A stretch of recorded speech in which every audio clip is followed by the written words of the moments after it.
欢迎收听《抑郁心理》，作者姜薇，播音小易。第1集。内容简介：这是一本帮你认知心理亚健康人群及心理自助的工具书。这本书主要从心理层面探究了抑郁的表现、高发人群、预防措施、自助疗法、寻求他助的重要性等，侧重讲解技巧和方法，便于读者实际操作。本书旨在帮助人们从心理学角度理解抑郁，并学会从容应对，而不致深陷泥潭不能自拔。以平和的心态接受现实，并积极寻找解决问题的途径，将是我们走出抑郁的希望所在。无论是尚未被抑郁困扰的读者，还是已有抑郁征兆的读者，相信都可以从中受益，远离抑郁。前言：近年来，抑郁导致的悲剧频频见诸各大新闻，人们在扼腕痛惜的同时，也不禁为抑郁有着如此之强的杀伤力而惊恐不已。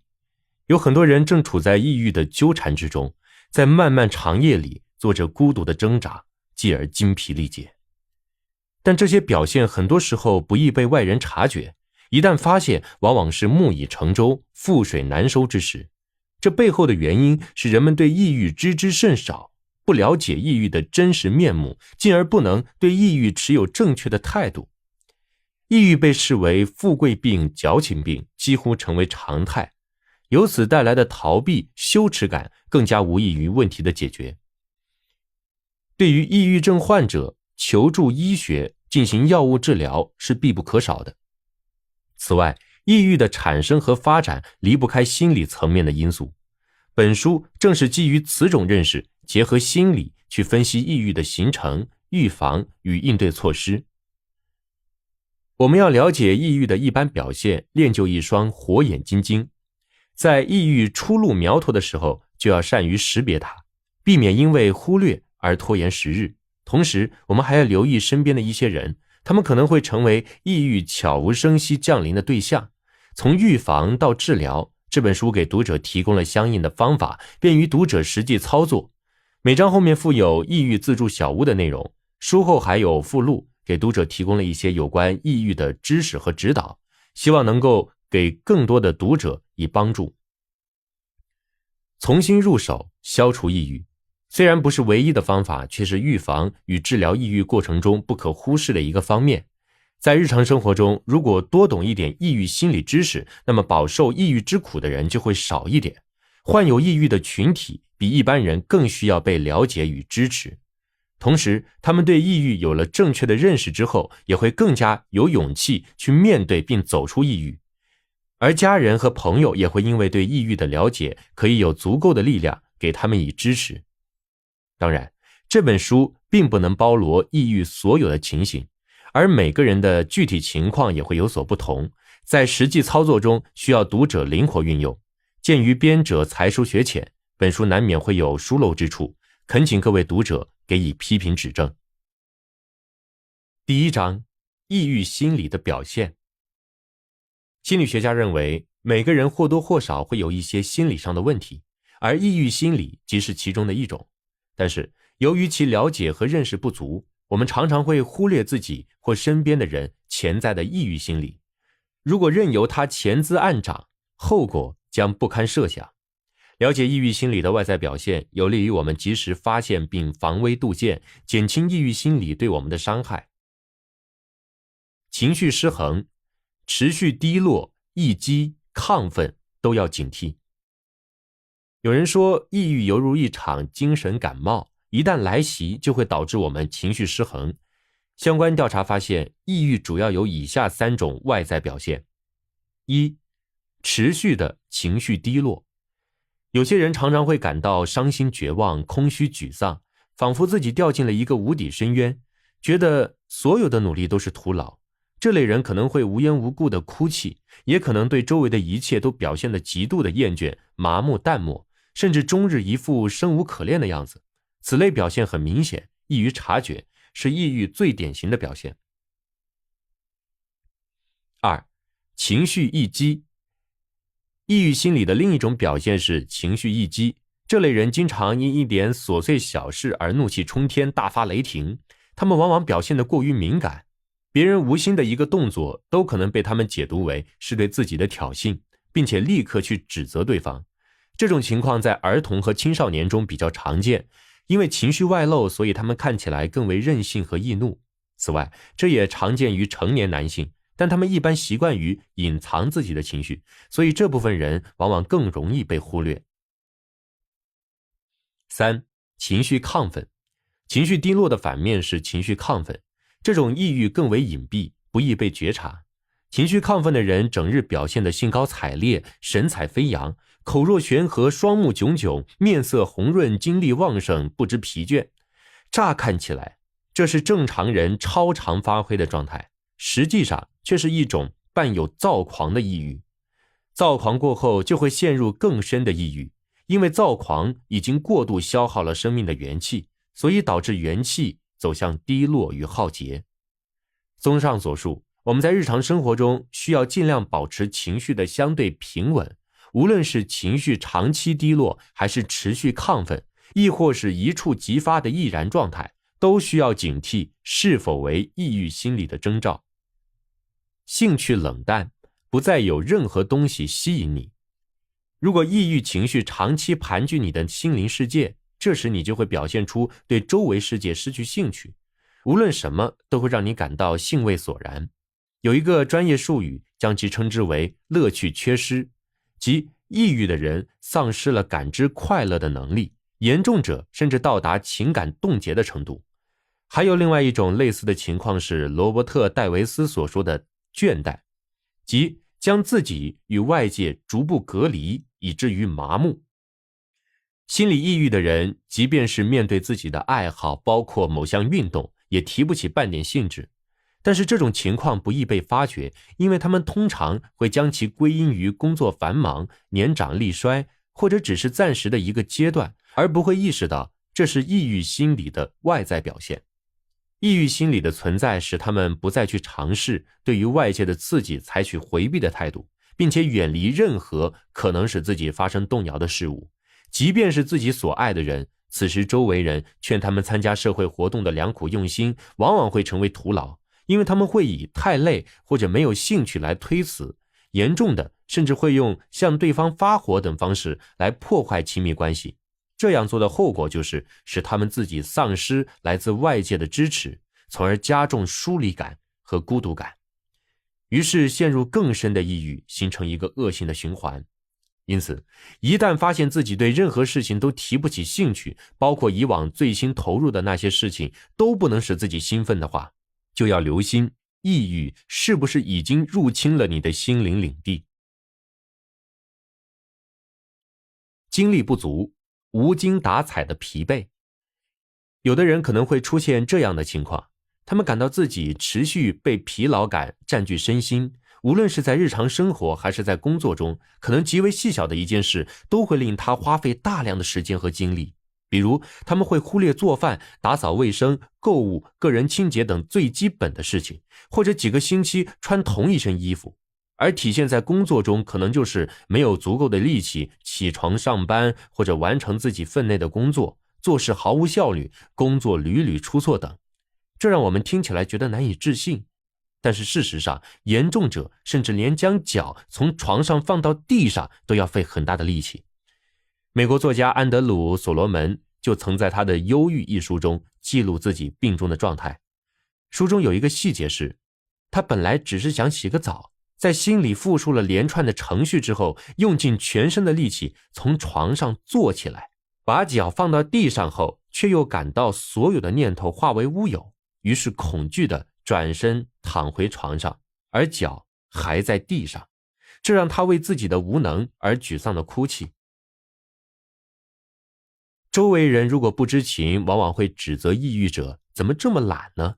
或者是鼓励他们加油、努力等。殊不知，抑郁会消耗他们生活的能量，使他们日益衰弱。此时无论是责备还是激励，都会令他们感到痛苦万分。最好的办法莫过于休养一段时间来恢复元气，但他们会很介意被当成懒人。因此，仍然勉强自己尽力做事，然后又开始责备自己的懒散懈怠，这会增加他们的罪恶感，使他们陷入更深的内疚与自责，却依然无力自拔，进而加重抑郁。医学研究发现，神经递质紊乱和神经免疫紊乱都会导致有抑郁心理的人产生疲惫感。前一种情况中 NE 去甲肾上腺素和 DA 多巴胺与疲惫感有着密切的关系，乙酰胆碱及组胺也会在大脑皮质中影响疲惫感的程度，而后一种情况中，癌症和一些慢性炎症疾病伴随而来的免疫系统功能低下，也与疲惫感有一定的相关性。对于这种情况下的抑郁所致的疲惫，我们可以适当的配合抗抑郁药物进行治疗，而药物治疗之外，联合光照治疗也可以加强疗效，同时还需要坚持规律的有氧运动，比如每天坚持步行半小时。良好的人际关系也是我们要尽力去维护的，并且不要因为疲惫而放弃工作。虽然可能会让我们感觉很累，但是什么都不做可能会使我们完全落入抑郁的掌控之中。有事做可以帮助我们转移注意力，并且寻找到自己存在的价值，从而改善疲惫的状态，不论是身体上还是精神上。除此之外，我们还可以通过调整姿势来改善心情。有研究表明，采用沮丧的姿势走路的人更容易记住负面消极的信息，坐姿同样也是如此。疲惫沮丧的时候，我们往往喜欢采用萎靡不振、无精打采的坐姿，反之，消极的坐姿也会导致情绪的低落、愤怒等。简单的改变坐姿有利于改善抑郁的状况。两组同样有抑郁倾向的志愿者，一组被要求以直立姿势坐着，另一组则保持他们平常的坐姿。结果显示，前一组的受试者感觉疲惫的程度减轻，热情也随之上升，并且他们以自我为中心的表现也随之减少。因此，有抑郁倾向的朋友不妨先尝试调整一下自己平时的姿势，让自己保持积极阳光的姿态。如果能够坚持下去，对于减轻抑郁将大有好处。注意力涣散，难以专注的尴尬。一个人陷入抑郁心理之中时，他的注意力会受到严重的影响，而这会使得他无法有效完成自己的事情。也就是说，他很难保持连续专注的思考，这种状态会让他自己也觉得十分沮丧。注意力涣散表现出来就是在做任何事的过程中，注意力随时会突然中断，因为在接收到消息的时候就已经遗忘了，很难在大脑中寻找到记忆。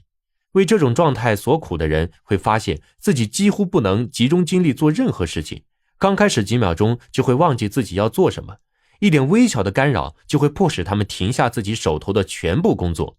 此外，他们似乎总是在不停地寻找东西，看起来始终在忙碌，却依旧难以将自己的生活安排得井井有条。可能我们会觉得夸张，但是一个战胜了抑郁的人回忆说，自己的好转是从可以集中半小时注意力去看手机开始的，因为他的新手机买回来3-4个月，还一直没有开发过功能。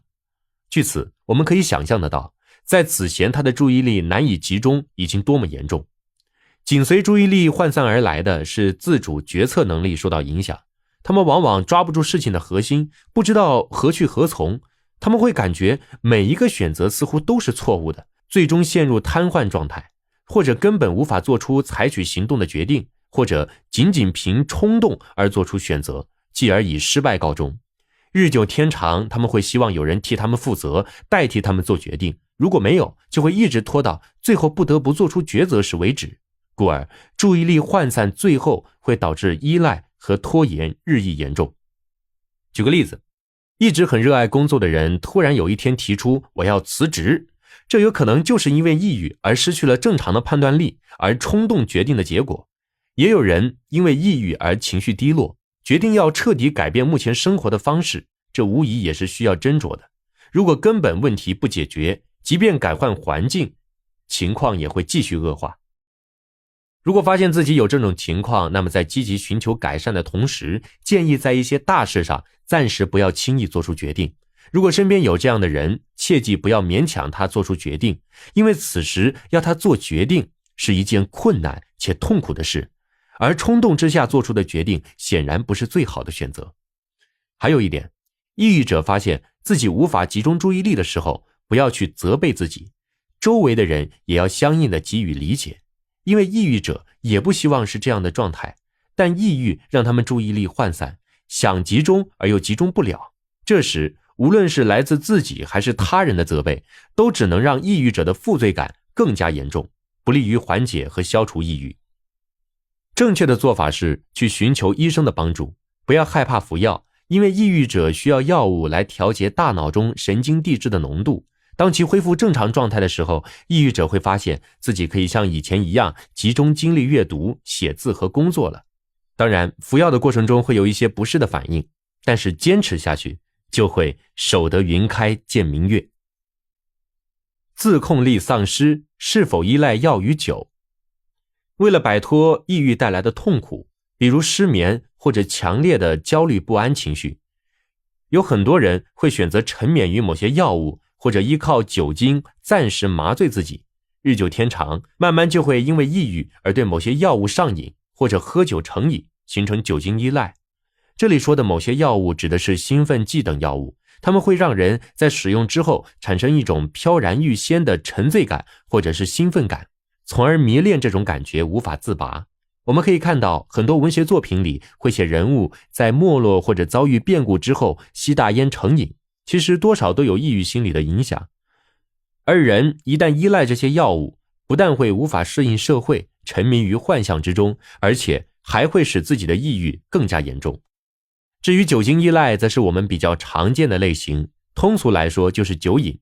人体内存在导致成瘾的神经中枢犒赏中枢，人体分泌的多巴胺控制着它的效应，而喝酒上瘾的人在接触酒精之后，多巴胺的分泌产生了较大的波动，虽然量多，但下降也较快，这使得他们获得了更多的快感，但对酒精的自控力也因此而减弱。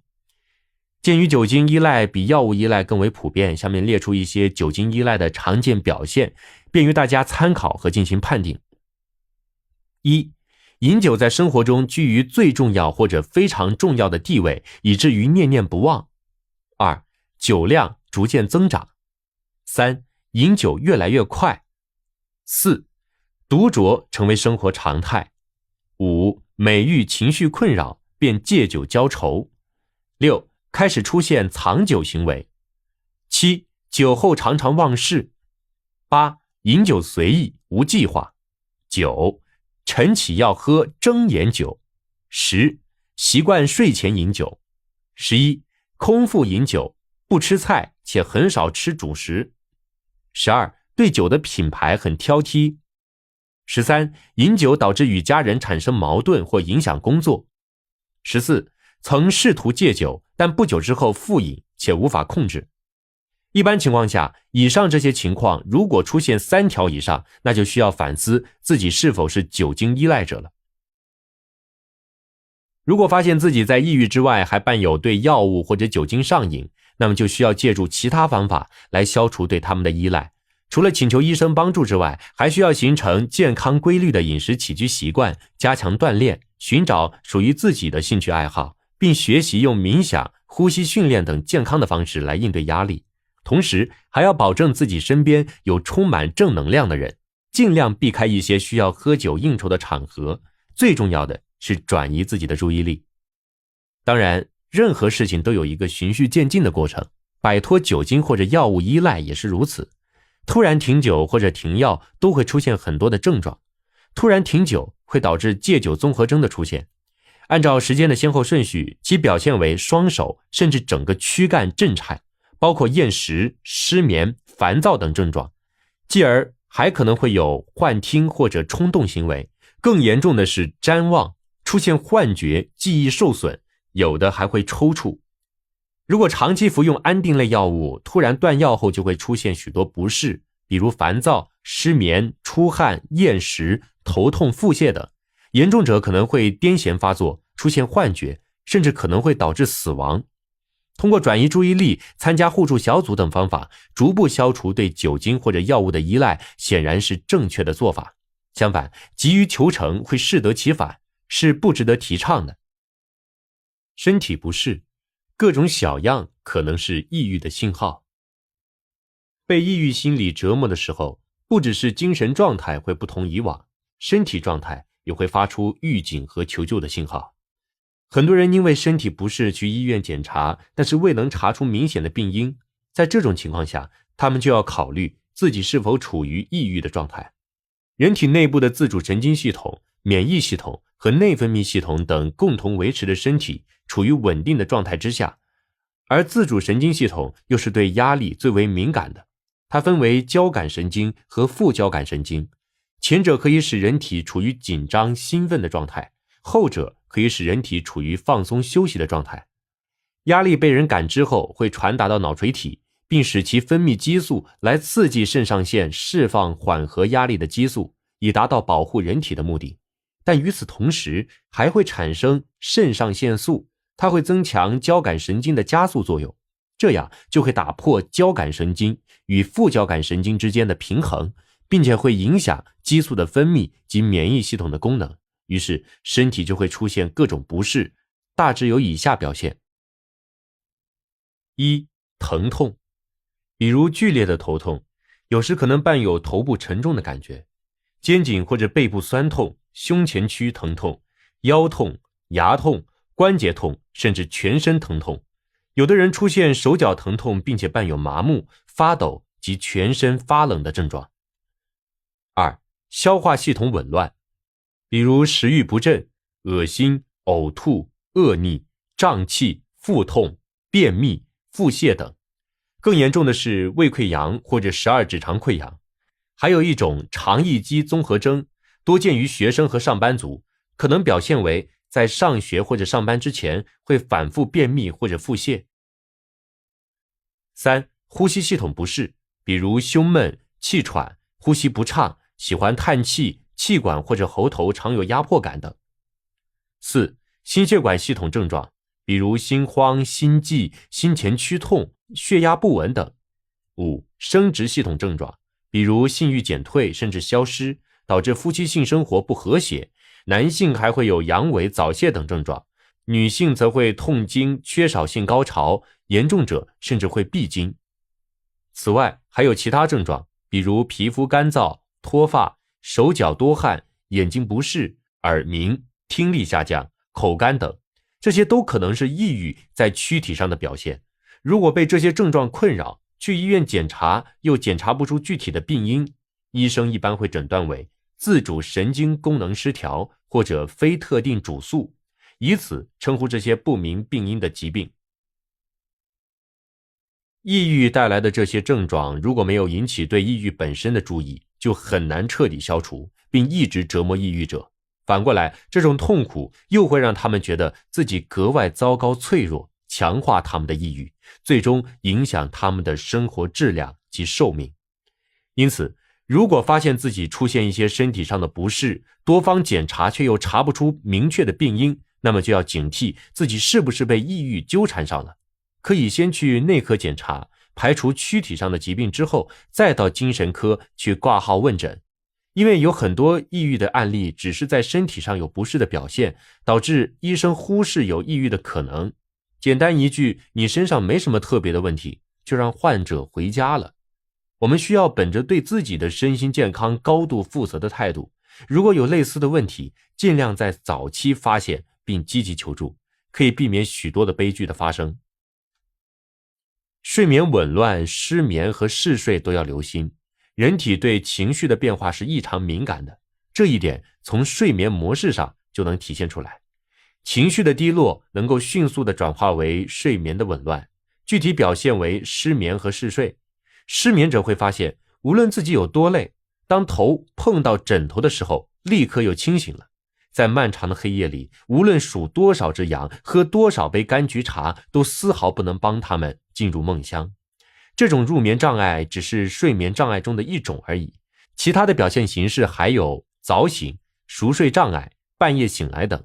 这些情况都会使失眠者无法保证充足的睡眠，从而身心也难以真正得到放松。人睡觉的时候，脑电波会呈现出浅睡眠和深睡眠两种。浅睡眠时，脑电波呈现波动状态，人在无意识状态中仍然可以听到声音，很容易被唤醒。深睡眠时脑电波呈现平稳状态，人的整个身体处于松弛状态，很难被唤醒。人在健康状态下入睡时，是首先进入深睡眠，然后每隔70到120分钟进入浅睡眠，如此交替循环，直到醒来，完成一个睡眠周期。而处于抑郁状态下的人，他们的睡眠是先进入浅睡眠，然后才进入深睡眠。但深睡眠过程中随时都有可能醒来，醒后又很难入睡，这样就导致体温和激素分泌的节奏被打乱，身体表现出各种异常状况。除了失眠之外，嗜睡也是一种睡眠紊乱，表现为爱睡懒觉，早上很难睡醒。它往往会被人误认为是由过度疲劳引起的。实际上，即便嗜睡者的入睡时间提前了，第二天也还是很难起床，并且头脑昏昏沉沉，依然感到很累。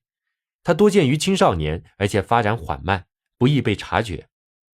严重时特别明显的表现是白天充满了睡意，而且不分时间地点的犯困，即便是交谈、开会或者谈恋爱时都会哈欠连连。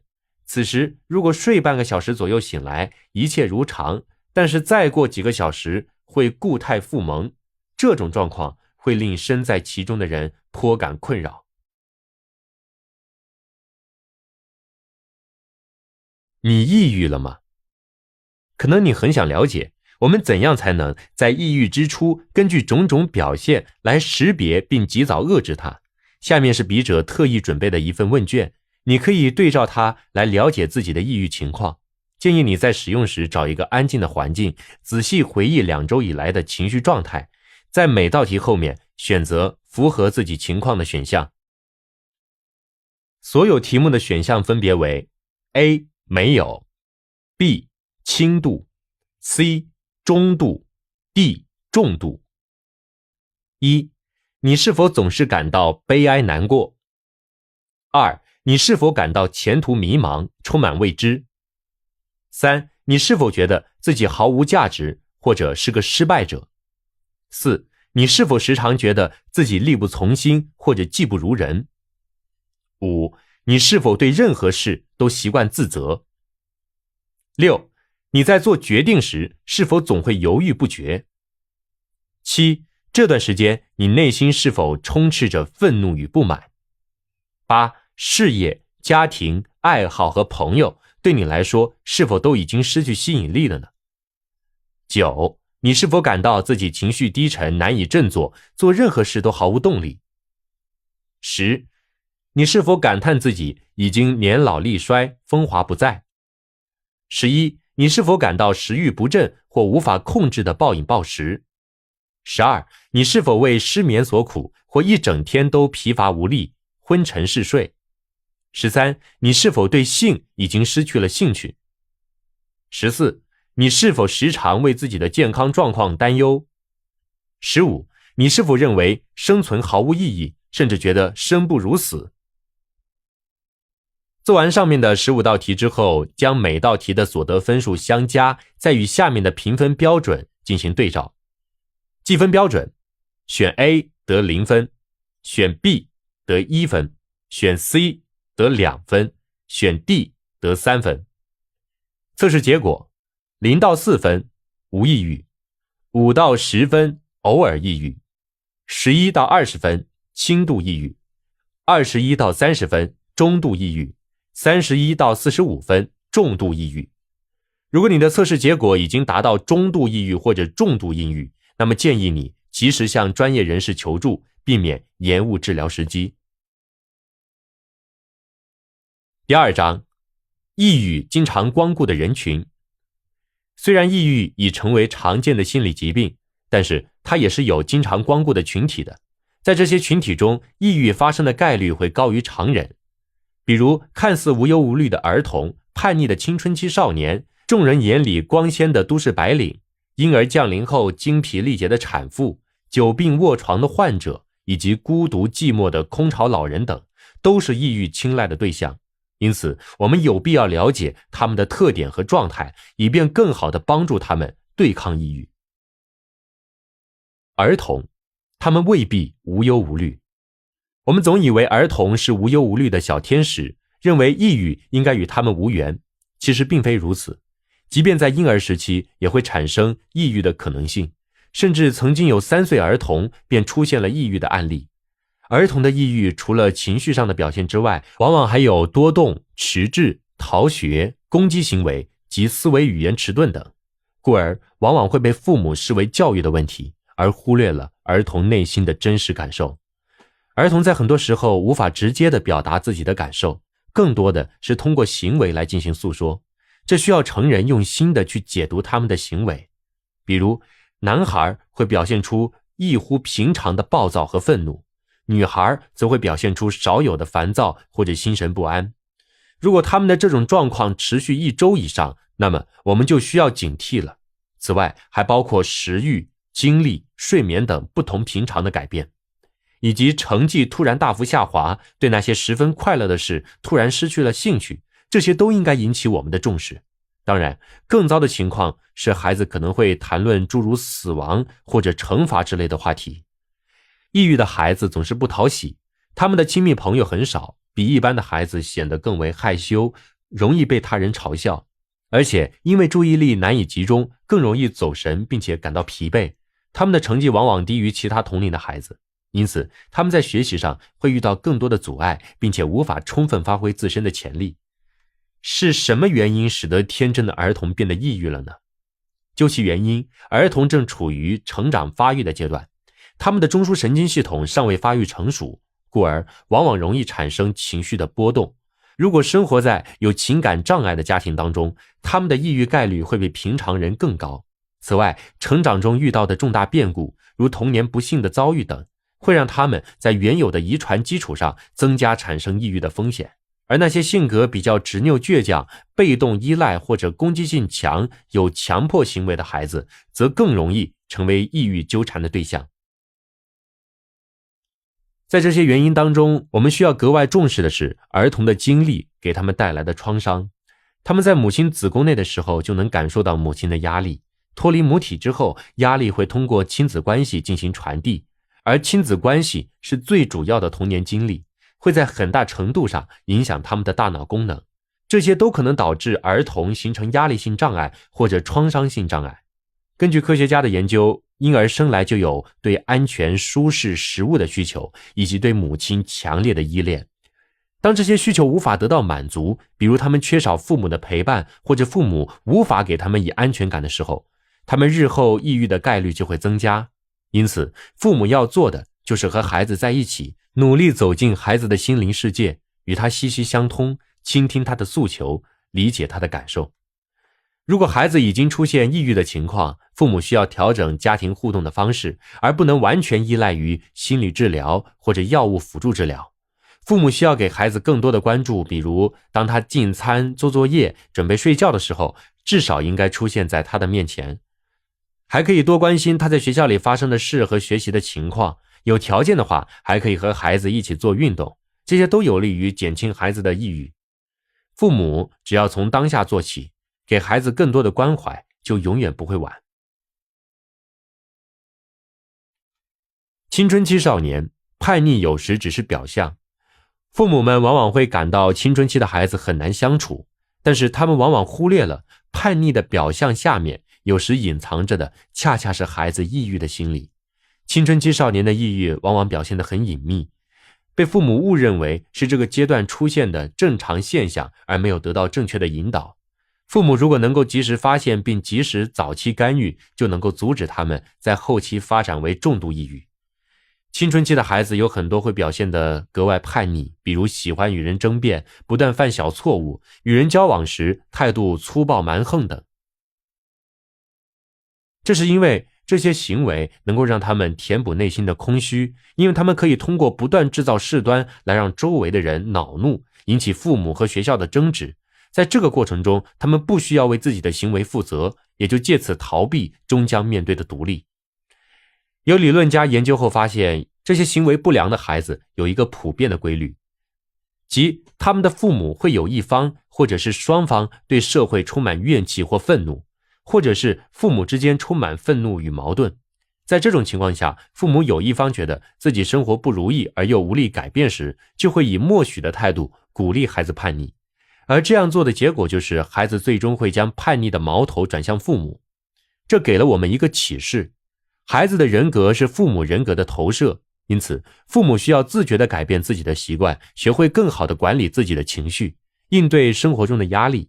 父母不需要变成完美的人，但是可以让自己变得更好，为孩子树立一个良好的榜样。孩子受父母的影响，就会学到宽容善良，学会合理地表达自己的感情与态度。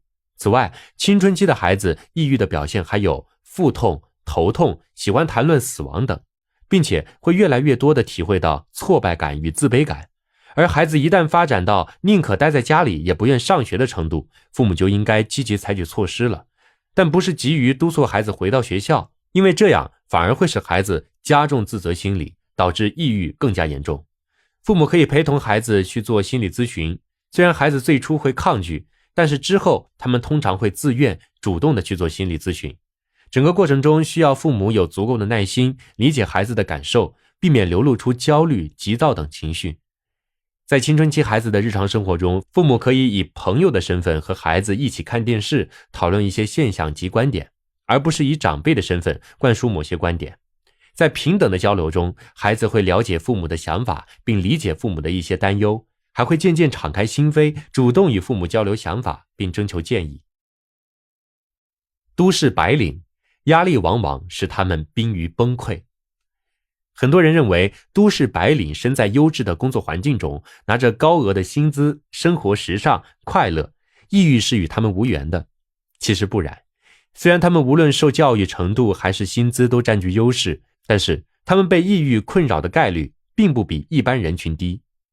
为何他们也会成为抑郁光顾的对象呢？原因在于他们要承受更多的心理压力，比如决策者需要承担做出决定开拓进取的风险，执行者需要用心领会领导的意图，完成工作任务等。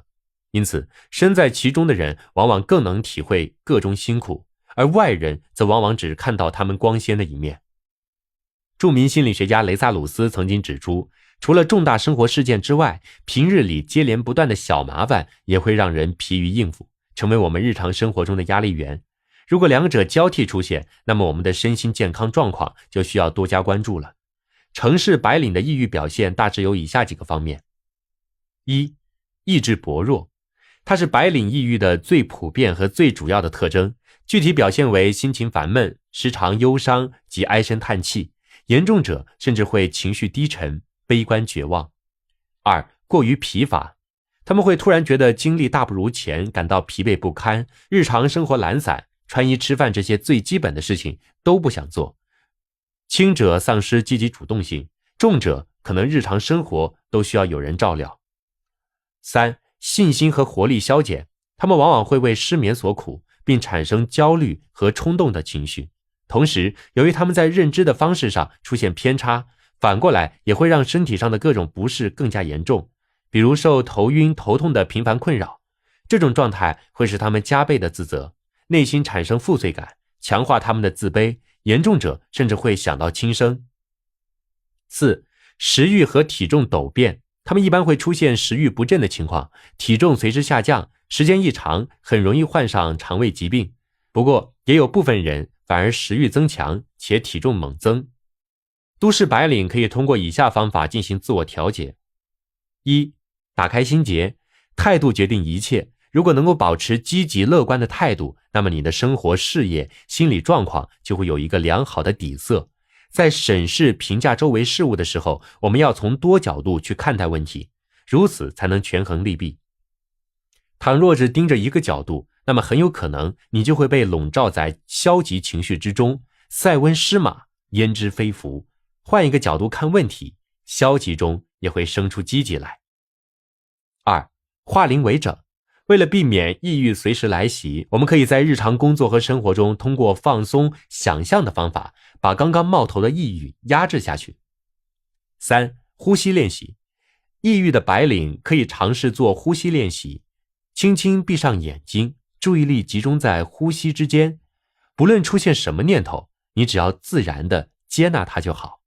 盘腿而坐20分钟左右，用心感受自己的呼吸。等到半个月或者1个月之后，可以将时间延长为40分钟至1个小时。这种方法有利于让身心融合，消除内在思想对抗，使人回归生命的本真，找回迷失的自我。当然，这里还要提醒一点，不要轻易对号入座，最初只是一些消极的情绪，如果内心不够强大，盲目对号入座，反而会增加自己内心的压力，最终强化抑郁。产妇产后抑郁不容忽视，很多女性产后变得抑郁是不容忽视的事实，但是长期以来，由于对它的危害了解和认识不足，人们往往会忽略女性产后陷入抑郁的痛苦，这也使得很多女性在产后处于孤立无援的境地，反而加重了抑郁，甚至酿成悲剧。产后抑郁出现的时间或早或晚，因人而异，在婴儿出生后0到6个月都有可能出现，有的只是持续几周或者几个月，但如果境况没有及时得到改善，那就有可能持续几年。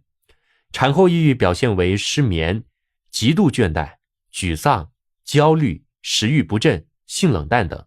最显著的一点就是母亲对照顾婴儿不感兴趣，甚至对婴儿漠不关心。这种情况往往不被家人理解，认为他们不爱自己的孩子，不是个称职的母亲，或者说他们矫情。这些情况都会增加他们的心理压力，促使抑郁进一步恶化。女性在产后为何会容易抑郁呢？一般来说，大多数女性在孩子出生之后的几天内都会有些伤感，这与她们体内的激素水平变化有关，这是正常现象。但是如果女性有持续性的情感低潮，这时就要认真考虑自己是不是产后抑郁了。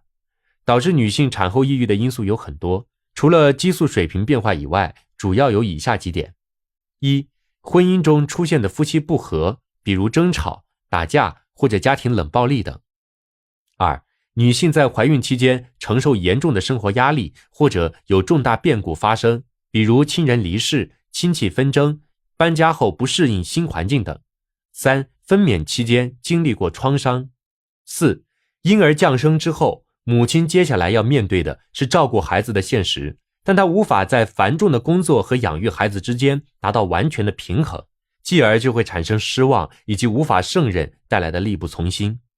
五、以往的抑郁经历会提升产后抑郁的系数，有1/3曾经抑郁的女性会在产后再次遭受抑郁的折磨。六、女性自身如果性格内向且敏感多思，情绪得不到很好的宣泄与疏导，同样会加大产后抑郁的可能。而且女性的年龄、运次和文化程度与产后抑郁的概率是成反比的。七、家人的抱怨指责都会让成为人母的女性不堪重负。女性产后抑郁也会对婴儿造成影响，由于母亲在养育上力不从心或者不得法，婴儿会变得难以管理。这种情况会导致母婴交流相处不融洽，也使得婴儿在出生之后的3个月出现行为困难的情况。婴儿会感到十分紧张，缺乏满足感，并且易于疲惫，而在后期则会影响婴儿性格的形成和发展，甚至会影响孩子的认知与能力的指数。既然如此，那么该如何应对产后抑郁呢？我们可以从以下这些方面着手去做。一、身体锻炼，即便是在孕期，也不要忽视体育锻炼，尤其是长期坐在办公室的女性，可以选择一些适宜的有氧运动，这样有利于体能的尽早恢复，能够更快地完成角色的转换。平时也可以推着婴儿车在家附近散步，或者约上好友出门吃晚餐，这也是一种身心的放松。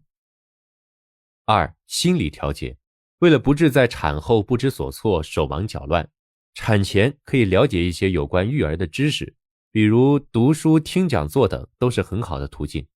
通过这些途径来学习如何喂奶、给婴儿洗澡、抱孩子，以及怎样与婴儿交流，应对婴儿常见的病症等，做好相应的心理准备。相信孕妈妈们在产后就会从容不迫。如果感到自己情绪不稳，可以向好友倾诉，或者寻求专业人士的帮助。三、物质准备，在婴儿降生的前几个月，就要着手准备婴儿所需的衣服、尿布、被褥等，并且布置好母婴居住的房间。4. 房间布置，房间要有充分的采光，但不宜直射，可以悬挂窗纱进行遮挡，要勤于开窗通风换气，保持室内空气清新。冬天如果担心母婴着凉，通风时可以让母婴待在其他房间。5. 家庭支持，无论孩子是男是女，家人都不要抱怨，而应一视同仁，欣然接纳小生命的来临，给产妇创造轻松和谐的家庭氛围。6. 丈夫配合，其实女性在产后最需要的是身边有人陪伴并理解她。在月子期间，丈夫最好能够多陪伴妻子，帮助她照料婴儿，比如给婴儿洗澡、洗尿布等。同时，丈夫也要体谅妻子的情绪波动，避免和她争吵。7. 善待自己，不要因为婴儿的降生而完全忽略自己的需要，保证充足的精力，才能更好地照料孩子。睡眠不足很容易导致情绪消沉，可以在白天有人接替的时候适时休息一下，孩子睡着的时候不要急于去做家务，对一些繁杂而不重要的事物可以选择性的忽略，给自己留出放松的空间，也留出和丈夫单独相处的时间，这样一段时间后，抑郁便会逐渐减轻。患者久病也会郁郁寡欢，我们时常会看到久病的患者总是满脸愁云，精神不振的样子，而且很多人住院后会出现性情大变、脾气暴躁等现象。其实他们不仅要承受身体上的痛苦，而且有可能深受抑郁的困扰。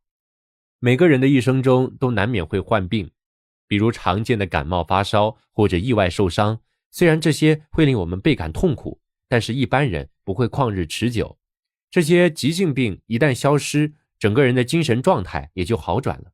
但是慢性病不同，它会一直纠缠患者，比如糖尿病、心脏病、癌症、肾病、哮喘、红斑狼疮、关节炎等。这些疾病除了会给患者带来身体上的痛楚之外，还会从精神上折磨甚至拖垮患者。事实上，慢性病给患者带来的挑战远远超出我们的想象，他们要去设法深入了解疾病的相关知识，并且适应患病后有诸多不便的生活，还要积极配合医生的各项治疗。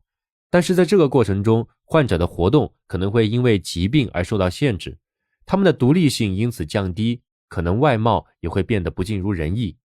在长期的疼痛、疲惫成为常态之后，患者很难应对这些挑战。长此以往，他们的生活方式、人际关系、工作能力乃至自我评价都会因此大打折扣，甚至有很多人会变得性情孤僻，远离人群。这些疾病在他们身上为抑郁埋下了隐患。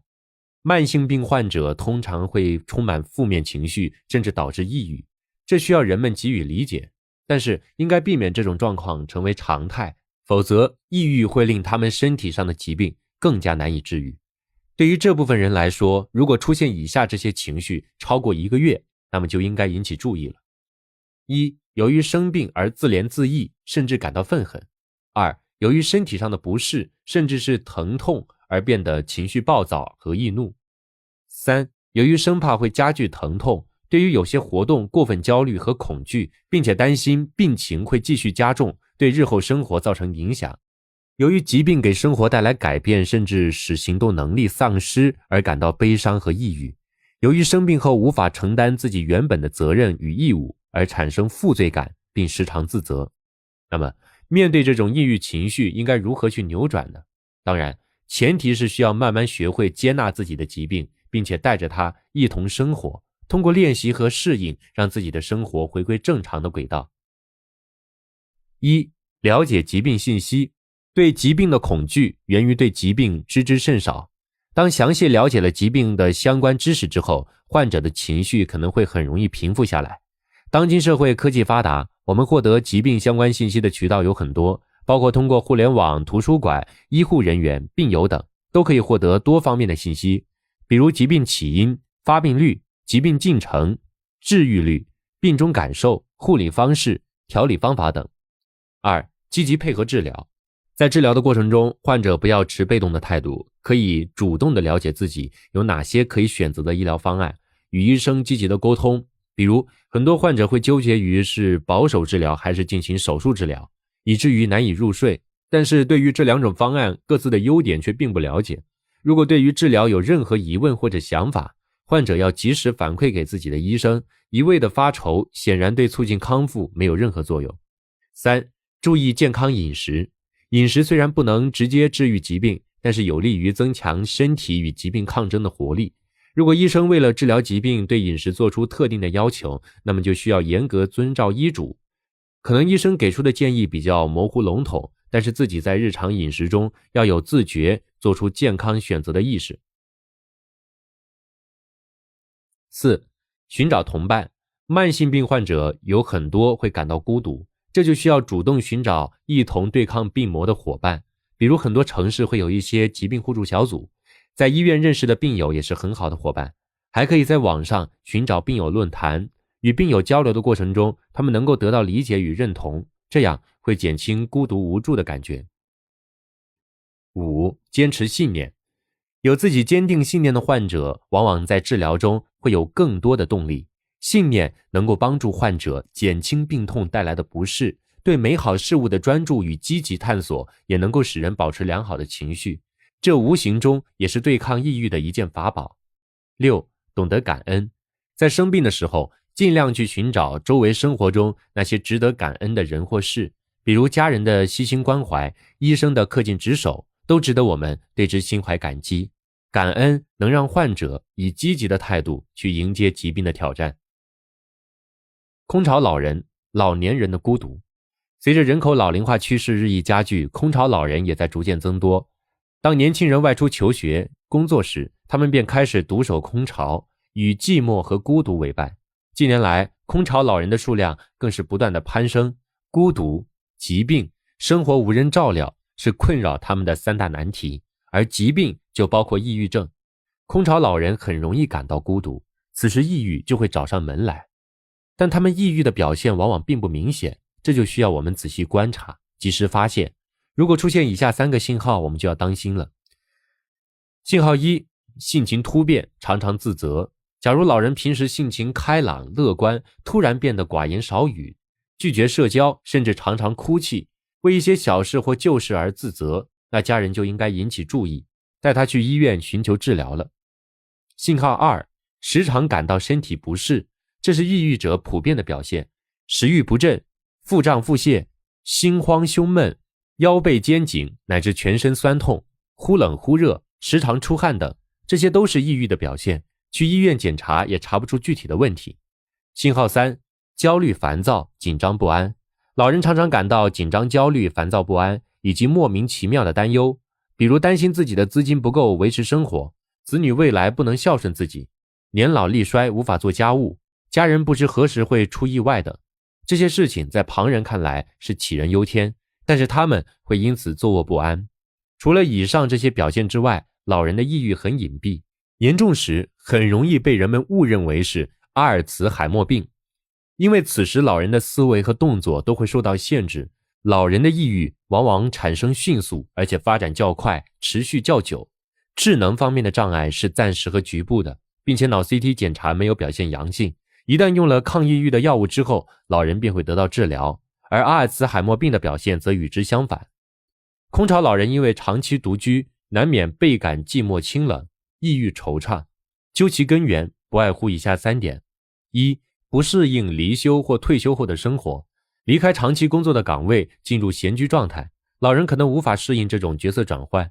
2，对子女有很强的情感依赖性，他们普遍有养儿防老的思想，但是在人到暮年希望有儿女作为依靠的时候，儿女却不在身边，难免会感到失望、无助、自怜。3，有些老人自身性格上存在缺陷，自卑退缩，在生活上常兴味索然，也缺少独立自主规划自己晚年美好生活的勇气。当身边的亲朋好友相继离世的时候，他们会触景生情，想到自己时日无多，难免黯然神伤。那么空巢老人如何进行自我调节呢？1，心理调节。每当出现心慌焦虑的情况时，可以静坐、听音乐、深呼吸，这些能帮助自己缓解抑郁的情绪。发觉自己的情绪时常波动的时候呢，有意识地告诉自己加强自控力，让自己内心恢复平静。如果发现自己仍然无能为力，可以咨询专业的人士。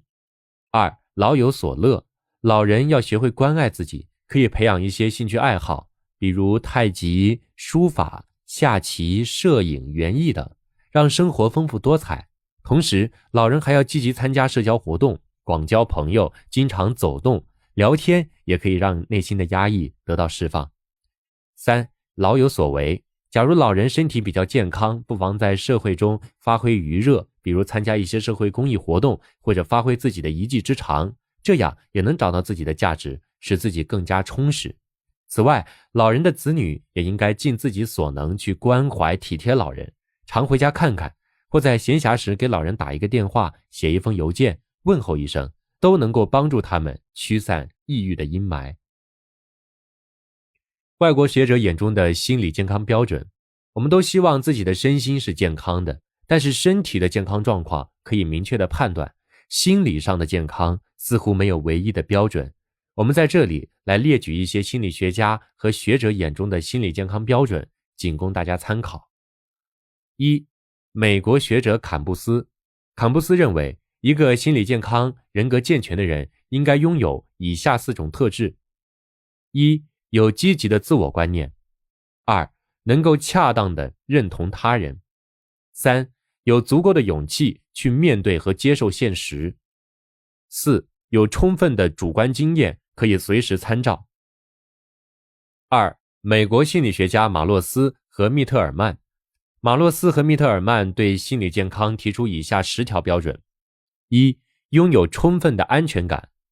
2. 对自己有足够的了解，并且能恰当地评价自己的能力。3. 有切合实际的生活目标和理想。4. 能够很好地融入周围的环境。5. 可以保持自身独立、完整、和谐的人格。6. 具有从经验中随时随地的学习的能力。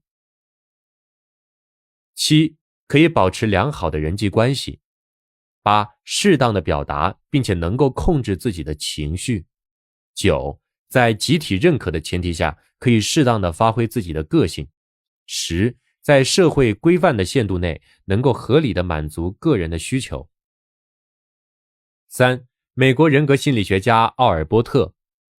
奥尔波特提出，心理健康应该包括7个方面。1. 明确而适度的自我意识。2. 拥有良好的人际关系。3. 情绪上感到充分的安全。4. 拥有客观的认知。5. 自身有各种技能，且能够专注地投入工作。6. 自我形象切合现实。7. 拥有统一而不分裂的人生观。4. 美国教育心理学家赫威斯。赫威斯综合许多心理学家的意见，认为个体具有以下9个有价值的心理特质，即为心理健康。1. 个体幸福感，它是最具价值的所在。2. 心灵内在的和谐以及与外界相处的和谐。3. 有不被践踏的自尊感。4. 个人在潜能的发挥中成长。5. 个人的成熟。6. 人格的统一与完整。7. 与环境有良好的接触。8. 能够有效适应环境。9. 在大环境中保持自身的相对独立。5. 美国心理学家科斯特则提出了更为具体的心理健康标准。1. 一般适应能力，随机应变的灵活性，对环境良好的把握能力，随时适应与改变自己行为的能力。2. 自我满足的能力，合理的满足个人需要，从日常生活中感受快乐，行为自然而不拘谨，能够享受片刻放松的感觉。3. 人际关系中不同角色的扮演，个人能够完成社会角色，行为与角色不脱节，在社会关系中较好的适应，行为能够得到社会的认同，具有与他人和睦相处的能力，善于寻求适度的帮助，能够将事情托付给他人，积极参与社会活动，明确社会责任，拥有稳定的职业，充满工作和爱的能力。4. 智慧能力，保证自己的知觉是准确的，心理功能是有效的，有合理的认知，机敏智慧，合乎常理，勇于接触现实，富于解决问题的能力，对人类的经验拥有广泛和深刻的理解。5. 对他人的积极态度，待人热情，关心他人，为他人谋福利，信任并喜欢他人，有与人亲密的能力。6、创造性，对社会的贡献，主动精神。7、自主性，在情感上独立不已，能够自力更生，可以做到一定程度上的超然。8、完全成熟，实现自我价值，完成个人成长，形成自己的人生哲学，在两种相反的力量之间能够寻求平衡，在动机上表现得成熟而不自我矛盾。9、对自己有利的态度，完成任务后的满足感，对自我的接受和认同，能够获得自尊感。面对困难，有解决问题的信心，远离自卑，打造积极的自我形象，有自由和自主决定的快感，内心洋溢幸福感。10、情绪与动机的控制，有抗挫折的能力和控制焦虑的能力，内心拥有勇气、道义、善心，能够诚实、率直，并且拥有自制力。第3章，如何做对预防抑郁症有帮助。我国现存最早的中医典籍《黄帝内经》中提出不治已病，治未病的观点，提倡对待疾病要在未起之时加以预防，而不是等到患病之后才开始仓促求医问药。对于抑郁症同样也是如此，我们需要了解它的源头，在平时的生活中有意识地进行预防，从而使它无隙可乘，无法入侵并破坏我们的身心健康。缓解压力，消除抑郁的重要因素。在众多导致抑郁的因素中，压力排名第一。纵观许多抑郁症患者的经历，都有在生命中曾经背负沉重压力的过程。他们无从释放压力，一旦压力大到不能承受之时，精神世界最终就会轰然坍塌，整个人都被抑郁压垮。压力一词在医学上指，当身体受到某种外在刺激的时候，精神与身体两方面都表现出异常状态，当然也包括我们的身体应对刺激时表现出的反应。假如我们的身体能够从容自如地应对来自各方的压力，当然就会保持在一个健康的状态。但是假如不能处理好这些压力，很多时候就会给抑郁症造成可乘之机。压力分为身体压力和精神压力，但是我们平时所说的压力一般指的是精神压力。另外，按照生存的积极作用来划分，压力又可以分为正面压力和负面压力。身体压力很容易区分正面和负面，但精神压力则很难以区分正面和负面。比如在工作中得到晋升固然是好事，但是从另一个角度来说，也会给人带来更大的压力。正因为精神压力的分界线如此模糊，而负面压力会引起抑郁，所以很多时候我们看似是正面压力的情况，实际上很有可能转化为负面压力，而且会因人而异。如果发现压力已经有转向负面的趋势，那么我们就必须及时缓解与清除压力。1、列一个最简洁的清单。那种长长的事无巨细的清单会给人造成巨大的压力，而且往往拖延很久才能完成。每天只列出2、3件最重要的事情就够了。2、集中精力只做一件事，不要总是试图同时做几件事，那样不但会使自己压力过大，而且还难以集中精力，不妨一次只做一件事，并尽可能的做到最好。3、避免灰色空间，专注于当下。工作和休息的界限要分明，可以给自己制定一些规则并且严格遵守，比如工作日的晚上7点以后不工作，工作时每小时休息1次的，这样可以让压力不越界。4、减少干扰，可以给自己营造一个安静无干扰的环境，比如暂时关掉手机，给自己一个独处的空间，也可以根据自己的情况稍作调整，这样会帮助你减轻一部分外界压力。5、尽力而为，做不完也不要强求。虽然你每天的清单里总有2、3件最重要的事，但是如果你已经尽力而为还做不完，就不要强求了，因为生活中难免会受到干扰。6、给自己安排一些业余活动，可以选择在运动中宣泄，比如打球、跑步、爬山等，也可以选择唱歌、跳舞、听音乐、看电影、读书等。7、让自己好好睡一觉，良好的睡眠可以在无形中缓解压力。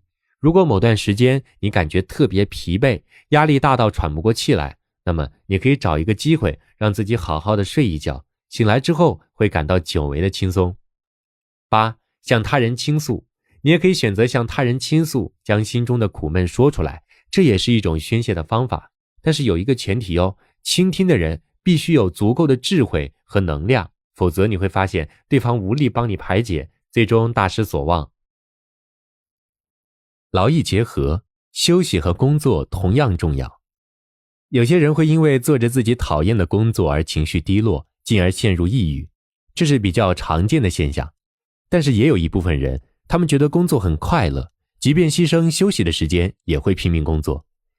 虽然他们看起来快乐并充实，但是长期过度的工作会使他们积累疲劳，而抑郁也会在不知不觉中悄然入侵。而且这些人去医院看病的时候，医生问起他们最近是否压力过大，他们多半会回答我没什么压力，或者我工作得很快乐等。当被问及是否很忙时，你会发现他们几乎都在承担着超量的工作，但他们自己丝毫不认为这是压力，这是因为缺乏休息而导致的抑郁，有时很难被意识到。劳逸结合无疑是预防抑郁极为重要的措施，无论是这份工作你是否喜欢，都不要让工作侵占你休息的时间，否则如果只因为自己高涨的积极性而忽略了休息，那么可能会因为自己不易发觉抑郁而延误治疗，结果就得不偿失了。如果出现以下这些表现，那么你很有可能是过劳了。1. 时常莫名其妙的忧虑或害怕。2. 动作的灵敏度和准确度下降。3. 时常疲惫并且记忆力下降。4. 琐碎小事也会动怒。5. 总是郁郁寡欢，缺少兴致。6. 很难忍受拥挤或喧哗。7. 需要减缓速度才能避免出错。8. 失眠或者睡眠变浅。9. 对领导的指令经常理解错误。10. 起床后就精神不振或疲倦。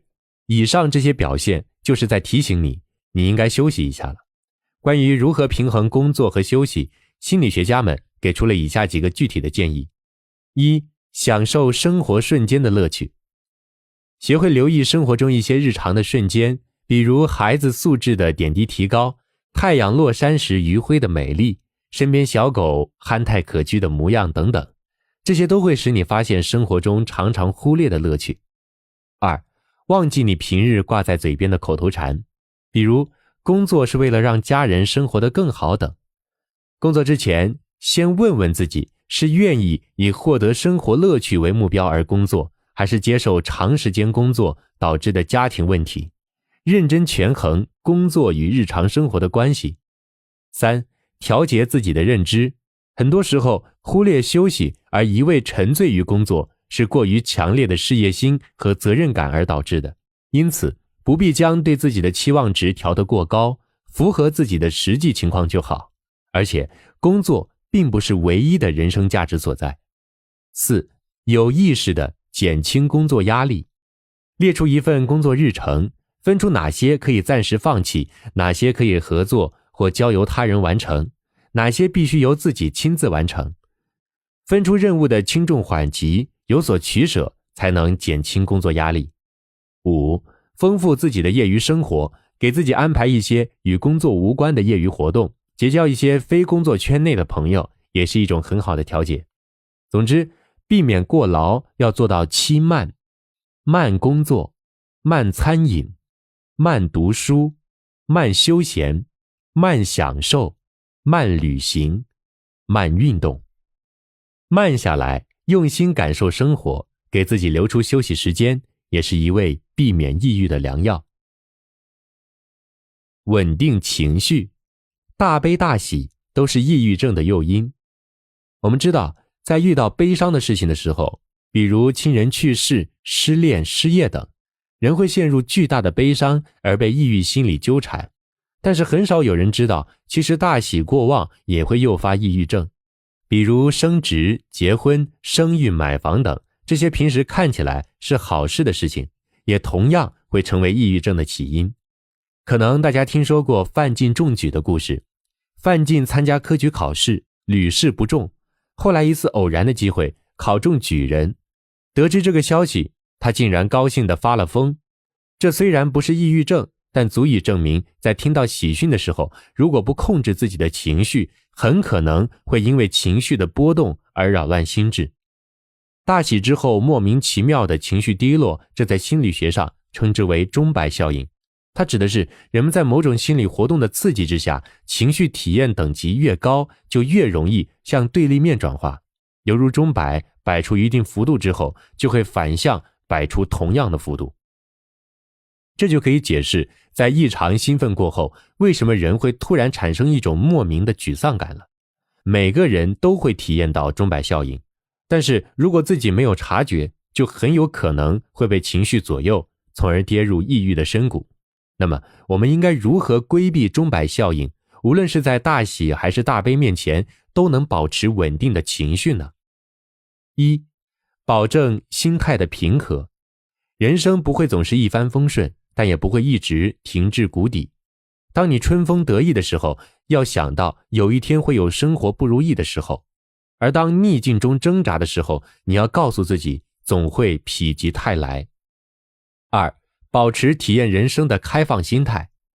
悲欢离合都是人生的体验，成功时固然欢欣鼓舞，但人生困境也要能够坦然面对，敞开胸怀接受它们，把这些当作人生的一种必然经历和体验就好。三、加强自己的自控力。无论顺境还是逆境，都要有意识地控制自己的情绪，告诉自己要避免过度亢奋或者过度悲伤，保持冷静，用自己的理智去判断，尽可能做到宠辱不惊。接纳自我，完美主义也会折磨人。追求完美是一种卓越的品格，可是一旦过于追求完美，发展为完美主义，就很容易折磨人并导致抑郁。一个人如果希望自己十全十美，那他就会很在意周围人的看法，不能忍受自己有一点缺点，更难以接受自己的失败或者不如他人，因此会对自己不断地进行苛责与否定。概括地说，就是他们不肯接纳真实的自我，总是要求自己必须完美无瑕。完美主义者有以下几种表现：一、对自己提出病态的要求。完美主义者习惯对自己提出病态的要求，比如我必须开朗，我必须成功，我不应该有缺点。一旦达不到预期目标，就会抑郁，此时又会出现一个新的不该，我不该抑郁，于是他们在抑郁中越陷越深。二、产生自卑与自负的心理。一个人如果过于理想化，就会对自己提出各种各样的要求，一旦达不到，就会产生自卑心理，厌恶与痛恨现实中的自我。与此同时，他也会在理想化的世界里变得自负，那里的他令自己崇拜，因此他总是在自卑与自负之间摇摆。三、以逃避生活的方式放弃。可能你会以为这种行为来源于现实生活中的挫折与失败，其实根源还是在于内心的挣扎，因为既无法达到理想化的自我，也无法接受真实的自我，所以他们就会选择以逃避生活的方式来让自己的内心获得一点点的安定。那么如何摆脱完美主义的折磨呢？我们大致可以按照以下这些建议来做。一、要有战胜完美主义的动机，可以先列出完美主义的好处和坏处。二、看看你列的这份列表，不妨去验证一下完美主义是否真的会成为成功的基础。你可以分别按照高标准、中标准、低标准去尝试，结果你会发现降低标准之后会更加的欣赏自己，而且表现也更加出色。三、假如在完美主义的同时还伴有强迫症，那么你可以使用反完美主义量表，不妨计划一些日常活动，比如刷牙、漫步、修剪花木、写工作文件等，同时记录每件事情完成的完美程度和自我满意度，要用0到100%的数字来表示。你会发现完美与满意之间的联系并没有那么密切。四、如果你已经决定放弃完美主义，但是仍然心有不甘地认为100%的努力必定会有100%的收获，那就去看看现实中是否真的存在完美无瑕的事物。五、降低行事标准会给你带来害怕被人指责的恐惧，这时可以使用反应阻止法。你可以想，令你紧张害怕的那些问题，无论会使你多么紧张害怕，都要坚持而不能屈服。这个阶段或长或短，因人而异，但一旦过去，你就取得了对抗强迫性冲动的标志性胜利。6. 给自己1周之内所有的活动设定时间限制。这适合完美主义伴有拖延症的人。给每项活动规定一个时限，时间一到，不论完成与否，都要停止，去做下一项工作。7. 不要总盯着自己的缺点，如果总盯着自己的错误或缺点，那么就难免自卑。你不妨试一下高尔夫计数器，每天只要自己做了一件正确的事，就按一下计数器，你可以关注它累积的总数，它可以促使你开始关注生活中的积极方面。8. 如果觉得自己在某些方面无能或者感到自卑，那么不妨找个人谈谈你的想法，顺便请教一下自己如何才能改善现状。即便对方因此而轻视你，也不要放在心上。9. 既然我们苛求完美是希望超越别人，那么降低标准，你可能会更加成功。比如你正在做的一项任务进展缓慢，而且效率不断降低，那么此时可以转而去做下一项任务，因为人们会觉得2个80分会比1个90分要好。合理饮食，保持体内环境的平衡。预防抑郁症仅仅从心理上入手是不够的。如果我们平日的饮食习惯不合理，也会打乱体内环境的平衡，从而成为产生抑郁症的隐患。在农耕时代，人们的餐桌上，食材基本上是应季的蔬菜水果，以及打猎获得的少量野味。这些天然无污染的饮食能够有效地帮助人们远离抑郁的困扰。在现代生活中，我们的食材远较过去丰富且容易储存，饮食结构也发生了巨大的改变。肉类、油脂和糖分的过量摄入，以及快餐和精加工的食品风靡人们的餐桌，各种果蔬也不再受季节的限制，这些反而增加了我们患上抑郁症的概率。那么，在人类摄入的饮食中，有哪些成分和抑郁症有着密切的关系呢？主要有以下3种。1. 不饱和脂肪酸和饱和脂肪酸。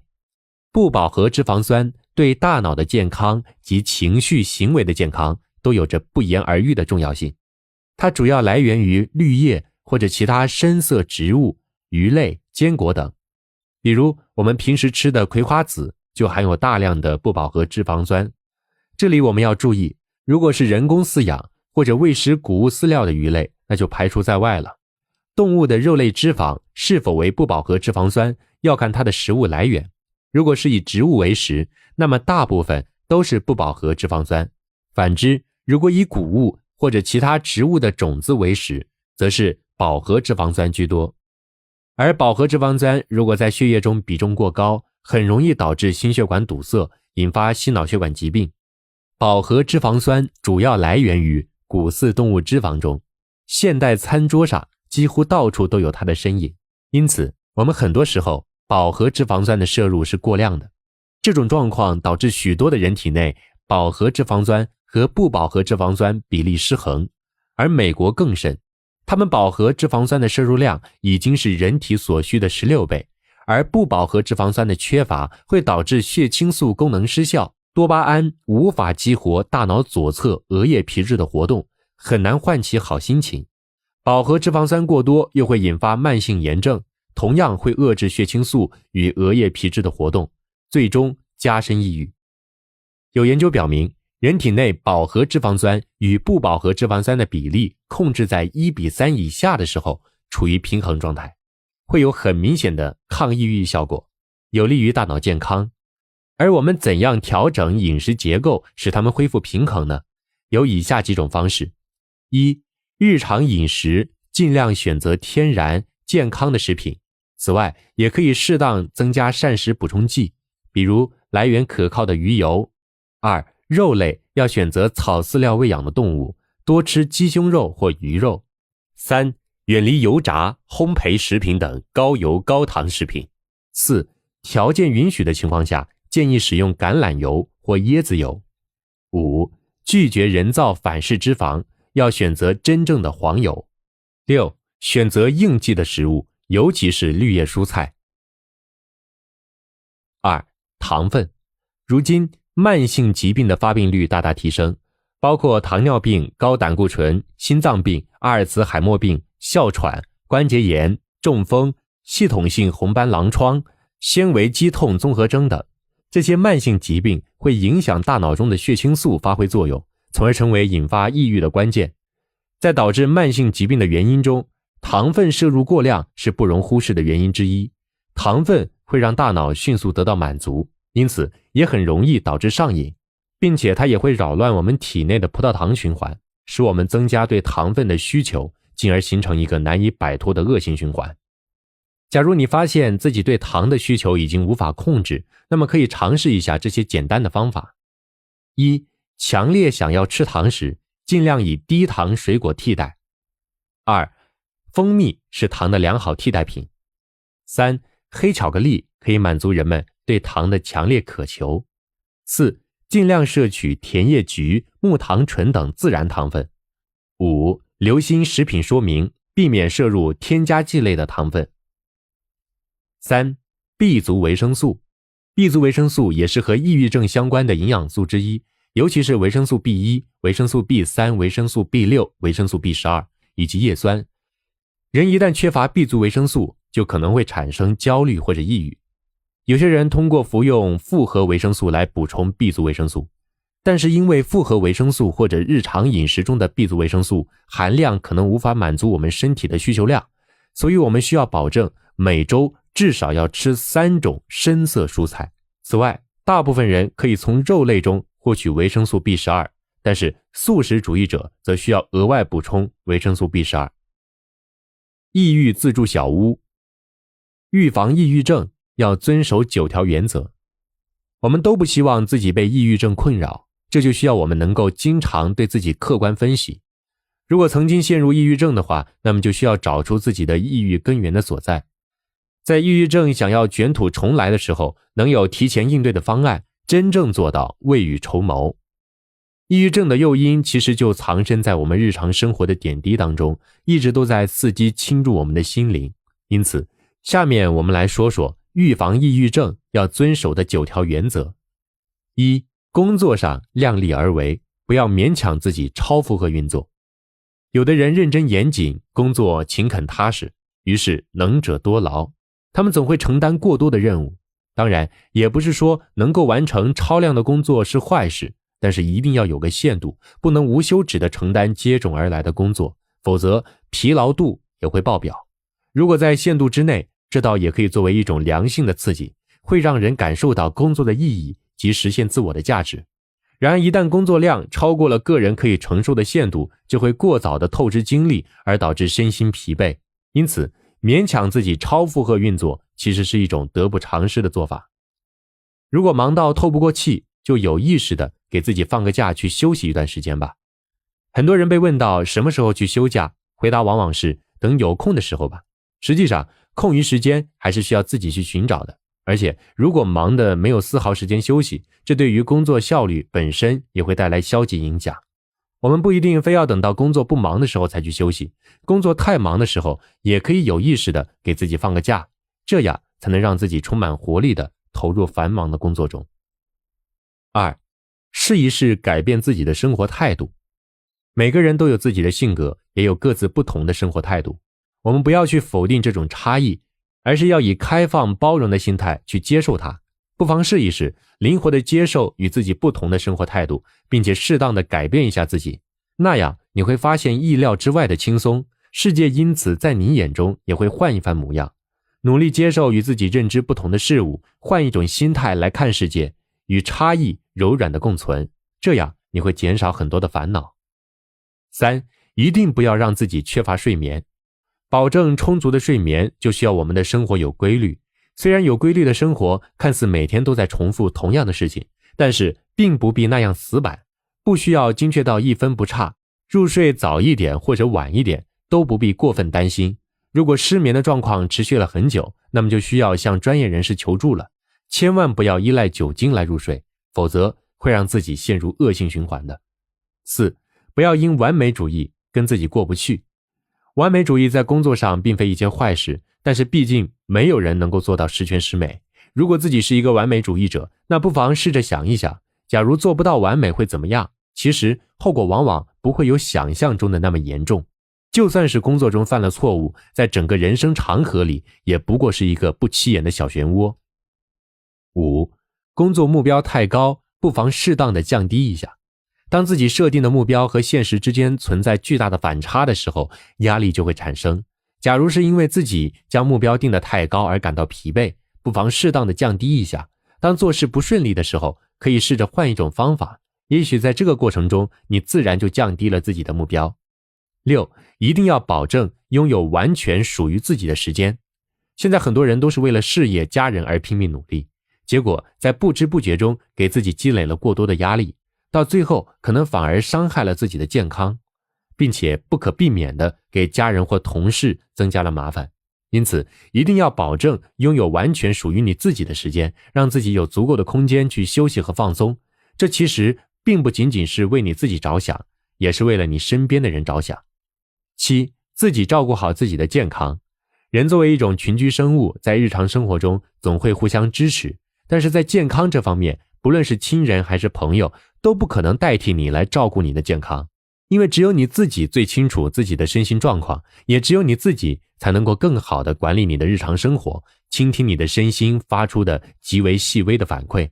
不要期望将健康全部交托给别人，哪怕是医生来管理，你需要对自己的健康全权负责。8. 总得有点属于自己的兴趣爱好。在工作之外，闲暇时间一定要有属于自己的兴趣爱好，不管是众人同乐还是自得其乐，只要是对健康有益的爱好就可以。如果没有真正的爱好，那就先试着去培养一些爱好吧。如果你已经有了固定的爱好，那么不妨培养一下其他的爱好，不同爱好有着不同的吸引力。9. 千万不能依赖酒精和药物。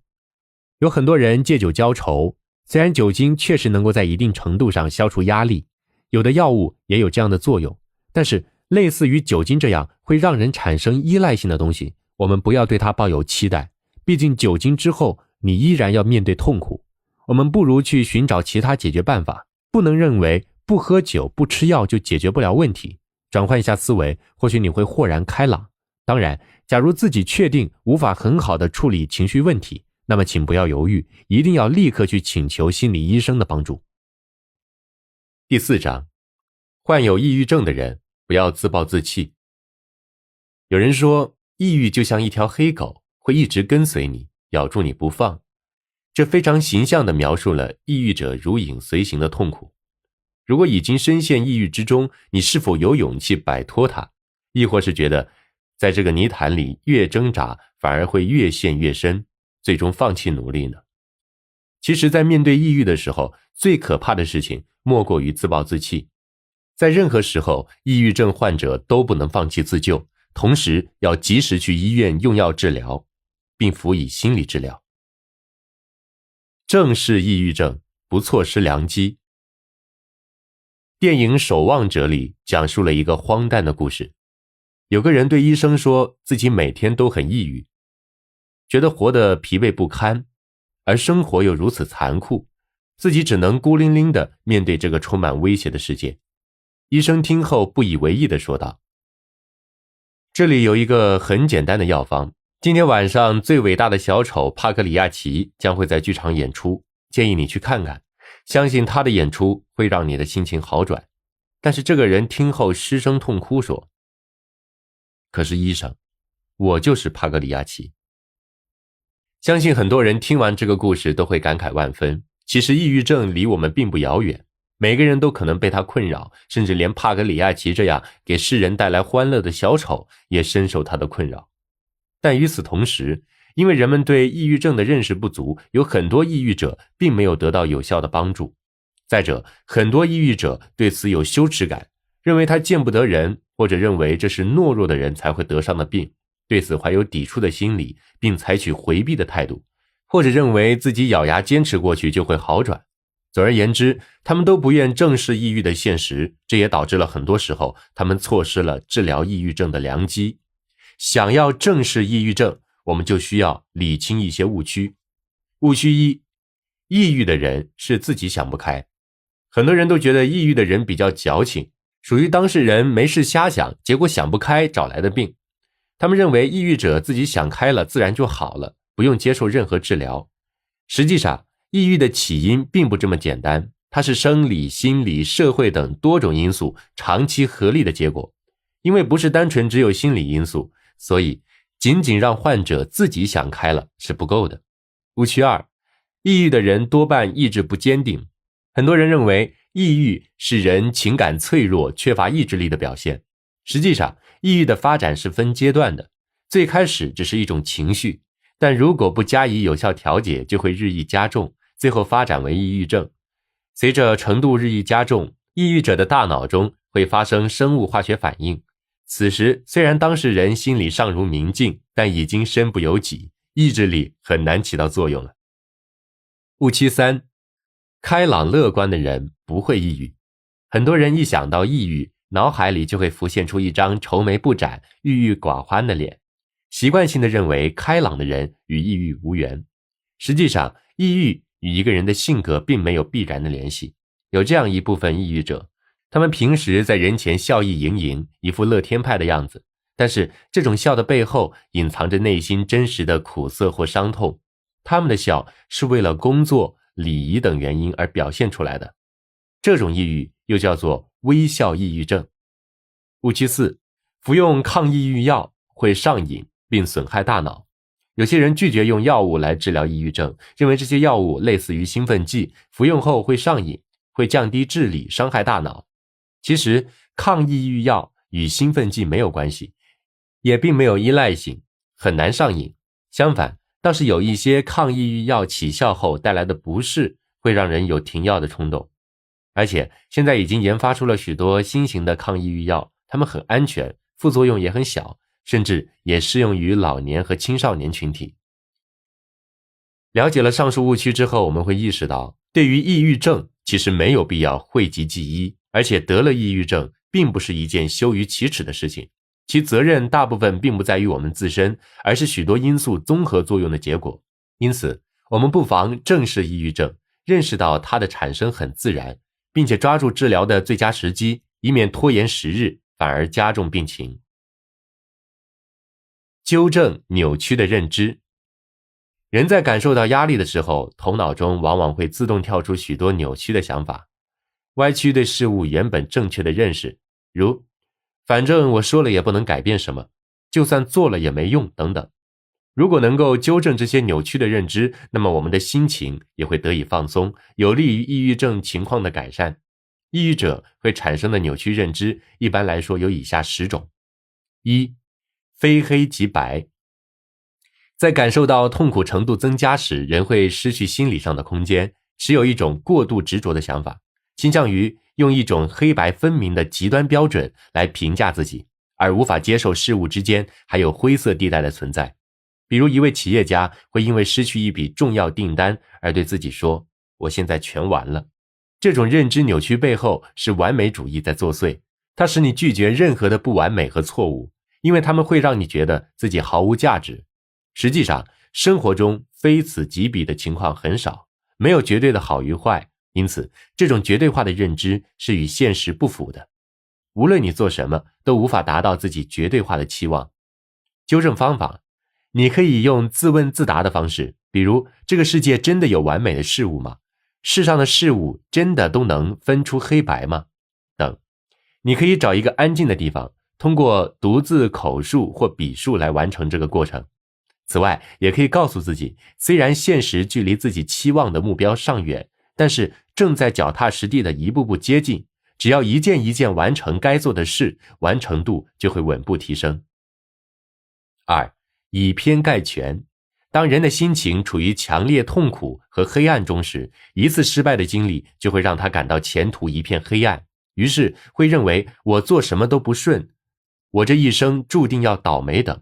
比如一个内向的年轻男孩约一个女孩一起吃饭，但是这个女孩因为已有其他安排就婉言拒绝了。这个男孩就会想，我再也不约人了，我这辈子注定孤独，没有人会喜欢我。这就是典型的以偏概全。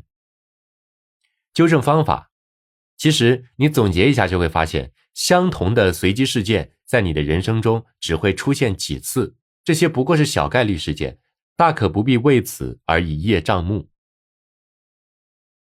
3. 心理过滤。人在抑郁时会自动给自己戴上一副有色眼镜，在他的过滤下，一切都会变得消极，就像你从任何事件情境中任意截取一段消极的细节，然后仔细进行思考，结果就会发现整个环境给你的感受也是消极的。比如一位抑郁的大学生因为听到有人取笑他的好友而愤怒地想，人就是这么冷漠无情，但是他忽略了之前很少有人对他冷漠无情。纠正方法，要有意识地避免只有消极意识进入你的内心的情况，因为在这种过滤状态下，你会很自然地得出结论，认为一切事情都是消极的。不妨试试在看到消极一面的时候，也看看积极的一面，这样看的世界会变得立体而多元。4. 贬损积极。认知扭曲与传说中古代炼金术士点石成金的能力相反，它是点金成石，不但忽略积极体验，还会迅速将积极体验转化为消极体验，这是认知扭曲中最具破坏力的一种形式。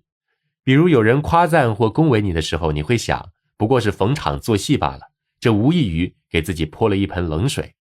纠正方法，不管他人对你的赞美是假意还是真心，重要的是将他们视为对自己的一种鼓励，让自己变得更好总没问题吧？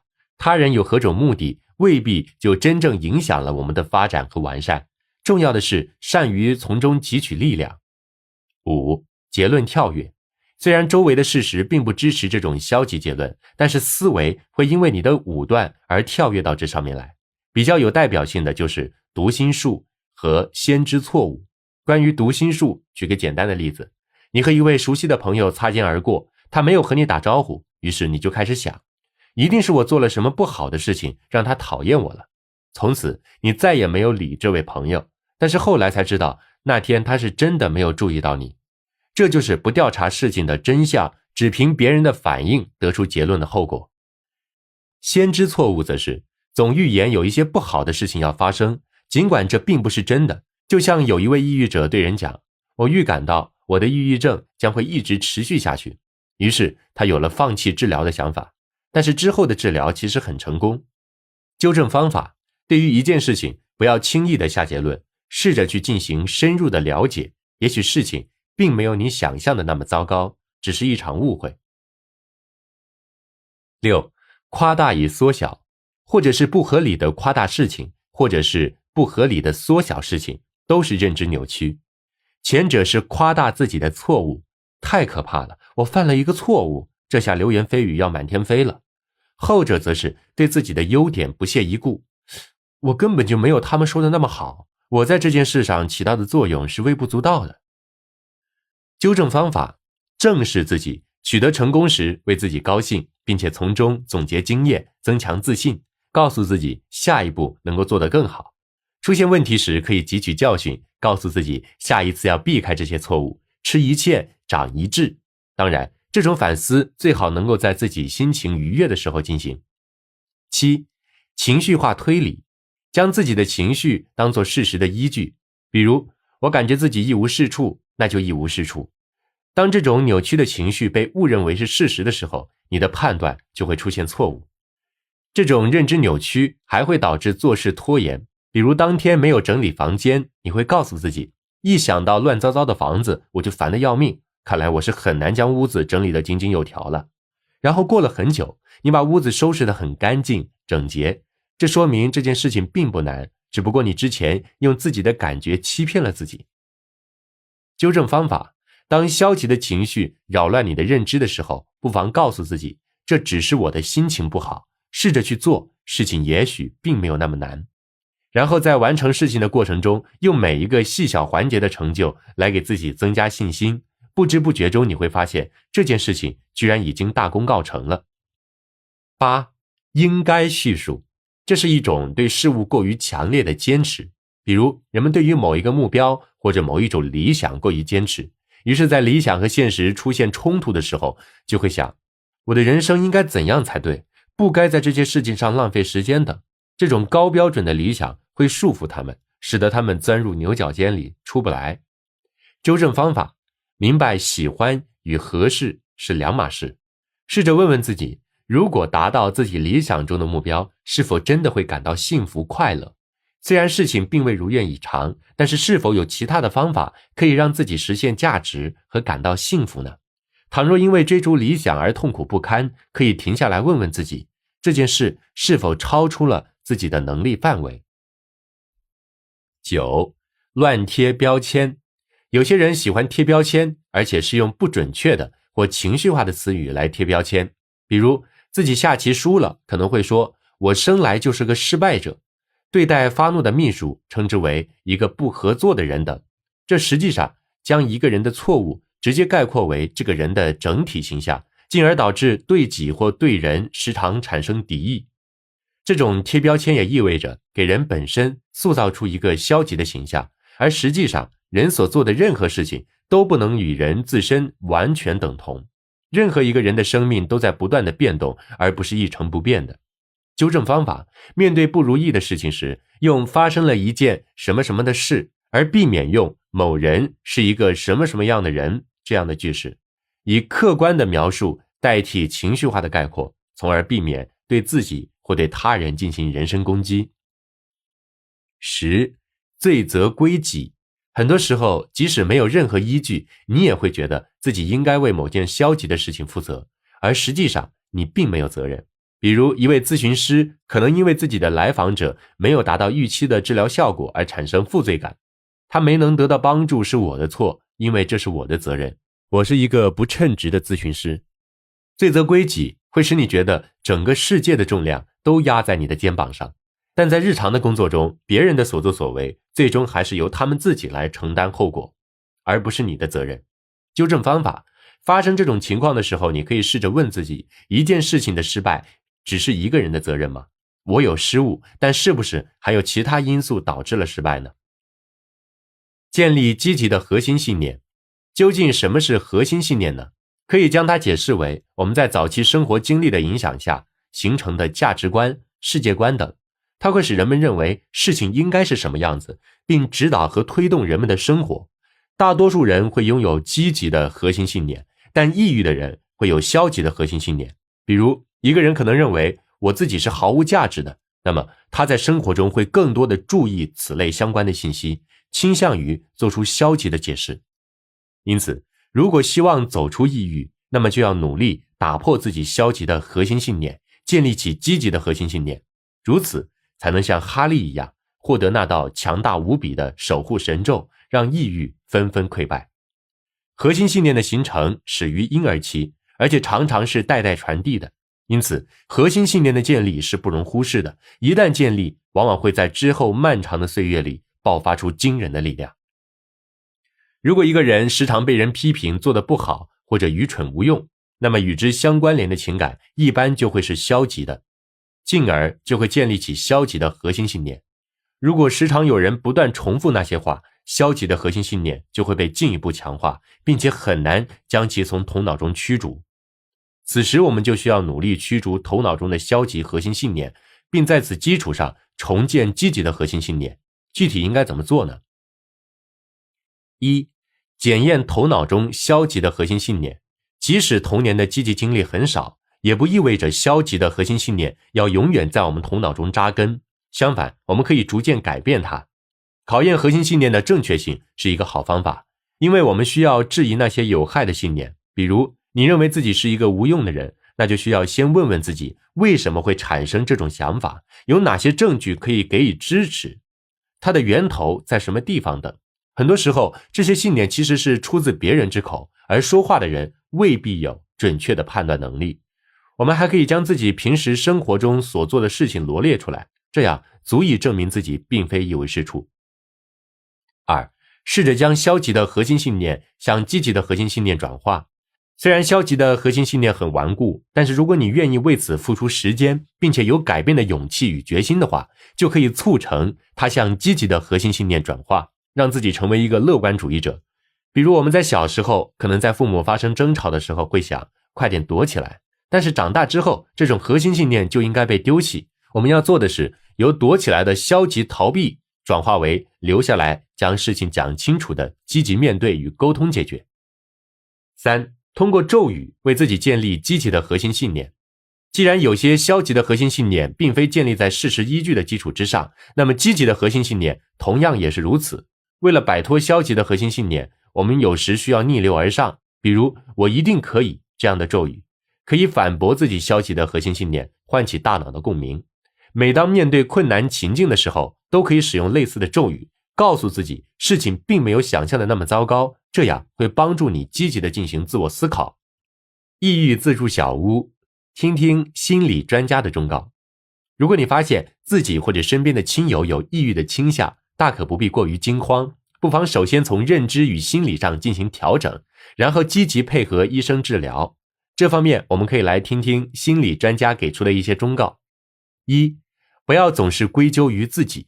在抑郁时，人会有疏离感和沮丧感，这个时候不要将原因归咎于自己，因为很多事情并不在你的意愿掌控之中，所以建议你为自己建立一个能够得到援助的人际关系网络。2. 别害怕向人倾诉真实感受，抑郁只是一种疾患，而不是一种耻辱。对亲朋好友或者是心理专家说出你的内心真实感受，他们会理解你的痛苦，这样你也可以避免遭受无价值感的折磨。3. 向医护人员表明态度，你需要对医护人员说出你的想法，表明自己的态度，让他们告知关于用药等方面的治疗信息，这样便于你积极参与其中并进行配合。4. 采取积极的行动，如果你发现自己或者亲友的病情在恶化，或者没有坚持治疗，停药过早，那么你要采取积极的行动，并且表明你的看法。5. 必要的情况下寻求医院帮助，比如有些女性在产后患上了抑郁症，而且比较严重，出现这样的情况建议住院治疗，这并不意味着个人努力的失败，而是为了保护产妇和婴儿的安全。6. 具体的小事其实很有价值，不要小看做家务、购物等日常琐碎的小事，它们虽然细小，但是具体而实际，帮助抑郁者处理这些事情其实很重要。如果可能的话，也可以让抑郁者参与进来，这样他们也会有成就感。7. 公开情况，便于获得理解和支持。自己或亲友出现抑郁的话，可以将情况告知周围的人，比如同事，这样能够获得他们的理解和支持，方便为进行治疗或者护理争取时间。8. 尽可能的保护抑郁者。假如身边有人陷入抑郁，那么需要你尽可能的保护他们，因为其他人如果不了解情况，就会对抑郁者持批评的态度，这对他们来说无疑又增加了一种伤害。9. 避免让抑郁者置身于人多的场合，尽量不要让抑郁者置身于人多喧哗的社交场合，也不要频繁邀请朋友或者亲戚来家里做客，建议给抑郁者一个清静的环境进行休养，陪伴他们散步、野餐等。10. 保证抑郁者的睡眠。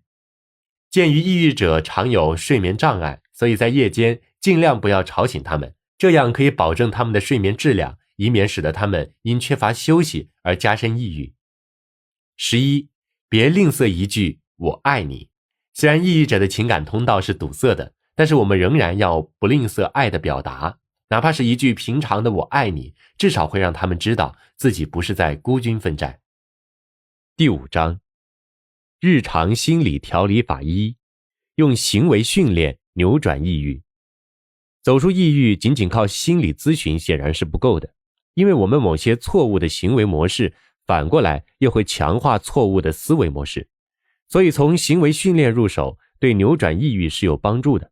重要的是通过行为渐渐形成正面的强化，在积极的行为模式中反省并且习得正确的思维模式。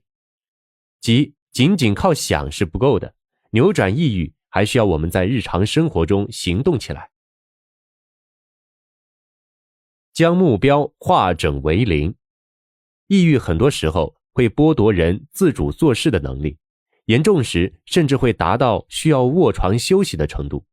在逐渐摆脱抑郁的过程中，想要迅速地达到完全恢复的目标显然是不现实的，因为过于急切很容易再次陷入困境。此时聪明的做法显然是化整为零，即将大目标分解成一个个小目标。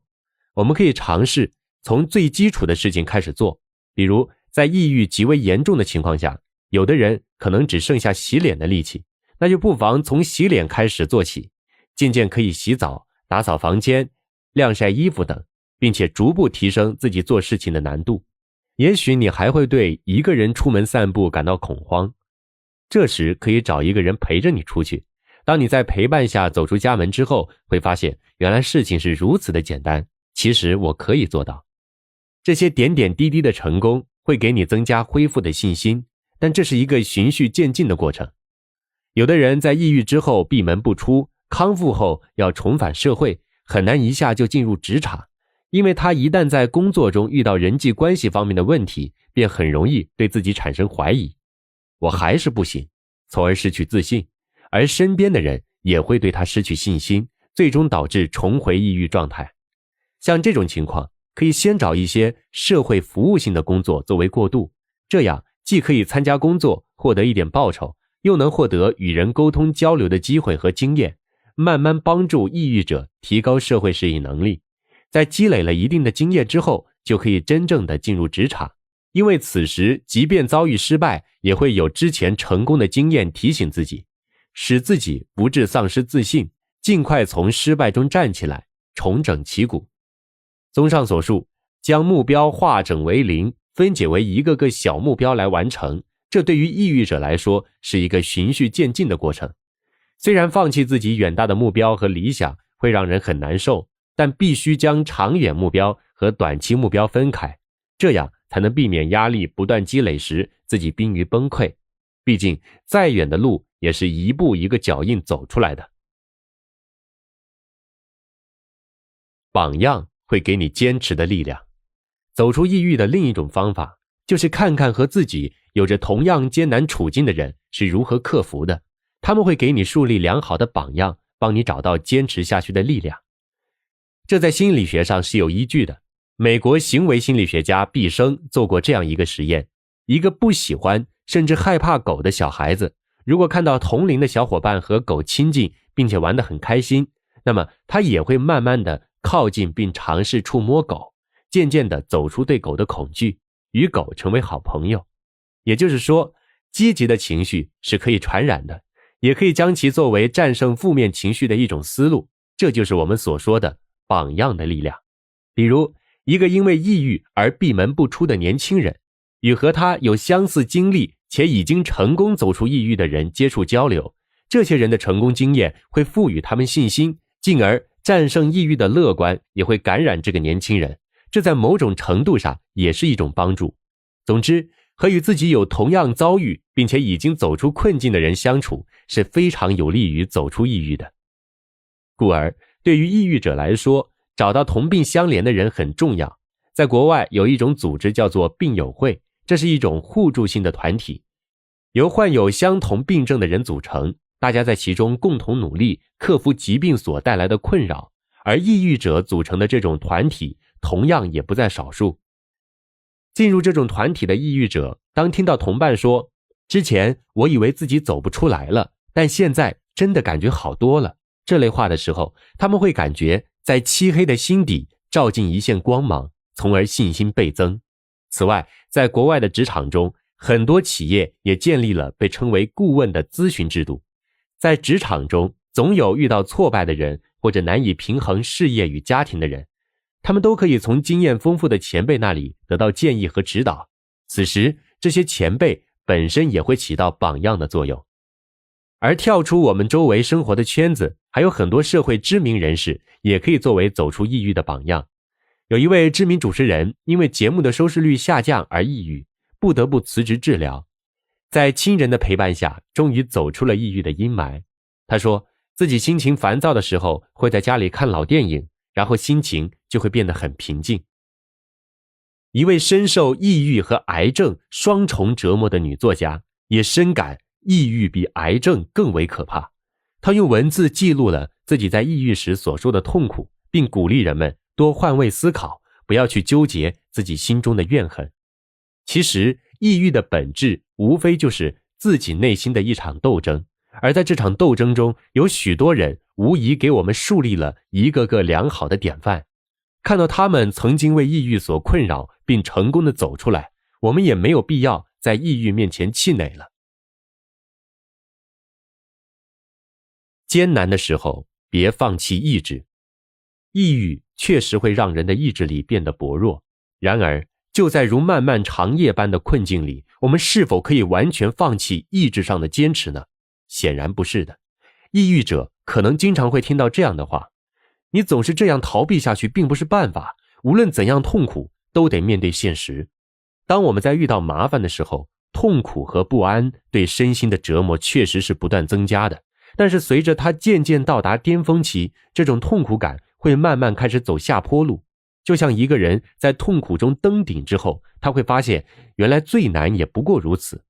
此后会慢慢的接受并习惯这种感觉，并且不会在他面前落败了。而如果还在没到达峰顶时就开始退缩，那么在心里只会留下一个果然很可怕的印象。这种经验会长久地留在我们心里，并且难以消散。在这个过程中，保留自己残存的一点意志力还是很有必要的。当你经受过之前认为自己无法承受的痛苦之后，再度回头来看，其实都不过是一抹烟云。如果觉得自己很难坚持下去，不妨在心里暗示自己，这种状态只要过了巅峰期就不成问题了。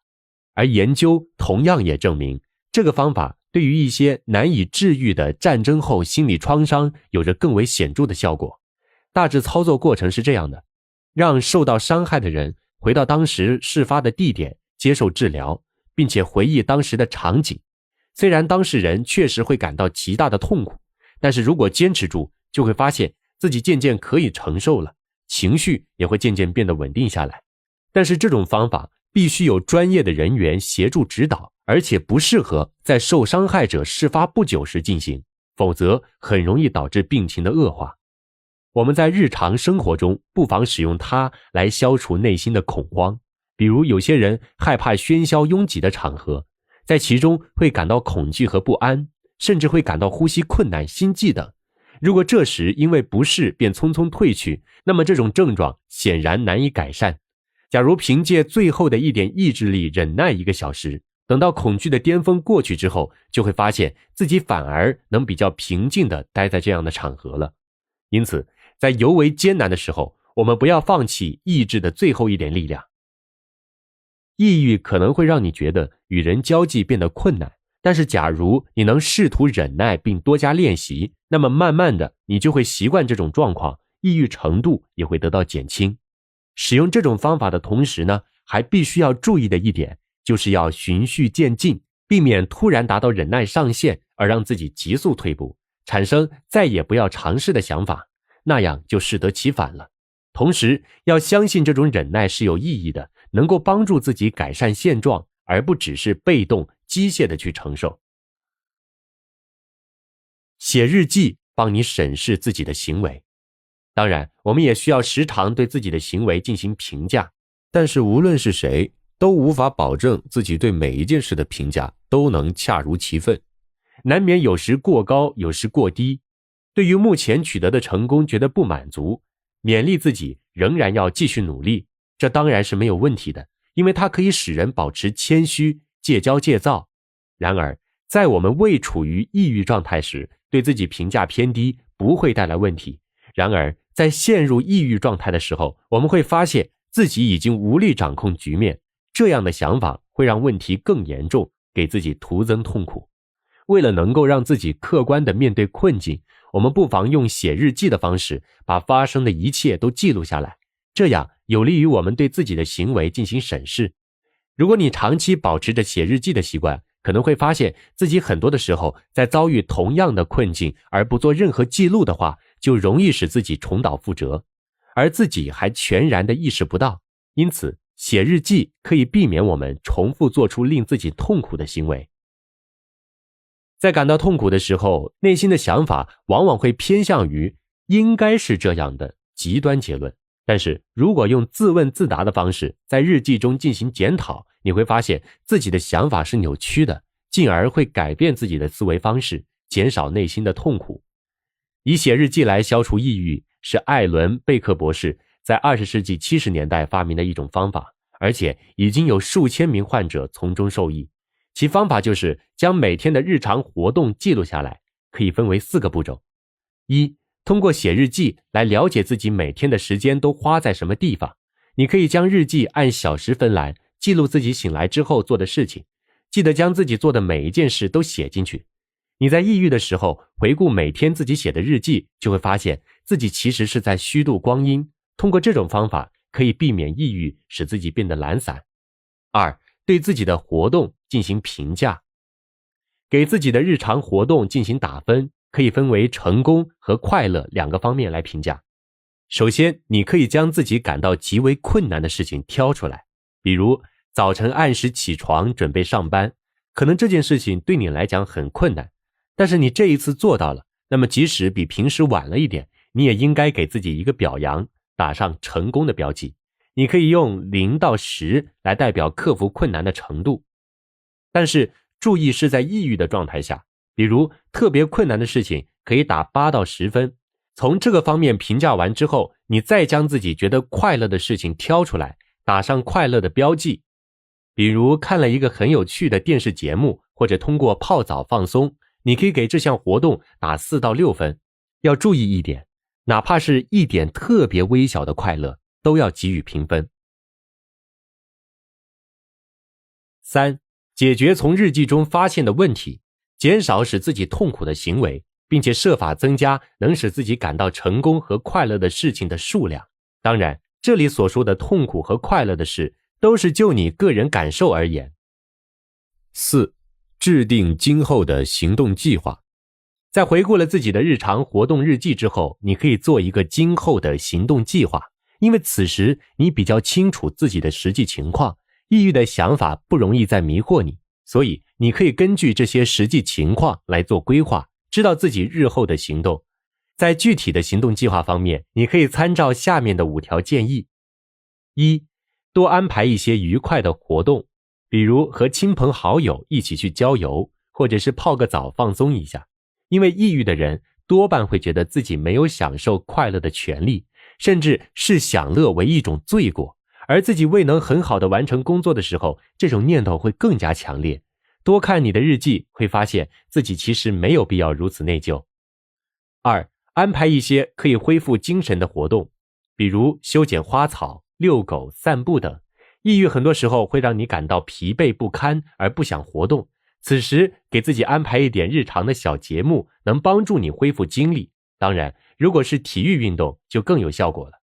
3、寻找能够吸引你的活动，寻找一些比较吸引你，能让你专注地投身其中的活动，这样会帮你摆脱沮丧的心情。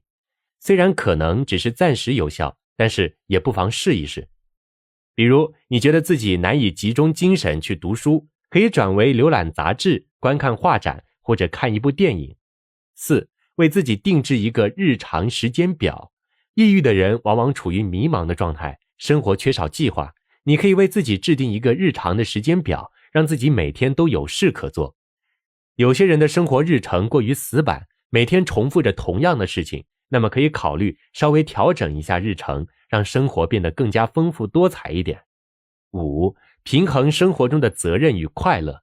如果你的生活中充斥着责任却缺少快乐，那么很难想象你会有愉快的心情，接下来也很难更好地承担你的责任，因为抑郁会让你无力履行自己的职责，而愉快的心情能够使你做事更加顺利。抑郁自助小屋，释放压力的小妙招。在现代快节奏的生活里，压力有时会让人精疲力竭，不得不喘息。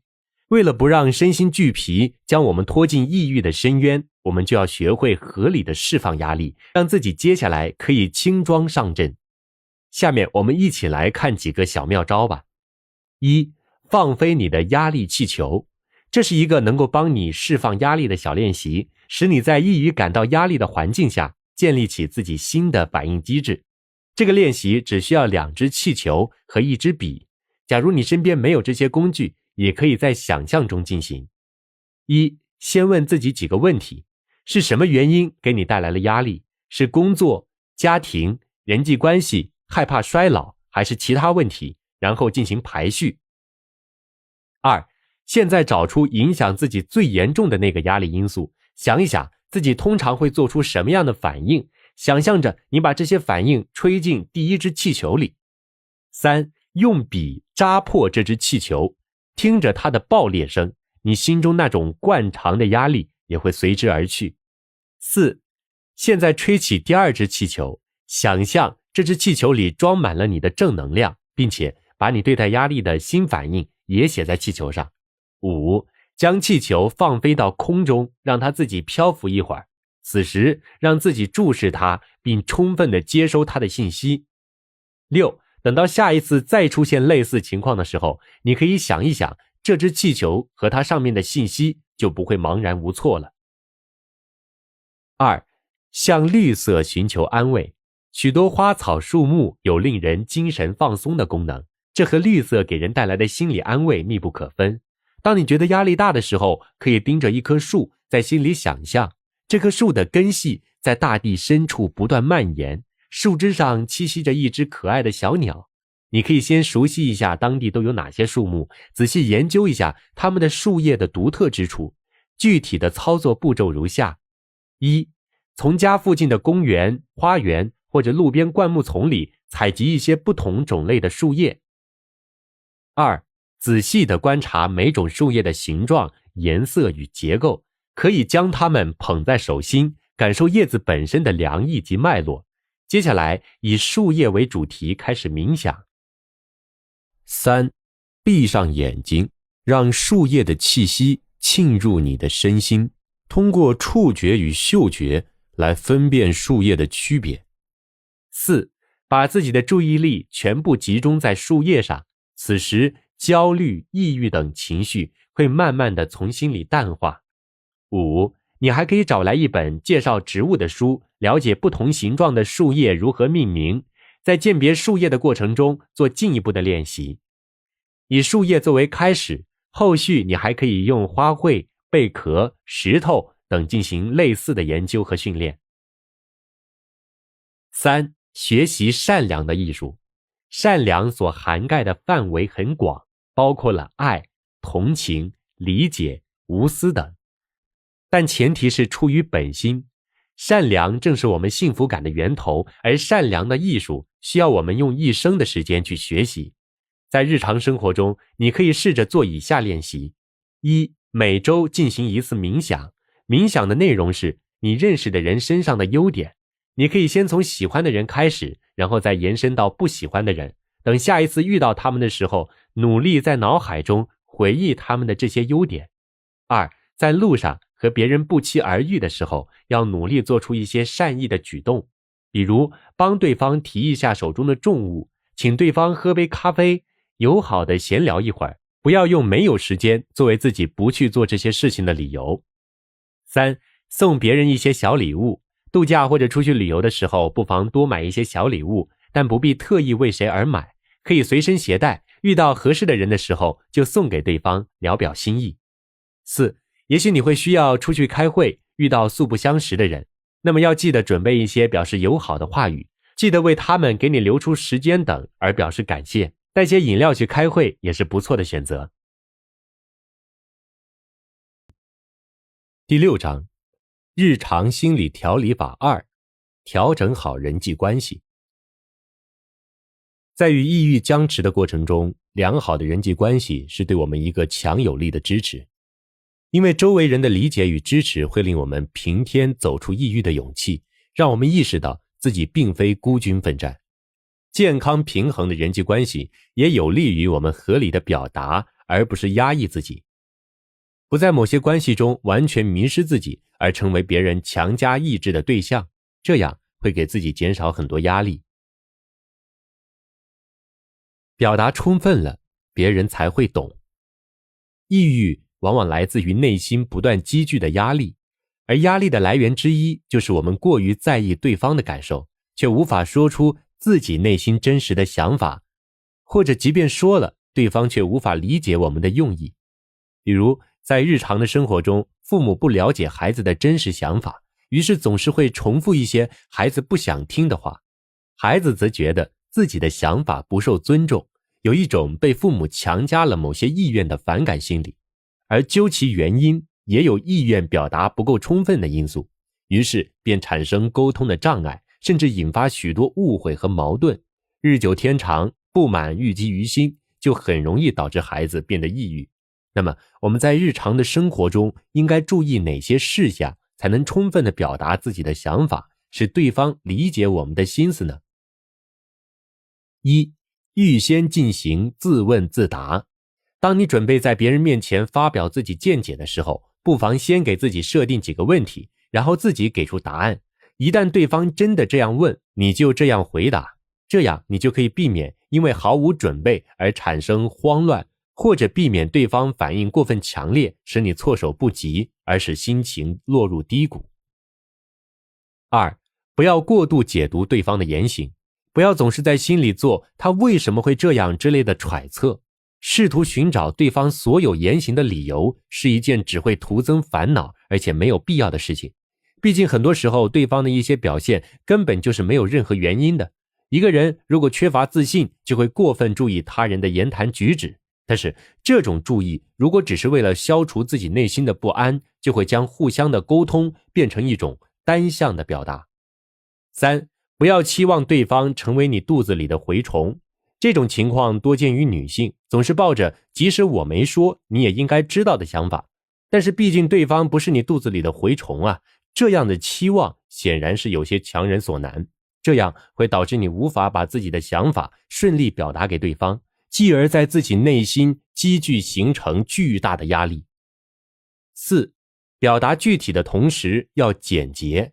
也许很多时候你觉得你表述的内容很重要，但是可能表述过于冗繁，反而条理不清，令人无法抓住你想表达的主要思想，甚至招来对方的责难。再比如表意模棱两可，含糊不清，对方会认为你不可信赖。当对方要求你说得更清楚一点的时候，你就要思考自己是不是出现了这些问题。五、表达时的态度要平和，不要过于激烈。有些人在公众场合讲话的时候，往往会面红耳赤，甚至双手颤抖，这时候可以做一下深呼吸，让自己平静下来。在说话的时候，尽量保持平稳的语速，这样有助于让自己放松。在谈话的内容和态度上，尽量保持平和中庸，避免带有攻击性，否则谈话双方都会感到不适。当然，如果只是一味的做听众，同样也会让双方都觉得不自在。保持重要人际关系的平衡，改善自己的人际关系无疑是走出抑郁过程的重要一环。而在这其中，我们又需要将人际关系进行分类，大致可以分为以下三种类型。第一类，配偶、异性朋友、父母和内心格外看重的亲朋好友。第二类，普通的亲戚朋友。第三类，职场中的领导、同事、下属等。这里第二类和第三类哪一类优先，答案因人而异，但是第一类人际关系的重要性则是无可置疑的。而我们在日常生活中的压力与痛苦，很多正是源于我们的第一类人际关系。故而我们在改善人际关系的时候，首先要把握的就是第一类人际关系，这是核心所在。但是这并不意味着我们就能因此而忽略另外两类人际关系，而是要努力保持这三类关系的平衡。比如很多女性在结婚生子之后，整个生活几乎都围绕着丈夫和子女，日久天长，她们就会因此而感到疲惫。再比如有些人因为与恋人分手而感到整个世界都崩塌了，甚至产生了轻生的念头，这都是因为他们的生活中只有第一类人际关系，却忽略了另外两类人际关系。而有些人则似乎只有第三类人际关系，这类人的生活里多半只有工作，而其余均被忽略。但是一个人过分在意第三类人际关系的话，那么在第一类人际关系中，他们往往就会处于沉默和忍耐的状态。这同样不利于心理健康。也许他们觉得没有什么问题，但是年深月久，蓦然回首的时候，他们会对自己的人生产生疑惑，会问自己，我这一生究竟都做了些什么？忙了一辈子，最终却一无所有。这种巨大的空虚感终究会让他们失去心理上的平衡，等到有一天无法承受，便会落入抑郁的罗网。总之，三类人际关系的平衡对人格和身心健康有着重大的影响。当我们不能很好的兼顾这三类关系的时候，就会缺少爱的支持，进而情绪也会走进死胡同，此时抑郁就很容易乘虚而入了。悲伤时需要一个分担者。世上最大的悲伤莫过于自己最亲近的人离世。从古至今，生离死别始终是一个沉重的话题，而在亲近的人离开之后，悲伤会令人陷入几近崩溃的状态，随之而来的还有失眠、不思饮食等种种表现，甚至有些人会产生轻生的念头。故而在重要人际关系的处理中，这种人际关系上的突如其来的缺失与空位也会给我们的心理造成巨大的影响。当亲近的人的噩耗传来之时，人们下意识的反应往往是不敢相信，觉得事情不是真的，首先从心理上予以否认，接下来面对残酷的事实之后，就会本能的产生感觉受不了了，想要离开这个世界等绝望的想法。这种痛苦虽然深入骨髓，给人以巨大的折磨，却是必须经历的一个悲伤巅峰。倘若我们在这个过程中有了充分的体验，接下来就会自然而然地产生总停留在这个阶段也不是办法的想法，进而得以放下悲伤的执着，在人生旅途中重新上路。因此，人需要有这样一个从悲伤中走出的过程。但假如人只停留在否认事实的阶段，亦或是假装并不难过，没有经历悲伤的巅峰，就会导致内心的情绪被压抑堆积，既不能得到宣泄，同时也无法消化，痛苦得不到消解，便会引发抑郁。这就意味着我们需要找到一种化解悲伤的办法，而找到一个分担者倾诉心里的悲伤，多一个人共同承担，不失为一个好办法。这是因为如果独自吞咽痛苦，很容易会胡思乱想，甚至责备自己，悲伤不是件好事，这样下去岂不是要崩溃等，想得越多越不敢悲伤，最后失去了宣泄情绪的能力。而如果身边有一个人陪伴你，安慰你，对你说悲伤很正常，并且耐心地倾听你诉说内心的感受，就会有助于你顺利地进行悲伤处理。葬礼仪式的重要性就在这里，因为大家都在一起感受悲伤，你身处其中，会感到我并不是被遗弃的那一个，有这么多人陪着我感受痛苦，从而感到悲伤是很正常的一件事。身边有一个分担者，除了可以倾诉悲伤之外，还可以承认自己悲伤以外的感受，比如愤怒、懊悔、焦虑不安等。为什么就这样扔下我就走了？我应该早一点那样做，或许他就不会死了。他走了，今后我的路该怎么走？这些心情不妨找个人说出来，会起到心灵减负的作用。当然，也有人因为自尊心而无法向人倾诉，但是诚实的面对自己是悲伤处理中极为重要的一环。或者你也可以选择寻找一个没有任何关系的人去倾诉，比如心理咨询师，只要能将自己的悲伤等情绪吐露出来，慢慢的你就会得到治愈。当然，如果你身边有因悲伤而抑郁的人，你可以试着和他们谈论那些悲伤的事情，让他们自然而然地流露出内心的情绪。心门一旦打开，他们就会感到如释重负。找一个信赖的人分担悲伤，对于预防因悲伤而抑郁来说是极为重要的。价值观不同，不必沉默。相信许多人在人际关系中都感受到因为价值观不同而带来的困扰，即便是在重要人际关系中也同样不胜苦恼。无论是夫妻还是亲子之间，这样带来的压力已经无形地侵入家庭之中，家越来越让人怀疑还是不是那个给心灵以栖息地的避风港。而很多人在面临类似的问题的时候，也会感到因为自己的想法与对方冲突而倍感压力，这也无形中成为抑郁的源头之一。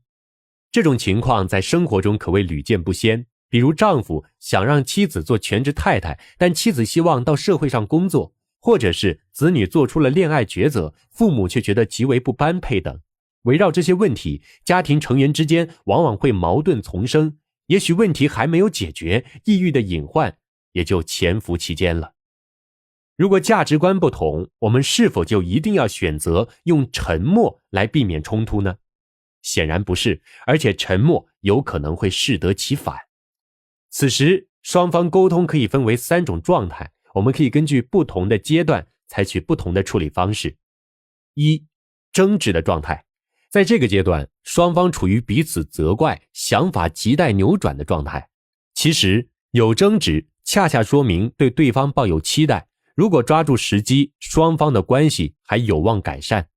可能有些人会觉得难以理解，我们举一个例子来说明。假如你与父母之间发生冲突，各执己见，此时你会一口否认对他们还抱有期待。但是假如你的父母选择了放任不管，让你自生自灭的做法，显然你不会感到没有任何烦恼。如果这种状态已经让人抑郁了，那么我们应该如何扭转这种局面呢？首先，可以试着问问自己，到底是什么问题使我们争执不休？我们有没有办法把问题表述得更清楚一点？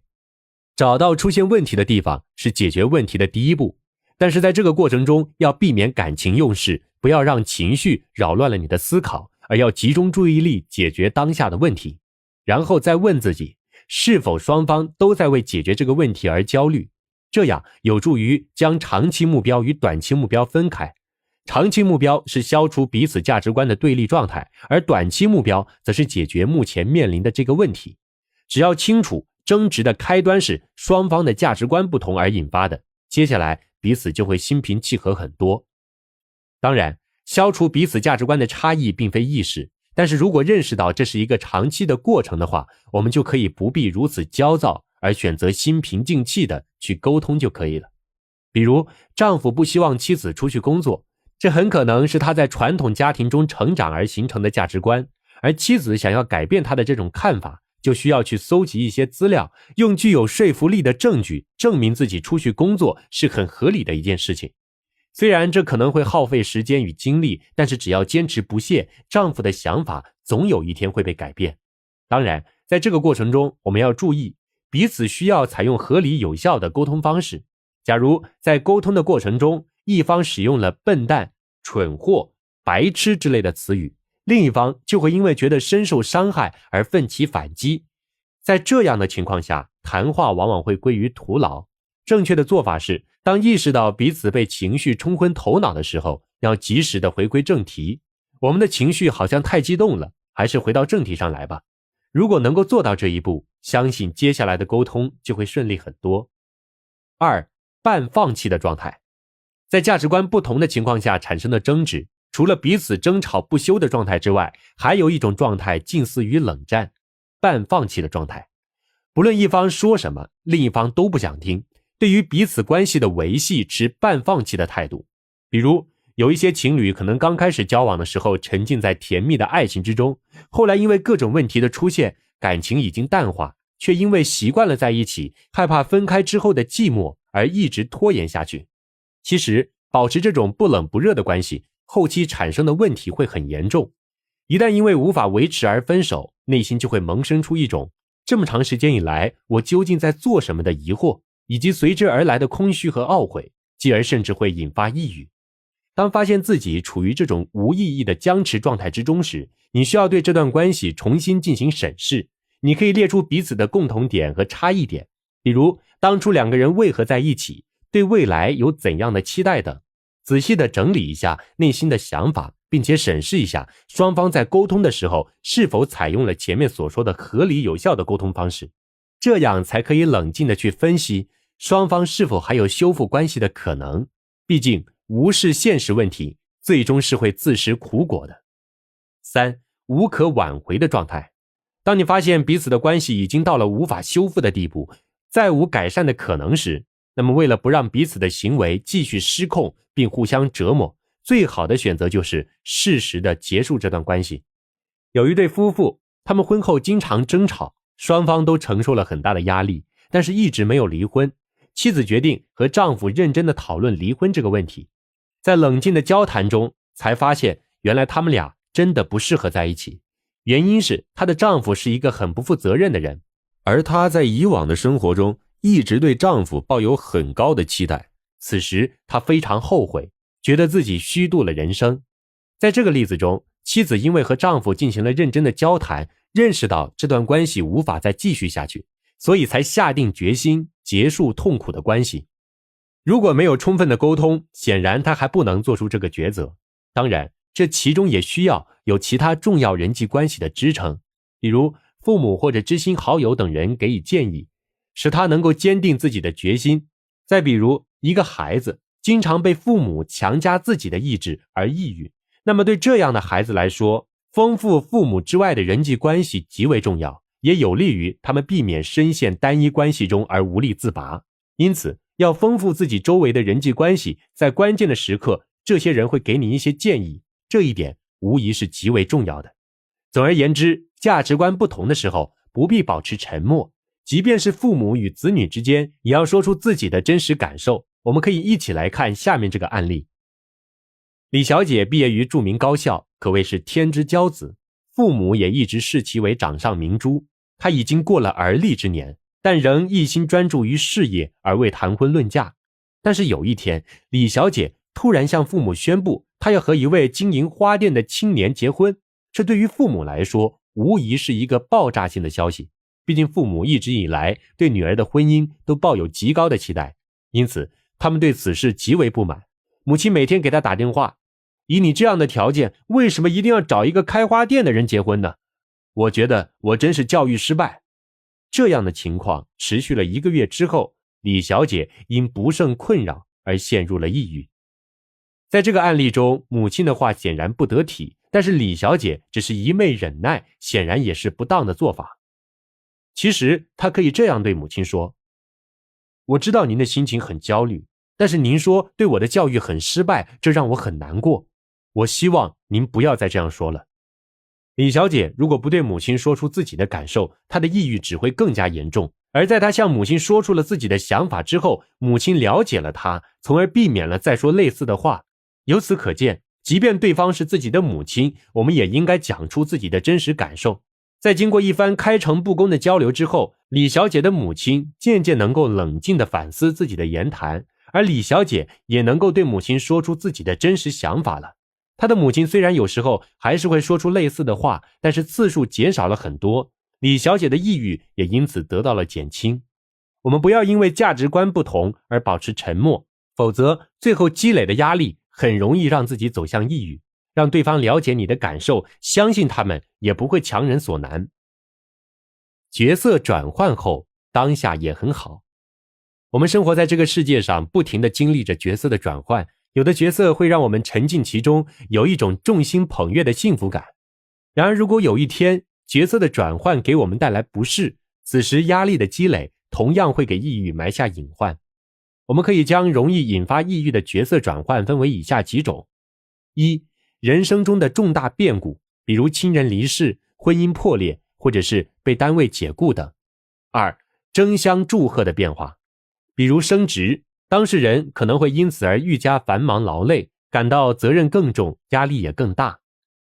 三、搬家调职等变化，因为执行过程往往耗神费力，所以年龄越大的人越容易因此变得丧失活力。在这些角色转换中，人们往往因为对过去的角色念念不忘而倍感苦恼，原因多半是出于对过去记忆的过度美化或者是丑化。以失恋为例，当事人或是沉湎于对方过去给予的幸福回忆，或是因为对方往日遗留的不满而心存怨恨。然而，任何事都没有绝对的好与坏。当你因为失恋而伤心欲绝的时候，或许应该想到，这样的你们如果真的进入婚姻殿堂之后，也未必能够携手白头。换一个角度，说服自己接受眼前的事实，这无疑是最重要的。从另一方面来说，如果认为过去更好，其实也说明你觉得当下并不好。而一个有自己追求的目标，并且能够客观审视过去的人，会觉得现在过得好就够了。假如你一直无法走出昔日的回忆，那么就需要提醒自己，应该努力经营现有的人际关系了。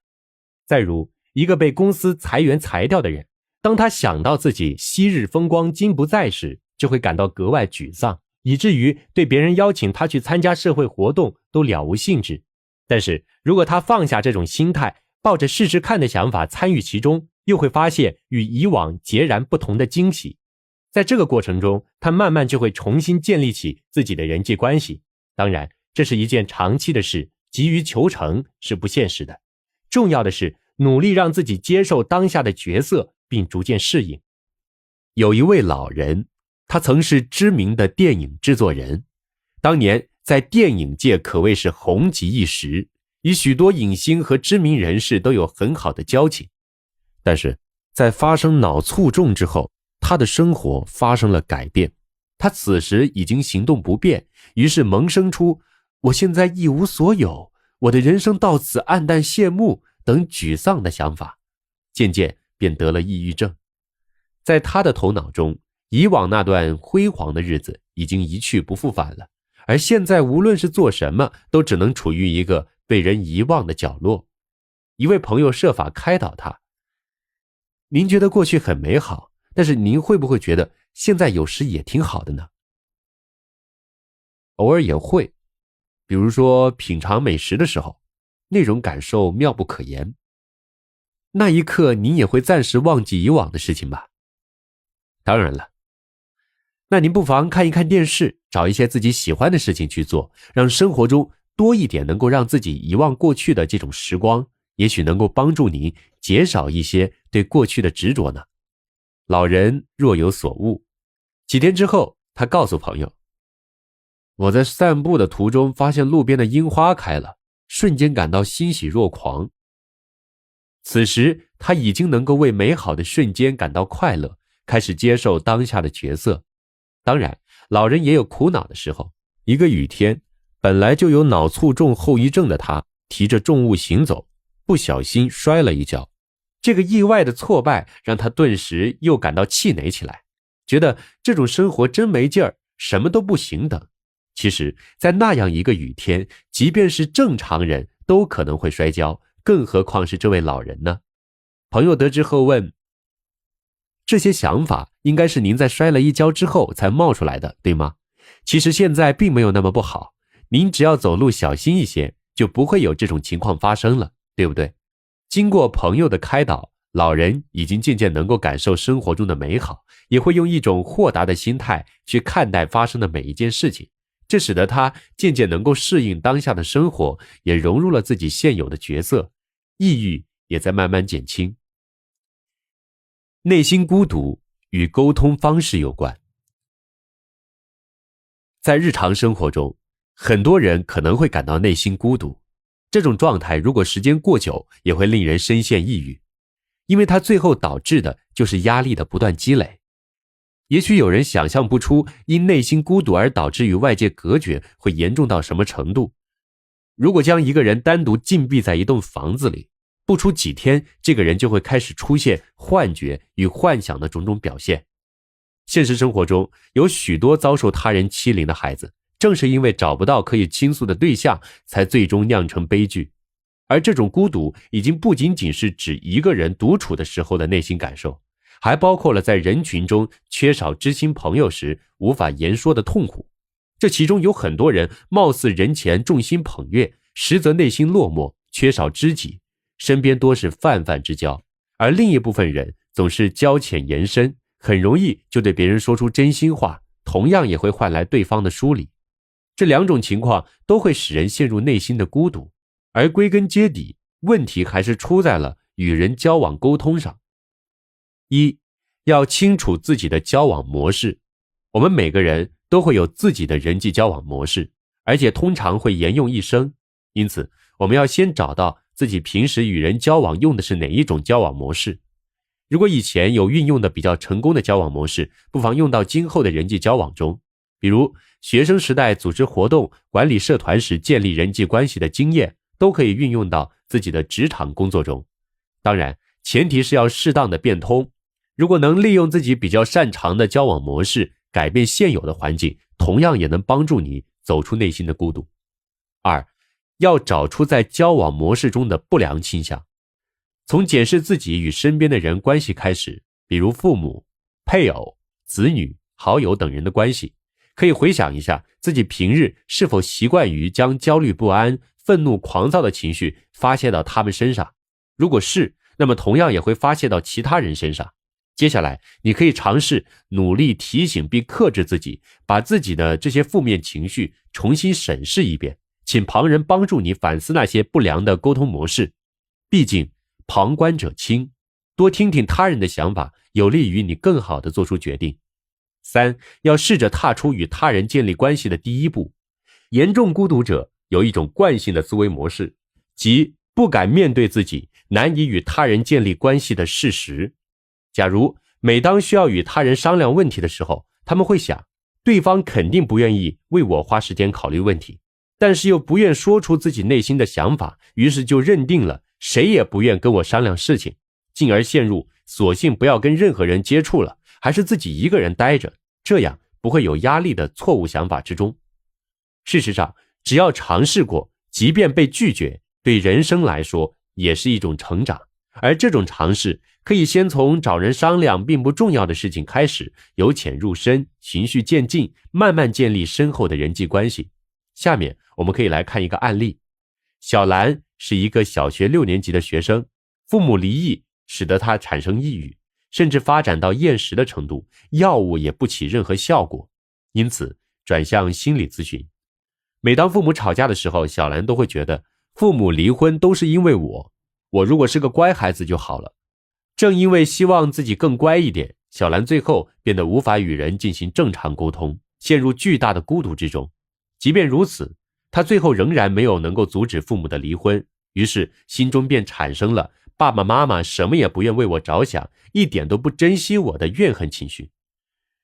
虽然通过心理咨询，她认识到父母离婚并非因为自己，但独自一人的时候，她依然无法遏制这种想法，这就需要首先帮助她审视自己内心的各种想法。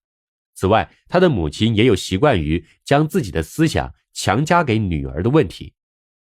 当小兰说出自己那个时候很痛苦的时候，母亲会说，那你希望我怎样？现在是在指责我吗？小兰在此情况下显然无法反驳，于是就只能通过怒吼、摔东西等暴力行为来宣泄情绪。其实，即便是一个成年人，当他无法说出自己想说的话时，也会发生歇斯底里的情绪失控，包括发生家暴，其实很多也是源于沟通能力不好，一方说不过另一方，于是拳脚相向。因此，咨询师尝试改善这对母女之间的沟通方式，对于他们交流时的某些过激语言，会善意的提醒，这句话我们是不是可以说得更委婉一些？渐渐，双方都发现了自己的问题，情绪化冲突的次数也比以前有所减少。同时，咨询师鼓励小兰鼓起勇气去和朋友说话，拓展自己在家庭之外的人际关系。1年之后，她的情况得到了明显的改善，已经回到了生活的正常轨道。抑郁自助小屋，用平均律来告别杞人忧天。不知道你是否有过这样的经历，你为很多未发生的事情而担忧不已，别人告诉你这不过是你多虑了，于是在别人的眼中，你可能就是现代版的杞人忧天，而这种情况可能就是抑郁来临的信号。那么怎样摆脱这种状态呢？我们可以来尝试一下美国心理学家加利的平均律方法。加利是在密苏里州的一个农场里长大的。有一天，在帮母亲摘樱桃的时候，加利突然哭了起来。母亲奇怪地问，加利，你为什么哭呢？加利回答，我害怕自己被活埋。其实那个时候，加利担心的事多得数不胜数。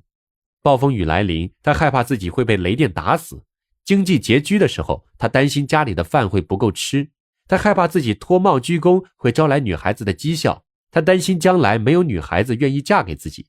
他离地的时候，经常会花几个小时想这些问题。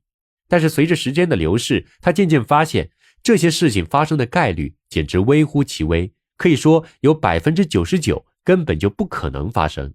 比如任意哪一年被闪电击中的概率其实只有35万分之一，即使在出现木乃伊之前，被活埋的概率也只有1000万分之一。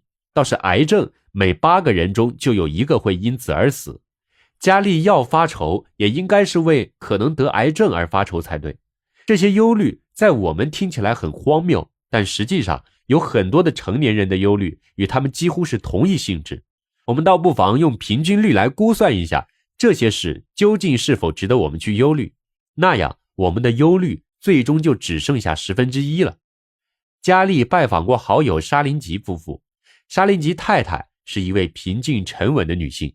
然而当加利问她是否曾经因忧虑而倍感烦恼时，令人意想不到的是，她说自己曾经在忧虑中生活了11年。那时她的脾气很暴躁，每一天都被紧张的情绪占据着，担心自己是不是将电熨斗忘记在熨衣板上，可能会引发火灾，担心自己的保姆丢下孩子们跑出去了，担心孩子们骑车出去会被汽车撞死。这使得她在做其他事情的时候都心神不宁，这也使得她的第一次婚姻以失败告终。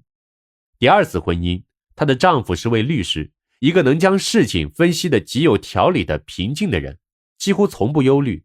每次看到她紧张焦虑的时候，丈夫总会劝导她，不要急，我们来一起分析一下你担心的事情有多大的概率会发生。小儿麻痹症在加利福尼亚州肆虐的那一年，丈夫要她保持镇定，并且采取了预防措施，暂时不让孩子出入公共场所。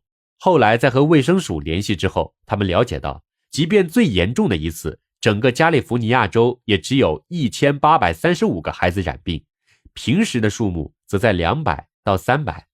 这个数据听起来的确令人恐惧，但真正计算起来，一个孩子感染小儿麻痹症的概率确实极其微小。根据平均率，这种事情是不会发生的。就这一句话，让他90%的忧虑都烟消云散，而他也享受了至今20余年的美好与平静。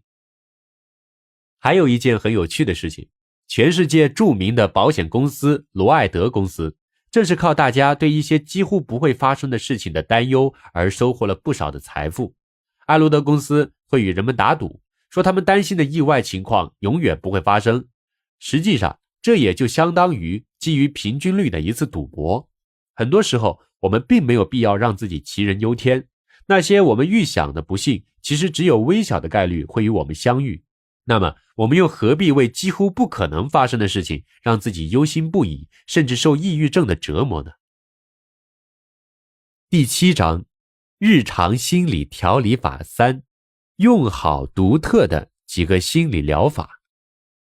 抑郁症除了常规治疗以外，还有一些独特的心理疗法，他们在治疗抑郁症的过程中也会出奇制胜。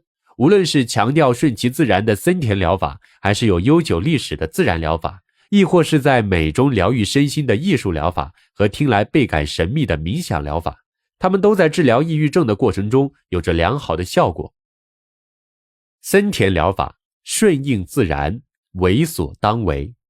森田疗法诞生于1919年，它是由日本东京慈惠会医科大学森田正马教授创立，倡导顺应自然、为所当为的心理治疗。它长期被应用于治疗抑郁症、神经症、自主神经失调等疾病，经过几十年的发展，已经成为获得国际公认的带有东方色彩的心理疗法。森田疗法的核心理念是顺其自然，为所当为，旨在打破抑郁者所陷入的精神束缚机制。森田本人称这种方法类似于佛禅的顿悟状态，可谓以东方的智慧来进行心理治疗的成功典范。下面我们就来看看它的治疗原理。1. 顺应自然。思想家卢梭说过，世上最没用的3种教育方法就是讲道理、发脾气、刻意感动。虽然只是谈教育，但是在心理治疗的层面其实也同样适用。的确，在心理治疗的过程中，一味的进行说理明显是徒劳的，毕竟道理谁都懂，仅仅依靠理智是不足以克服抑郁的。相反，需要在感情上经历过体验才能获得改变。而人的感情有一个规律，你越注意它，它就越强化；你不理睬它，它反而会自然消退。因此，森田疗法主张，对于自己的烦恼、苦闷状态，首先要承认并接受，不要刻意去改变，要顺其自然，而不是一味的劝慰。当这种状态达到顶峰的时候，情感就会变得迟钝，患者反而不感到苦闷了。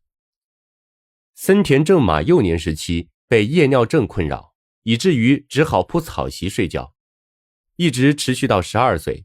这件事情让他长期深感自卑。后来得知村里有一位名人小时候也是如此，病情也就好转了。此外，他还为神经衰弱所苦，虽多方求医，却收效甚微，因此很是担心自己的健康。后来他在大学时还曾因为父母农忙忘记给他寄生活费，而当时又临近考试，误以为父母不想让他继续读书，抑郁和气愤之下，甚至有过自杀的念头。但后来他下决心要做出一番成绩证明自己，索性放弃治疗，拼命学习，不但获得了好成绩，而且各种症状居然不药而愈。从此他蓦然醒悟，自己的病其实不过是假想出来的。森田正马后来由此提出了疑病素质理论，认为人是偏于内省的，因此格外关心自己身心的异常状态，并且忧心忡忡，这就使得人会出现担心自己患病的精神倾向。有疑病素质的人会把一些日常普遍存在的现象，比如口吃、头痛、失眠等误认为是病症，而且在这些事情上过分集中注意力，比其他人更加的敏感，于是也就导致病得越来越严重。因此他主张接受自己的各种症状和不良情绪，不要强迫自己，也不要压抑或者排斥他们，简而言之就是不采用对抗的状态，而是选择与他们和平共处，让他们自生自灭。2. 为所当为。在正视并接受自己身心状态上不适之后，我们接下来要做的是不受其干扰，努力去做自己该做的事情。森田疗法把与人相关的事物分为2类，可控制的事物与不可控制的事物。可控制的事物是指我们通过主观意志可以调控的事物，而不可控制的事物则是我们的主观意志无法决定的事物。我们只要控制可控制的事物就可以了，做自己能力范围之内的事情，也就是为所当为。要做到为所当为，我们需要注意以下2点。第一，需要忍受痛苦。为所当为，也就是说，一方面要对症状采取顺应自然的态度，另一方面要顺应生命原有的欲望，做自己应该做的事情。症状虽然痛苦，但我们要努力接受，把注意力放在有意义且能够做出成效的事情上，这样也可以转移注意力。举个例子，有的人可能见人就恐惧，那么按照森田疗法，就让他带着恐惧与人交往，该见的人还是要见，但注意力要放在自己要做的事情上。这样坚持一段时间之后，患者就会发现自己想要等症状消除再与人接触的想法其实毫无必要，也就是说，该做什么就马上行动，即使痛苦也要坚持去做，这样才有利于摆脱精神束缚。第二，正视现实，陶冶性格。森田疗法的专家高武良久指出，因为人的行动一般会影响其性格，所以行动造就性格是有一定依据的。我们的精神冲突往往止步于精神世界，而在实际生活中，我们却总是采取逃避的态度。仅凭主观意志的努力，我们是无法摆脱苦恼的。唯有在实际行动中，才有可能让思维得到提升与飞跃，从而更加适应生活。就如同一个人想要学会游泳，他如果因为怕水而不跳进水中，就永远都学不会。即使之前基础为0，跳入水中也是可以做到的。其余的技巧都可以慢慢学。在实际行动中，我们可以发扬自己性格中的长处，比如严谨、勤奋、责任感强等，而摒弃性格中的不足，比如过度的自省和完美主义等。这也就是我们所说的陶冶性格的过程。它不等同于改变性格，而是对性格的扬长避短。艺术疗法，在美的陶冶中修养身心。艺术疗法可以追溯到18世纪末，当时在欧洲的精神病院中，一些病人的艺术作品引起了众人的注意，因为这些作品有助于医生做出病理诊断。大多数的医生相信，精神病人的艺术作品是他们做出诊断的一个有力依据。此后，艺术疗法也就悄然兴起了。艺术疗法是运用音乐、舞蹈、绘画等艺术手段，通过心理诱导的方法来转移注意力，影响抑郁者的精神状态，帮助他们逐渐摆脱痛苦，恢复身心健康。这个过程也是对情绪的一种释放，有利于抑郁者保持情绪的稳定。艺术疗法可以整合多种艺术形式，比如线条绘画、色彩绘画、雕塑、软陶等形式的结合，可以让抑郁者在创作的过程中趋于康复，包括音乐、舞蹈、戏剧、诗歌等创作都可以结合在一起，进而使抑郁者得到治愈。艺术疗法的基本原理就是通过表现和创造具有治愈作用的艺术作品来达到治疗的效果。抑郁者通过艺术创作活动表达自己内心深处的情绪，完成自我发现和自我洞悉。因为艺术本身是一种独特的心灵语言，它可以唤醒人内心深处的创造性和生命的能量，从而一点一点驱散抑郁。用中医的理论来解释，艺术疗法体现了形神合一的观念，即运用形与神俱全才能身心健康的原则，来帮助抑郁者改善并走出抑郁。艺术疗法有以下几个特性，使得它为人们所注目。一、具有高度的整合性。艺术创作的过程是一个富于趣味的多维度的学习过程，也是感觉、知觉、肌肉运动能力、情绪等多种能力整合学习的过程。一个作品的创作完成，恰恰也是意味着多维学习与自我整合的推进。二、一种表达自我的语言。用艺术来表达自我，可以不受语言表达的多种局限，从而更好地表情达意。爱德华就说过，绘画是最简洁的非言语性语言。此外，艺术疗法可以唤起有创造性的生命力，从而帮助人取得或者恢复心理上的平衡。三、表达过程中自然治愈。艺术疗法以释放、表达和化解为唯一目的，而且治疗师还可以指导抑郁者想象一种积极的意象进行创作，通过这种新意象来取代旧意象，从而完成治愈的过程。四、调整不协调的情感。通过艺术创作，可以较为安全地触及抑郁者内心深处潜藏的各种情感，比如孤独、恐惧、羞耻、愤怒等。他们可以将其以艺术的形式表现出来，进而使抑郁者接受这些情感，告别内心的冲突，达成内心的统一与人格的渐趋完善。在艺术疗法进行的过程中，治疗师可以与抑郁者进行一些对话，比如提出以下这些问题：一、刚才你在创作的过程中有什么样的感受？二、注视你的作品的时候，你有什么样的感受？三、假如作品中这个人物会说话，你猜他会对你说什么？四、请你和你的作品进行一次对话，并且将对话写出来给我看，好吗？五、请你用第三人称为作品编个故事，可以以很久以前开始，怎么样？六、请给你的作品起个名字，这样会使主题更加鲜明突出。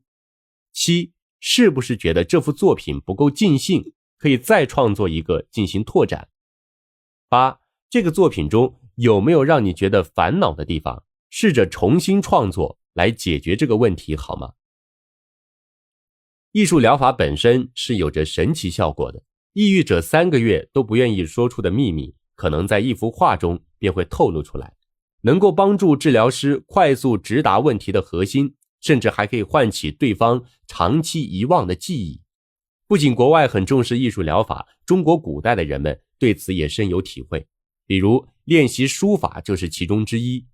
从医学角度来讲，练习书法能够有效地减轻失眠、缓解焦虑等。虽然人生70古来稀，但是许多著名的大书法家寿命都超过了古稀之年。宋代诗人陆游还曾经写诗：一笑挽笔砚，病体谓之轻，足见艺术疗法在古今中外都是有可观疗效的。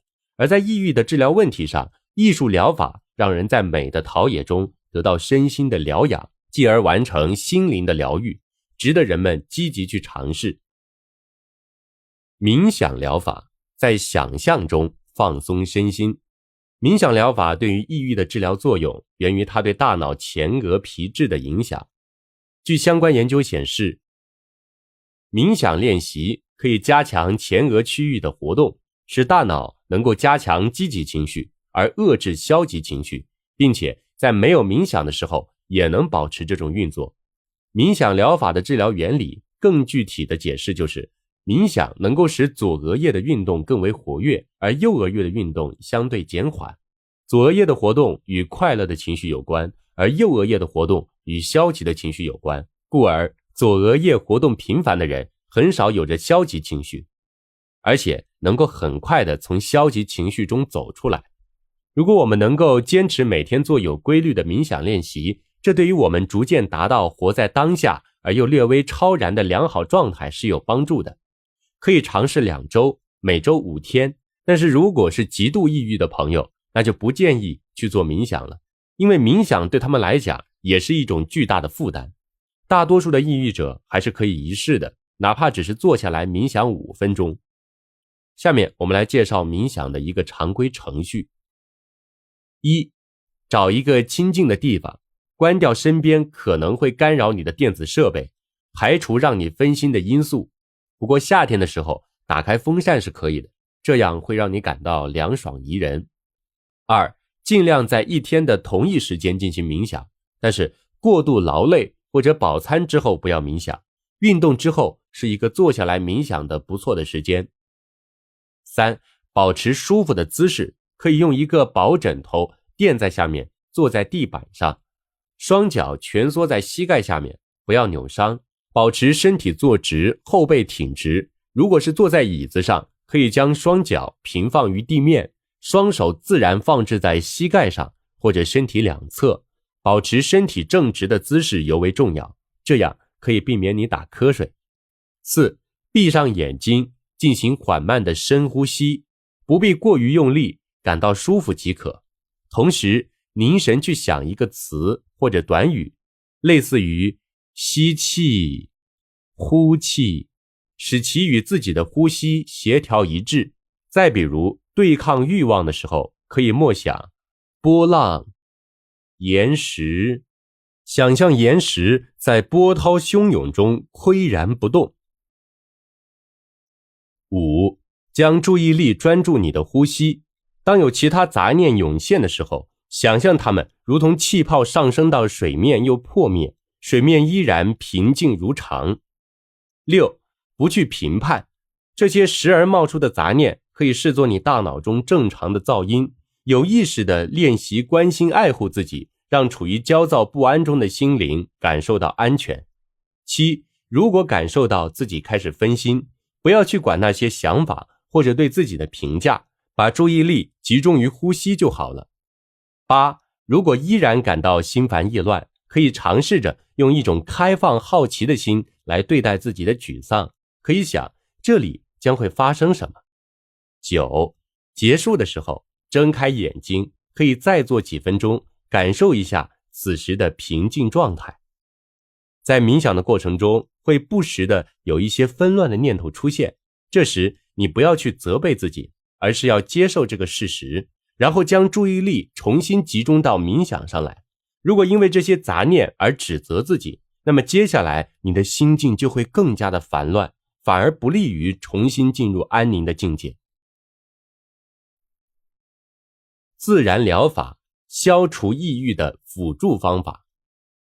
抑郁除了心理疗法和药物治疗之外，一些自然疗法也可以起到一定的辅助效果，主要有以下几种。1. 运动疗法。运动对抑郁的疗效早已被大量研究数据证明。从科学的角度来看，适当的体育锻炼能够帮助人改善心境，保持心理的平衡。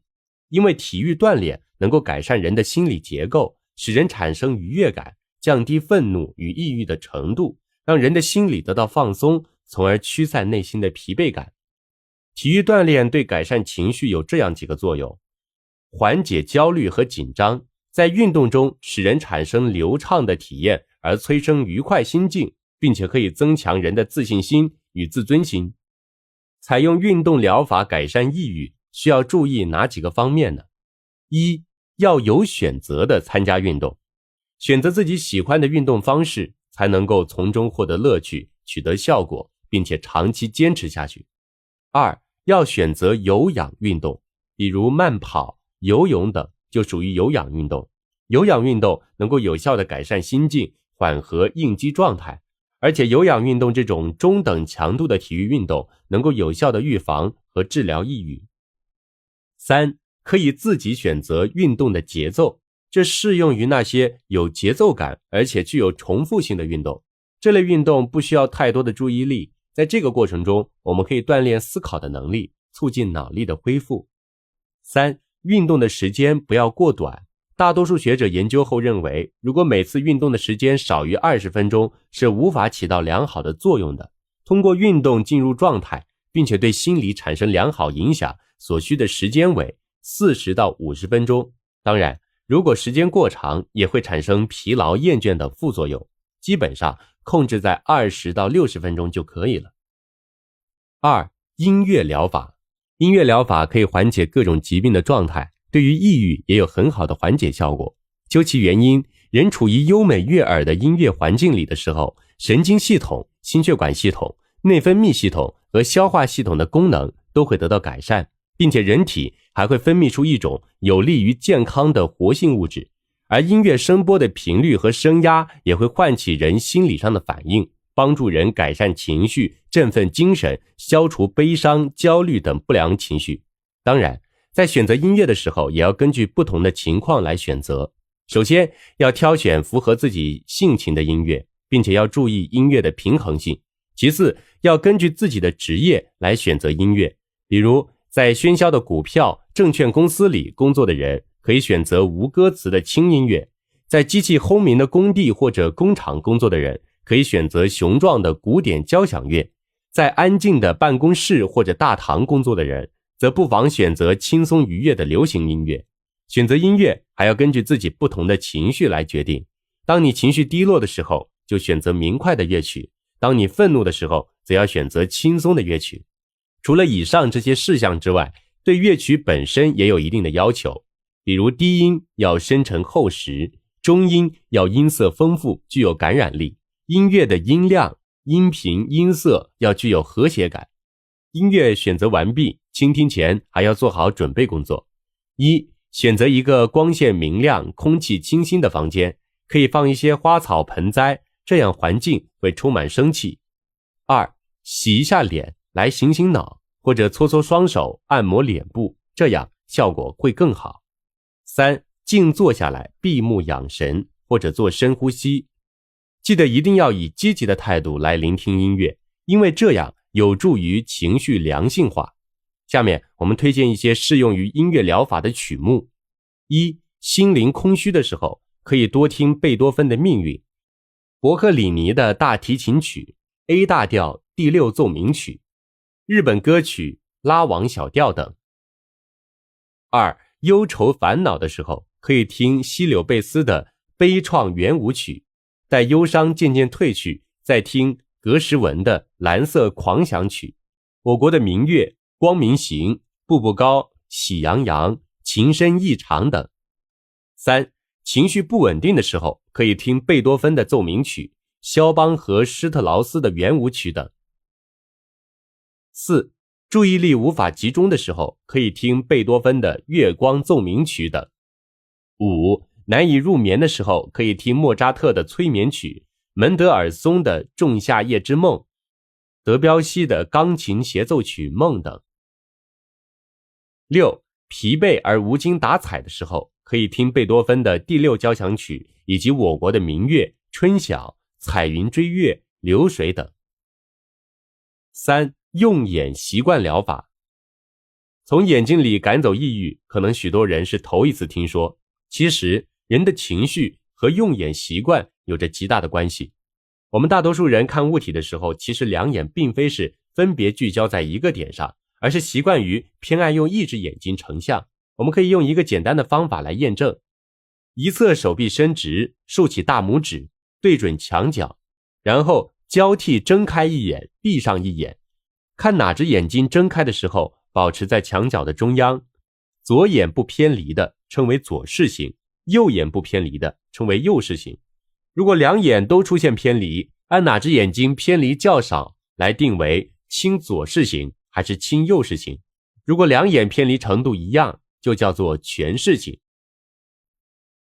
根据调查结果，积极乐观的人多习惯使用右眼，而消极悲观的人多习惯使用左眼，前者多为右视型、轻右视型、全视型，后者多为左视型、轻左视型。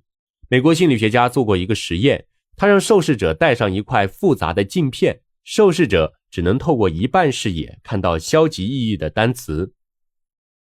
如果这个单词在视野的左半部分，就会首先被受试者的右脑辨别出来，并且右脑会产生反应。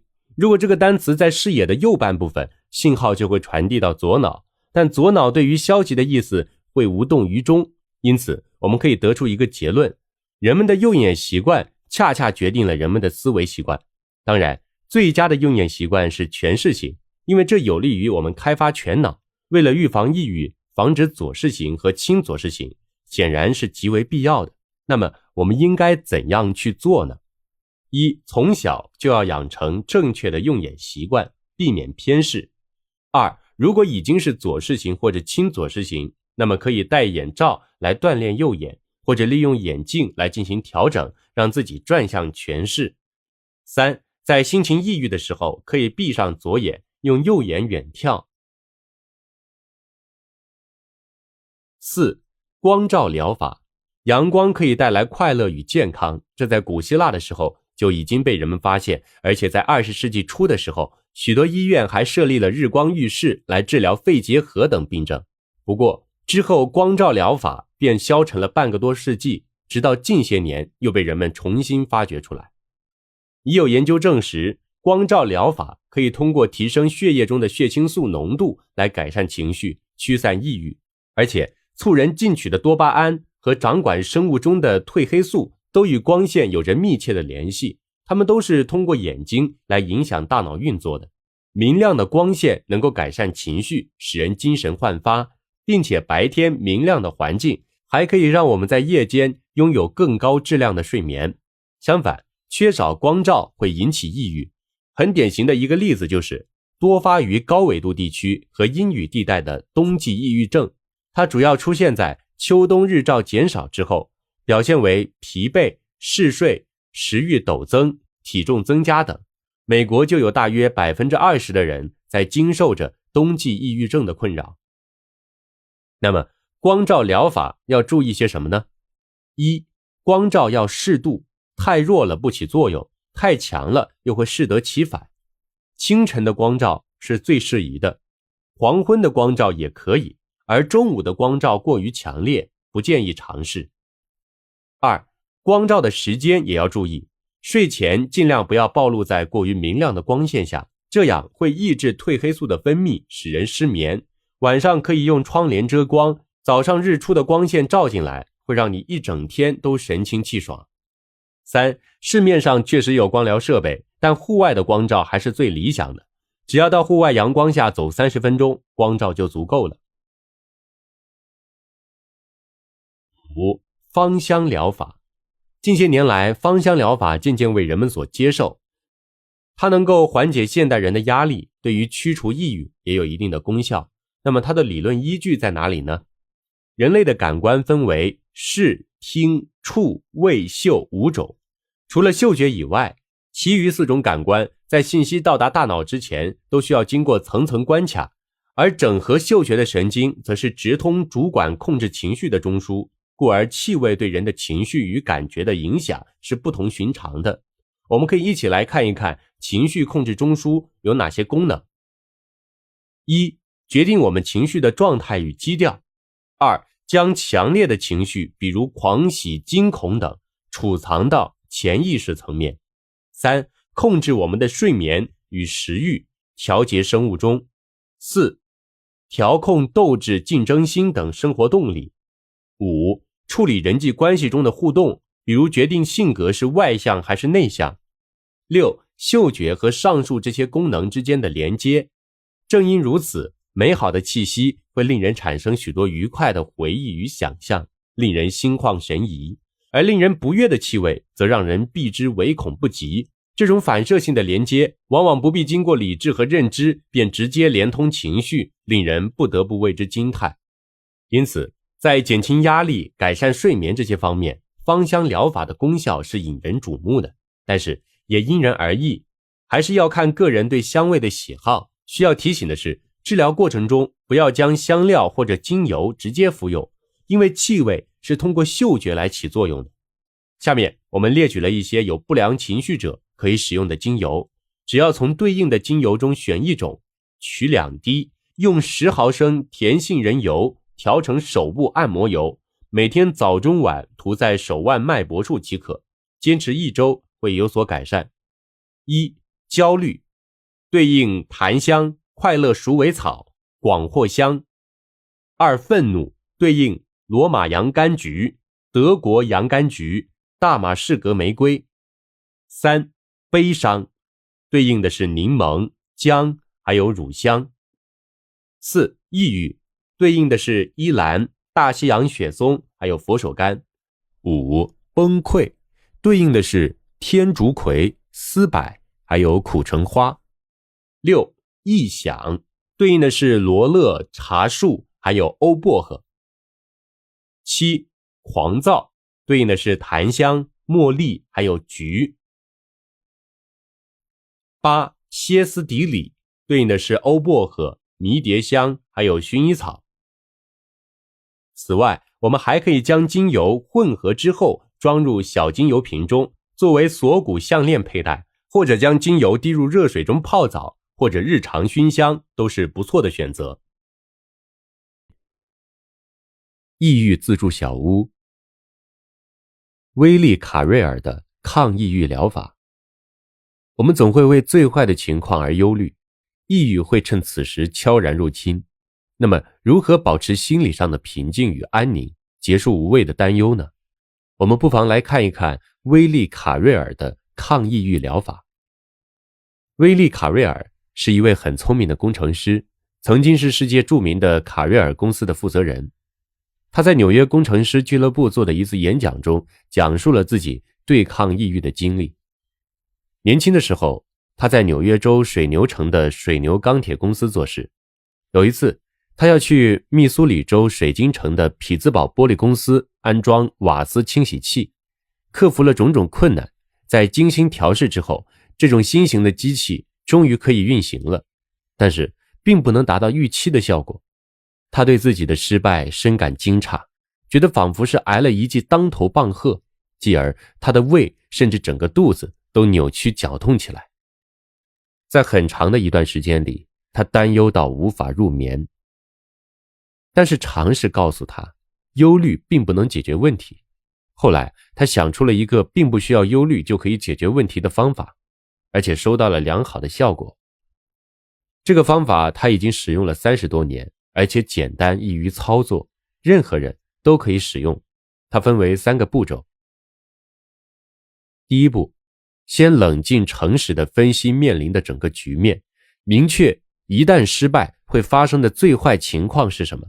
比如在这件事情上，他可能会丢掉工作，也可能老板会把整个机器拆掉，这样会损失投入的2万美元，但是肯定不会有人将他关进监狱或者处以死刑。第二步，了解了可能出现最坏的情况之后，说服自己在不得已的情况下坦然接受它。比如在这件事情上，这次失败肯定会给他的记录留下一个很大的污点，但是即便因此而失业，他依然可以找到一份工作，而且老板也清楚这只是一次实验，他们也支付得起2万美元，可以将其算作一笔研究费用。第三步，将自己的时间精力投入改善能够设想的最坏情况中，比如努力寻找方法来降低2万美元的损失。在几次实验之后，他发现如果再加5000美元和一些装备，问题就能够完全解决，而且付诸行动之后，公司不但没有损失，反而还赚了 1.5 万美元。的确，威利·卡瑞尔当时如果始终沉浸在忧虑之中，就不可能有最后的收获，因为忧虑往往会毁掉自己集中精神思考的能力，以至于不能做出任何决定。但是如果迫使自己面对最坏的情况并且接受它，我们就能够较为冷静客观地权衡所有的情况，并且集中精力来解决问题。此后还有一个人应用威利·卡瑞尔的方法来解决自己的忧虑，这个故事听起来也颇有几分传奇色彩。1948年11月17日，美国人艾尔汉里在波士顿史蒂拉大饭店讲述了自己的故事。1929年的时候，他因为时常忧心忡忡而患上了胃溃疡。一天晚上，他因胃出血而被送到医院进行抢救。当时他的病情严重到医生警告他连头都不能抬，体重从原先的79千克直线下降到40千克。医生的结论是已经无药可救了，他只能每天吃苏打粉和半流质食物来维持生命。这种情形延续了好几个月之后，他对自己说，如果在等待死亡之外没有其他的指望，那么你不如好好利用一下剩下这一点时间去做自己想做的事，比如环游世界。医生得知他的想法之后大吃一惊，警告他，如果真的去环游世界，那么就只有葬身大海了。但是他说，不会的，我会随时带着我的棺材，因为已经答应过亲友，死后会安葬在故乡的墓园里。他买了一口棺材带上船，并且和轮船公司商定，一旦他去世，就将他安放在冷冻舱里，直到返回故乡。出人意料的是，在洛杉矶上了亚当斯总统号向东方驶去后，他竟然觉得好多了，而且渐渐也不用再吃药和洗胃。没过多久，他可以吃任何食物了，甚至包括别人认为他吃了一定会送命的东西。几周过后，他可以抽烟喝酒了，他感到这是多年以来从未有过的享受。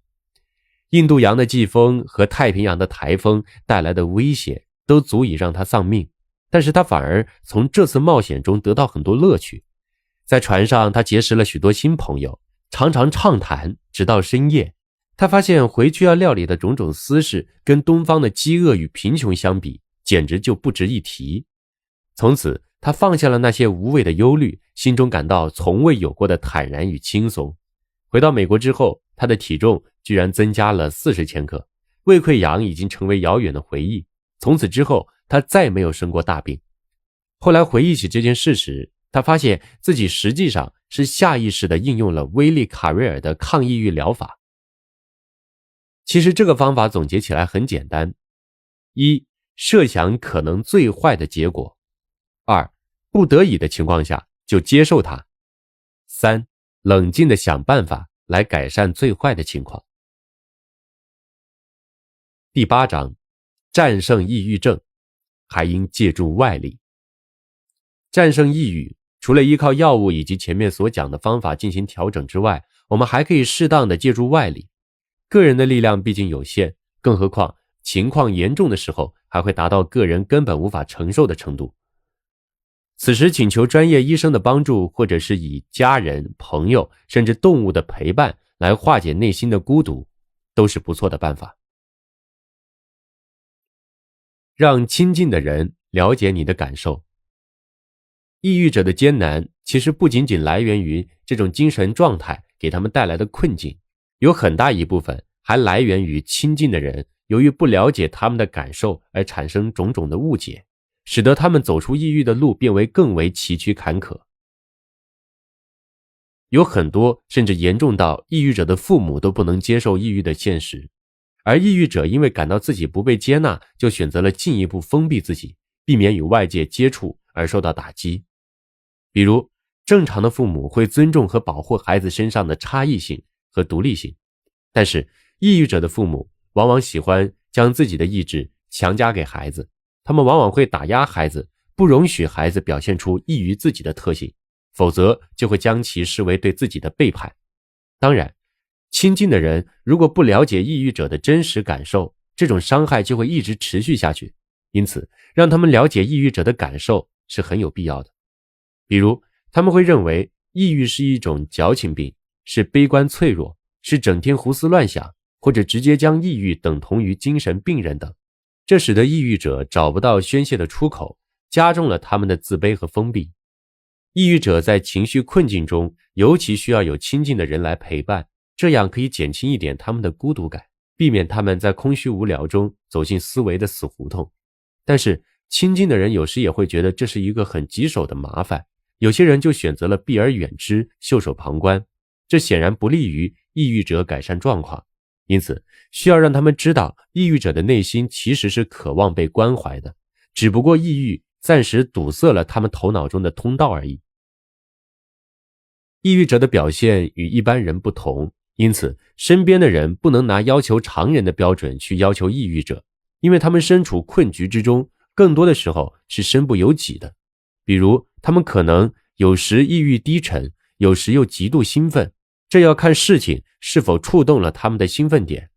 比如一个抑郁的学生可能很长一段时间在课上精神不振，但是某天恰逢老师讲到一个他感兴趣的话题，于是他举手发言，思维敏捷，滔滔不绝，周围的人会误认为他根本没有抑郁，其实只是抑郁者他有自己的兴奋点而已。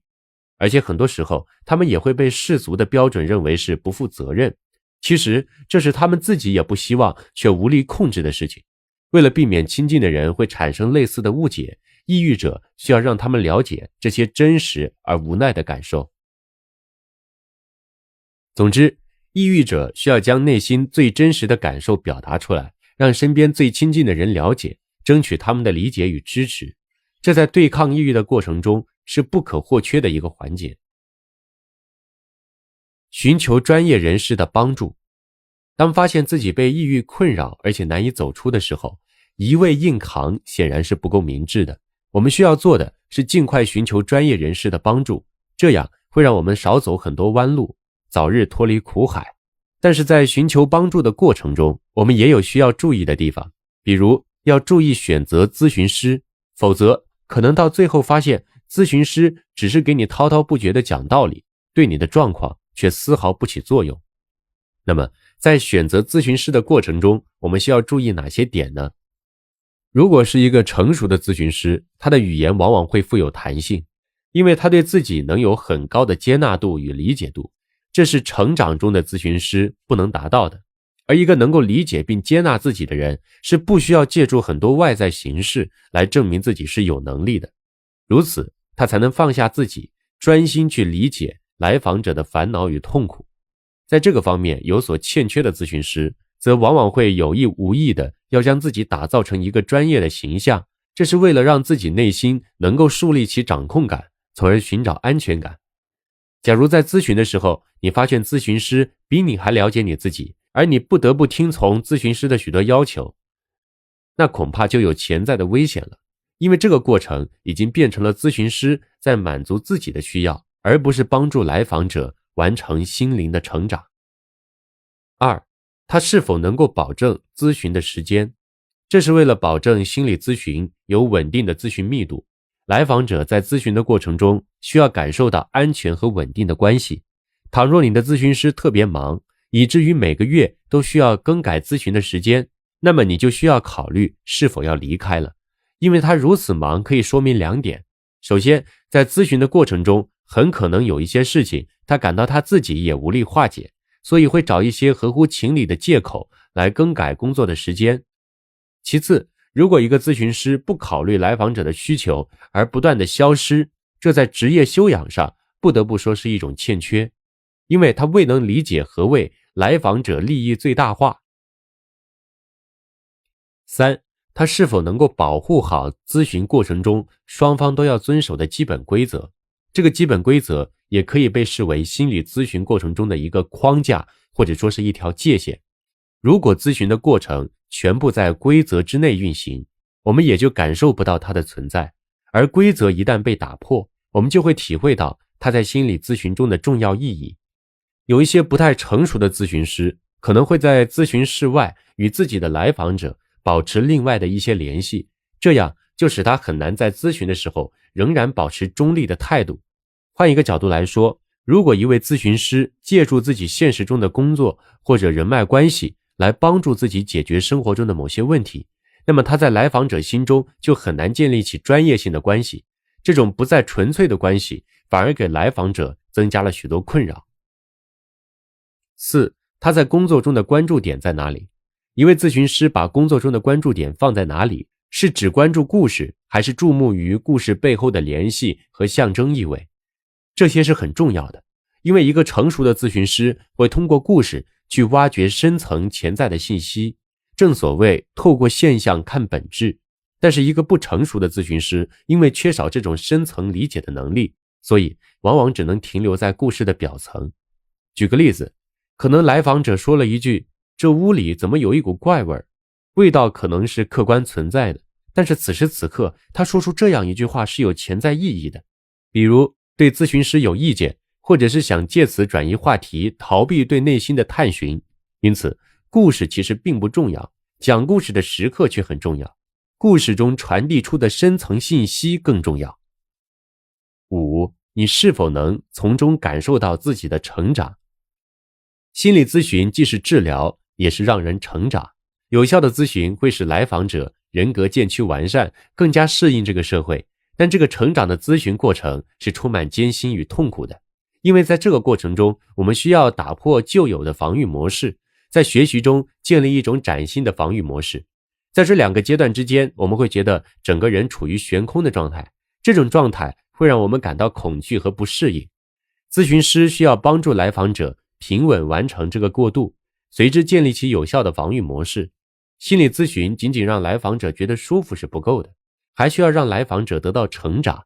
假如来访者确实得到了安全感和情感上的满足，但对自己还远未进入深层了解，甚至感到自己越来越脆弱，仿佛无法离开咨询师，那么就要警惕自己是不是进入了依恋模式，并且仔细思考咨询师是否能力有限，未能带你去了解更深层次的自己。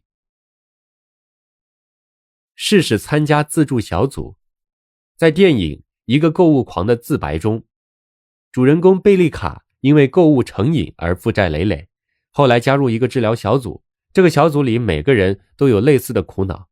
在这里，他终于找到了能够理解自己感觉的人，他们会定期聚会，并且分享自己在控制购物欲望方面的成功经验或失败的教训，通过不断的总结来积极的解决自己购物欲难以自控的问题。这就是很典型的小组治疗。小组治疗也叫团体治疗，它将心理治疗的原理应用于一个人群之中，旨在通过成员之间的相互影响来达到治疗的效果。当然，有些是心理治疗师将咨询者拉入小组，也有很多是人们发自选择建立这样一个小组。这种小组也可以称之为自助小组，或者是支持小组。抑郁者同样也可以在自助小组中寻求改善和治愈的力量。比如，有些自助小组是有着相同或者类似抑郁表现的人组成的，大家可以在其中讨论共同的话题，寻求对策。小组除了组织讨论之外，还会分享一些相关的心理知识，或者邀请心理专家来进行讲座。而另外一些小组则会比较随意，以个人经历分享和组内交谈为主。但是无论是哪种形式的小组，参与者总是可以从中找到理解自己的人，并且建立起强大和深厚的社会支持关系。当然，不同人加入小组的动机各有差异，而投入其中的程度也有明显的不同。比如，有的人进入小组之后，会急切地和大家分享自己的抑郁经历，想要寻求他人的共鸣，但有的人则起初只是作为一个倾听者，慢慢的才有想要分享个人经历的愿望。不论是哪种类型的人，大家在一起交谈都会感到格外放松，从而意识到自己并非孤军奋战，同时也能在这种友好的氛围中减轻抑郁带来的病耻感。在自助小组中，抑郁者可以逐渐掌握一些应对抑郁的技巧，并建立起社会关系。其他成员也会鼓励他积极寻求专业治疗，而当他想要放弃的时候，小组成员也会给他坚持的动力。此外，小组还能够帮助成员获得更多心理服务的社会资源，而治疗进展较快的成员还可以为新成员提供指导。从这些方面来看，选择适合自己的自助小组能够给抑郁者提供全面的帮助。自助小组除了能为抑郁者提供一个安全温暖的表达环境之外，还可以逐渐培养起他们听和说的能力，并挖掘他们与周围人进行互动交流的潜力。当然，成员在小组中的倾诉不宜太多，也不宜太少。有些成员可能过于苛求在小组中得到倾诉，并且丝毫不避讳隐私，这样其他组员就没有了倾诉的机会，而且也会产生厌烦。如果治疗师没有进行良好的调控，效果还会适得其反。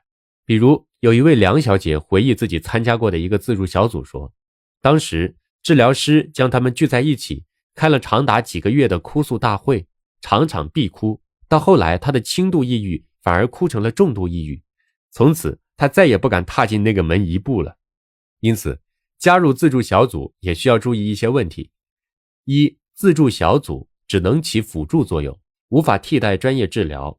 如果因为加入了自助小组就停止专业治疗，显然是不可取的做法。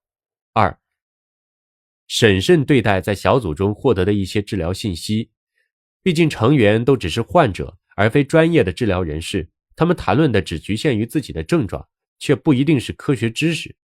三、不要终止自己的专业治疗，而去尝试其他人的治疗方法，毕竟适用于他人的治疗方法未必就适合你。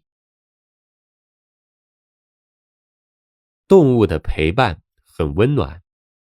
驱散抑郁，除了求人帮助之外，其实动物的陪伴也有着神奇的效果。动物疗法在西方医学界早已得到大力提倡，人们发现，在照料小动物的过程中，通过与它们的互动，人自身不良的情绪会被大大的消减。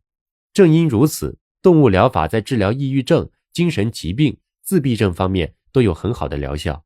当然，不同的动物可以治疗人类不同的精神疾患，比如患有孤独症的儿童可以养狗，被抑郁困扰的人群可以养猫，罹患神经官能症的人可以尝试养鸟，有紧张型强迫综合征的人可以养鱼等。2012年12月4日，美国康涅狄格州发生的一起校园枪击案中，造成20位儿童与6名校职工的死亡，给当时在场的其他孩子们留下了巨大的心理创伤，许多孩子甚至因恐惧而短暂地失去了与人交流的能力。事后，来帮助孩子们医治心理创伤的专业心理服务团队带着9只受过专业训练的拉布拉多犬进入校园，孩子们围坐在地板上，抚摸并拥抱身边的拉布拉多犬，谈论案发当天的恐惧和失去同伴的悲伤，甚至有一位事发后不愿与母亲交谈的小女孩，也慢慢的能够和母亲谈论当时的事情。实际上，这几只拉布拉多犬正是专业的安慰犬。无独有偶，朱莉·巴顿由于以往被哥哥虐待的经历，在22岁时陷入抑郁的困境中，即使跟随母亲回家，她的抑郁也并未好转。最终，她从童年养狗的回忆中得到一丝启发，在母亲问有什么事情能让你高兴起来的时候，她说出了自己想要养一只小狗的愿望。于是，一只名为邦克的小狗走进了她的生活。在邦克长达11年的陪伴中，她慢慢走出抑郁，并走入婚姻的殿堂。而后邦克又成为她的大女儿的好伙伴。动物为什么对抑郁有这样神奇的治愈能力呢？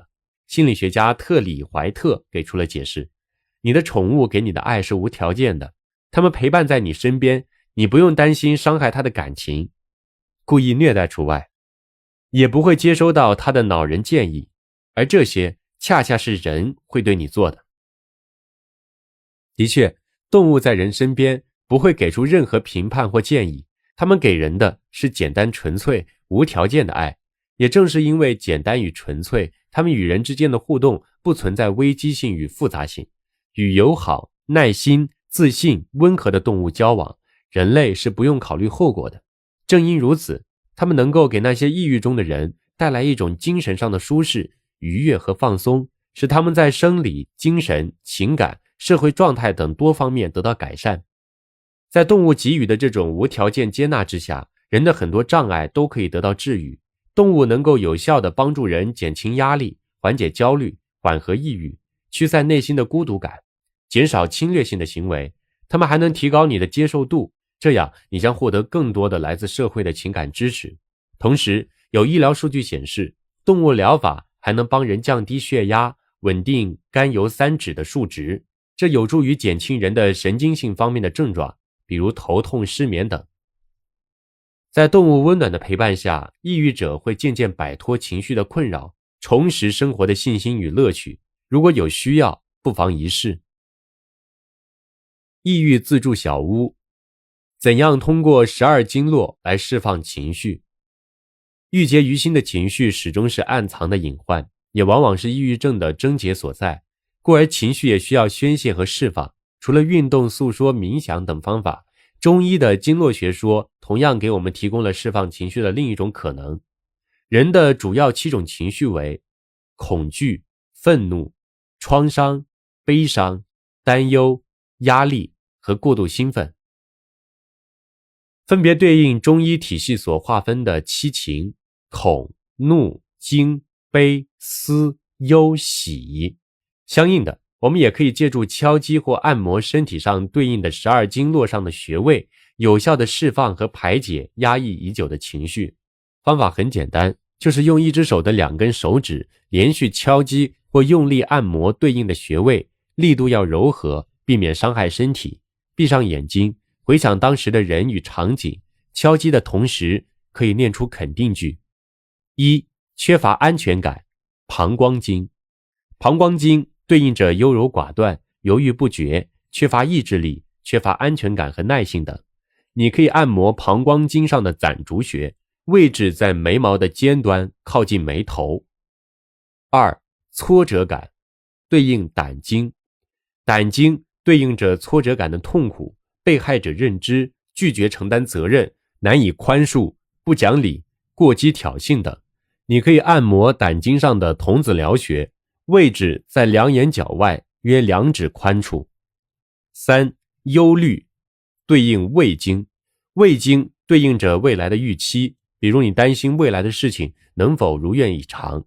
胃经对应着过度忧心或者抗拒、妄想多疑、贪婪自私及对匮乏的恐惧等。你可以按摩胃经上的承泣穴，位置在眼睛的下方，眼窝和骨头的交汇处。4. 恐惧，对应肾经。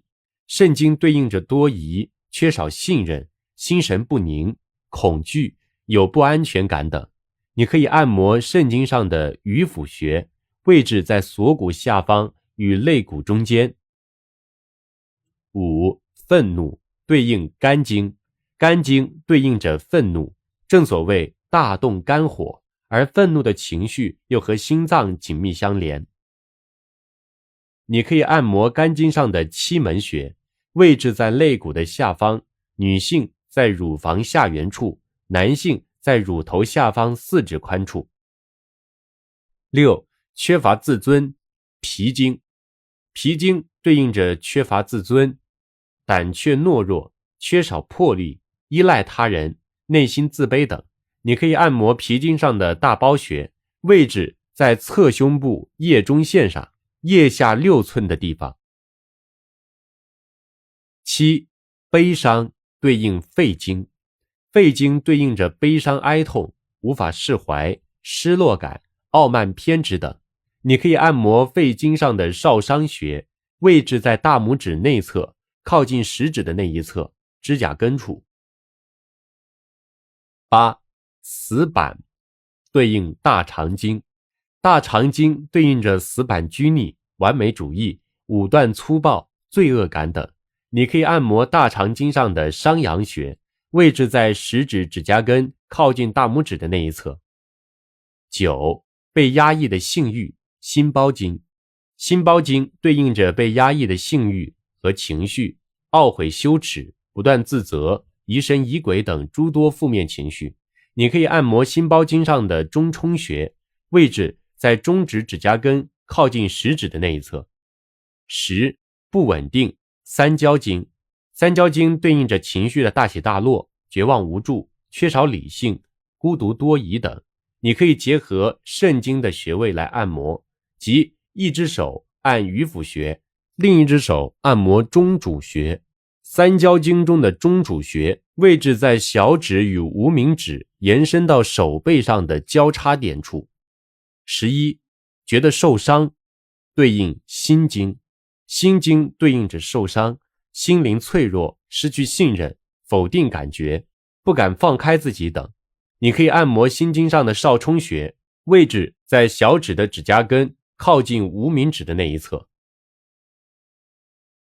12. 脆弱，对应小肠经。小肠对应着脆弱敏感，觉得失落、孤单缺爱，觉得付出缺少回报等。你可以按摩小肠经上的少泽穴，位置在小指末节内侧，距指甲角 0.1 寸的地方。附录：抑郁者的亲朋需要怎样做？抑郁者身处抑郁中，往往会感到力不从心，甚至是无能为力，此时就需要身边的亲朋好友给予充分的理解、关注与陪伴。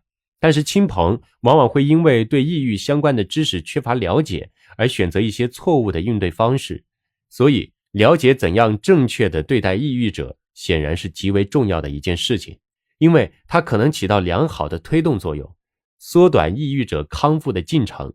那么作为抑郁者的亲朋，我们需要怎样做呢？一、保持关注并支持他，关心和陪伴是最好的药方。抑郁的人总是觉得周围的事都索然无味，所以他更加难以主动向人求助。此时我们作为他们亲近的人，就要主动关注他们，并且支持和鼓励他们，让他们感到自己在战胜抑郁的路上并不是孤独前行。我们可以陪伴他们一起去医院，可以耐心地聆听他们的倾诉。在这个过程中，我们会很容易发现他们有时流露出来的一些悲苦和绝望的信号。朋友的关心可以有效地降低他们因抑郁而采取极端的行为的概率。二、时常让他们与外界发生联系，并且进行人际交流。我们可以时常给他们打电话，或者主动登门拜访，因为他们平日里更多的时候生怕打扰他人，所以索性离群索居，但是这也必然会给他们带来更深的孤独。那么我们可以主动邀请他们来参加朋友的聚会，或者是其他活动，也可以登门造访，或者邀请他们来家里做客。这些看似是他们在人际交往中迈出的一小步，实际上却能够激发他们的成就感，增强他们的自信心。三、记得要及时表扬他们的进步。抑郁的人特别容易在小事上纠缠不休，与自己无休止的较劲。比如在起床困难的时候，他们会问自己，真的有必要吗？为什么非要起床呢？随之而来的就是逃避问题，以及如潮水般涌来的消极情绪。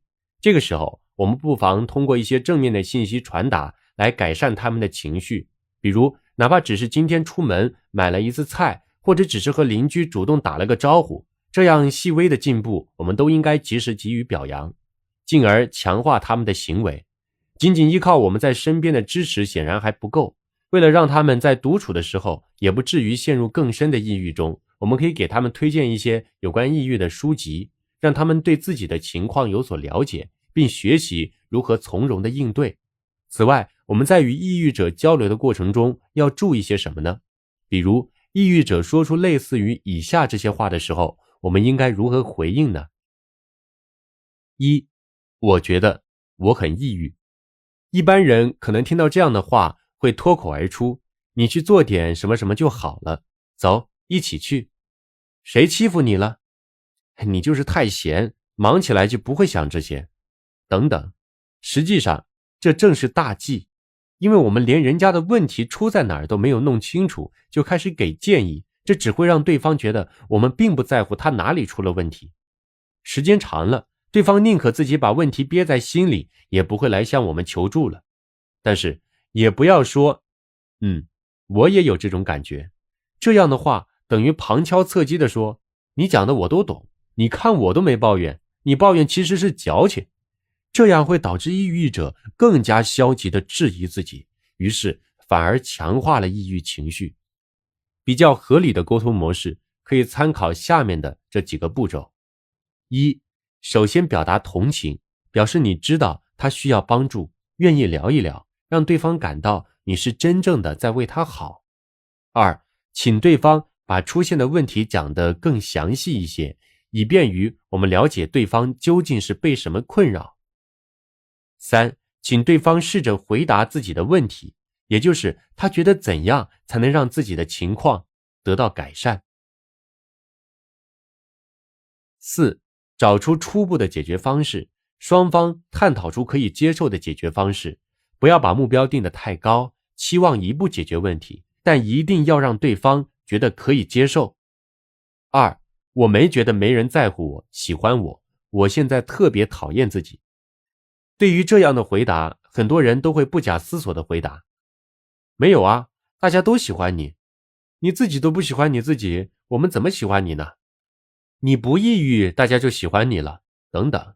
其实这样的对话依然毫无意义，对方会反复证明给我们看，确实没有人喜欢他，然后他的消极思想会在此过程中进一步加强。比较适宜的回应是用上一个问题中的模式引导对方，在抑郁之前你也这样觉得吗？这样会让对方意识到自己是因为抑郁所以才产生这些负面想法的。切记不要和他们争论，而是让他们心里好受一点，否则到最后可能会把你自己也带到抑郁的思维模式上去了。3. 我不想去医院。这确实是很多抑郁者会吐露的心声。那么要不要去医院呢？抑郁者在是否去医院的问题上，不仅要承受病耻感的折磨，还要考虑到经济承受能力及咨询师是否能够保守秘密等问题。在做出决定之前，必然要经历一番思想上的斗争，而我们能做的就是有关病患方面的问题，当然还是建议对方去寻求专业人士的帮助，同时也尽量帮助对方留意是否有值得信赖的咨询师、医生或者医院，这样他们会感受到我们在这件事上的热心帮助，自己也会积极地面对这些问题。情志疗法的故事，巧用其他感情战胜思虑。1. 激怒疗法。战国时期，齐闵王得了抑郁症，宋国的名医文治应邀前来治病，但是文治诊断之后，沉重地告诉太子，齐王的病想要治好得用激怒的方法才行，但如果我激怒了齐王，肯定会性命不保。太子说，你放心，只要能治好父王的病，我和母后一定保证你的安全。文治推辞不掉，只好约定了治病的时间，但是连约3次，文治都失约没来。齐王见文治屡请不至，生气的怒骂不止。过了几天，文治来了，不施礼不脱鞋，就踩在齐王的床上，还故意说了很多粗野的话来激怒齐王，惹得齐王忍无可忍，大骂文治。结果这一顿痛骂，郁闷宣泄而出，齐王的病竟神奇的好了。2. 逗笑疗法。清代有位巡按大人得了抑郁症，整日满脸愁容，多番求医问药也不见疗效，病情日益的恶化。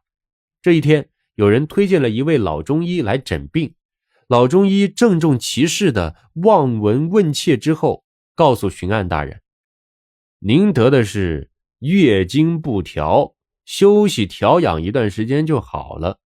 巡按大人听后不禁大笑，心想这真是个糊涂大夫啊，连患者是男是女都分不清。巡按后来每每回想此事，都忍不住暗自发笑。时间一久，抑郁症居然不治而愈。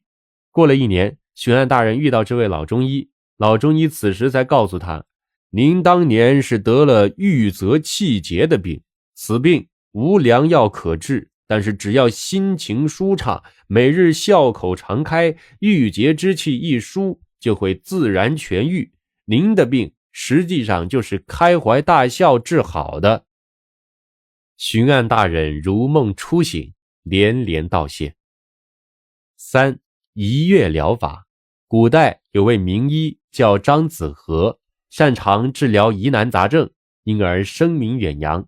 有一天，一个人来求诊，说自己的妻子得了怪病，虽然有饥饿感，却不思饮食，而且整日喊叫怒骂，脾气发作无常，百药无效。张子和听完描述，认为这种病吃药是无法治好的，就给人出了一个主意，先找来2位妇女，扮成戏曲中丑角的模样，做出许多滑稽的动作，这样病人会感到心情愉悦，病情也会减轻。接下来再找2位胃口健忘的妇女，在病人面前狼吞虎咽的进食，病人看到这个场面不知不觉自己也跟着吃了起来。病人心情愉悦之后，情绪也渐渐趋于平稳，后来果然不药而愈了。4. 痛苦疗法。明朝有一位农家子弟李大建，自幼勤奋，换来了他的一路坦途。头1年中了秀才，第2年考中举人，第3年就进士及第。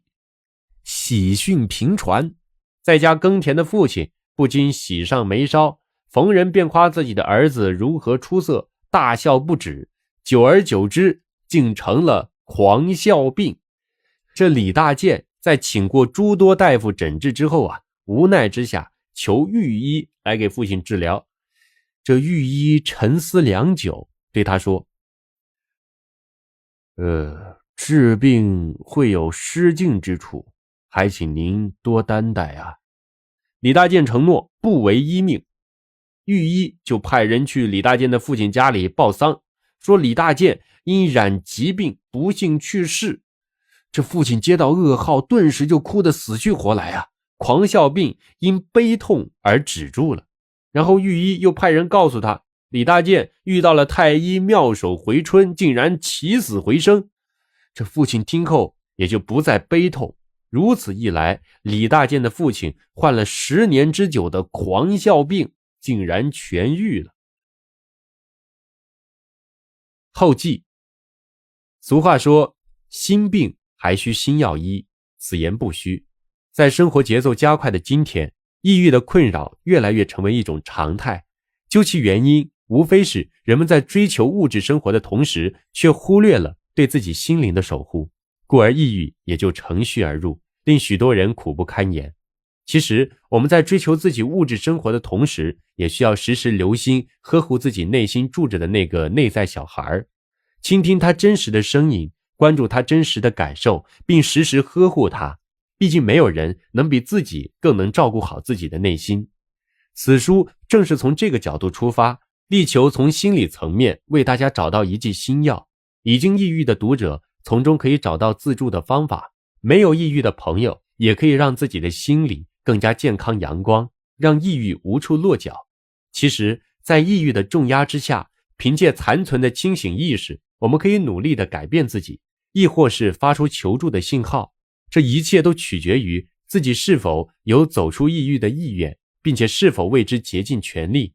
当然，求助于医学也是必不可少的，但是如果想要治本的话，那么心理学这个领域我们就不应全然放弃。抑郁虽然来势汹汹，千言不愈，但是我们也不必因此将其视为洪水猛兽。重要的是如何寻找入手点和有效的方法，一步一步地克服它。我们希望本书能够真正地帮助到有需要的朋友，无论你是已被抑郁侵袭，还是身边有亲近的人正在抑郁中挣扎，相信本书都会帮你理清纷乱的头绪，给你一根打狗棒，将抑郁这条黑狗赶出千里之外。作者简介：姜薇，客居金华，监官民风，目前是一名自由撰稿人，平日喜独立思考，力求知行合一，在教育、心理学、传统文化等诸多领域有自己的心得。她是一名内心敏感的女子，温暖的外表下深藏着焦虑不安的情绪，尤其是在经历过人生离别之苦、生死之苦之后，她投身于书海之中，苛求一剂治愈内心愁苦的良方。在康复之后，她希望用自己的经验帮助更多的抑郁者，使他们早一天体会到生活的美好和内心的喜悦。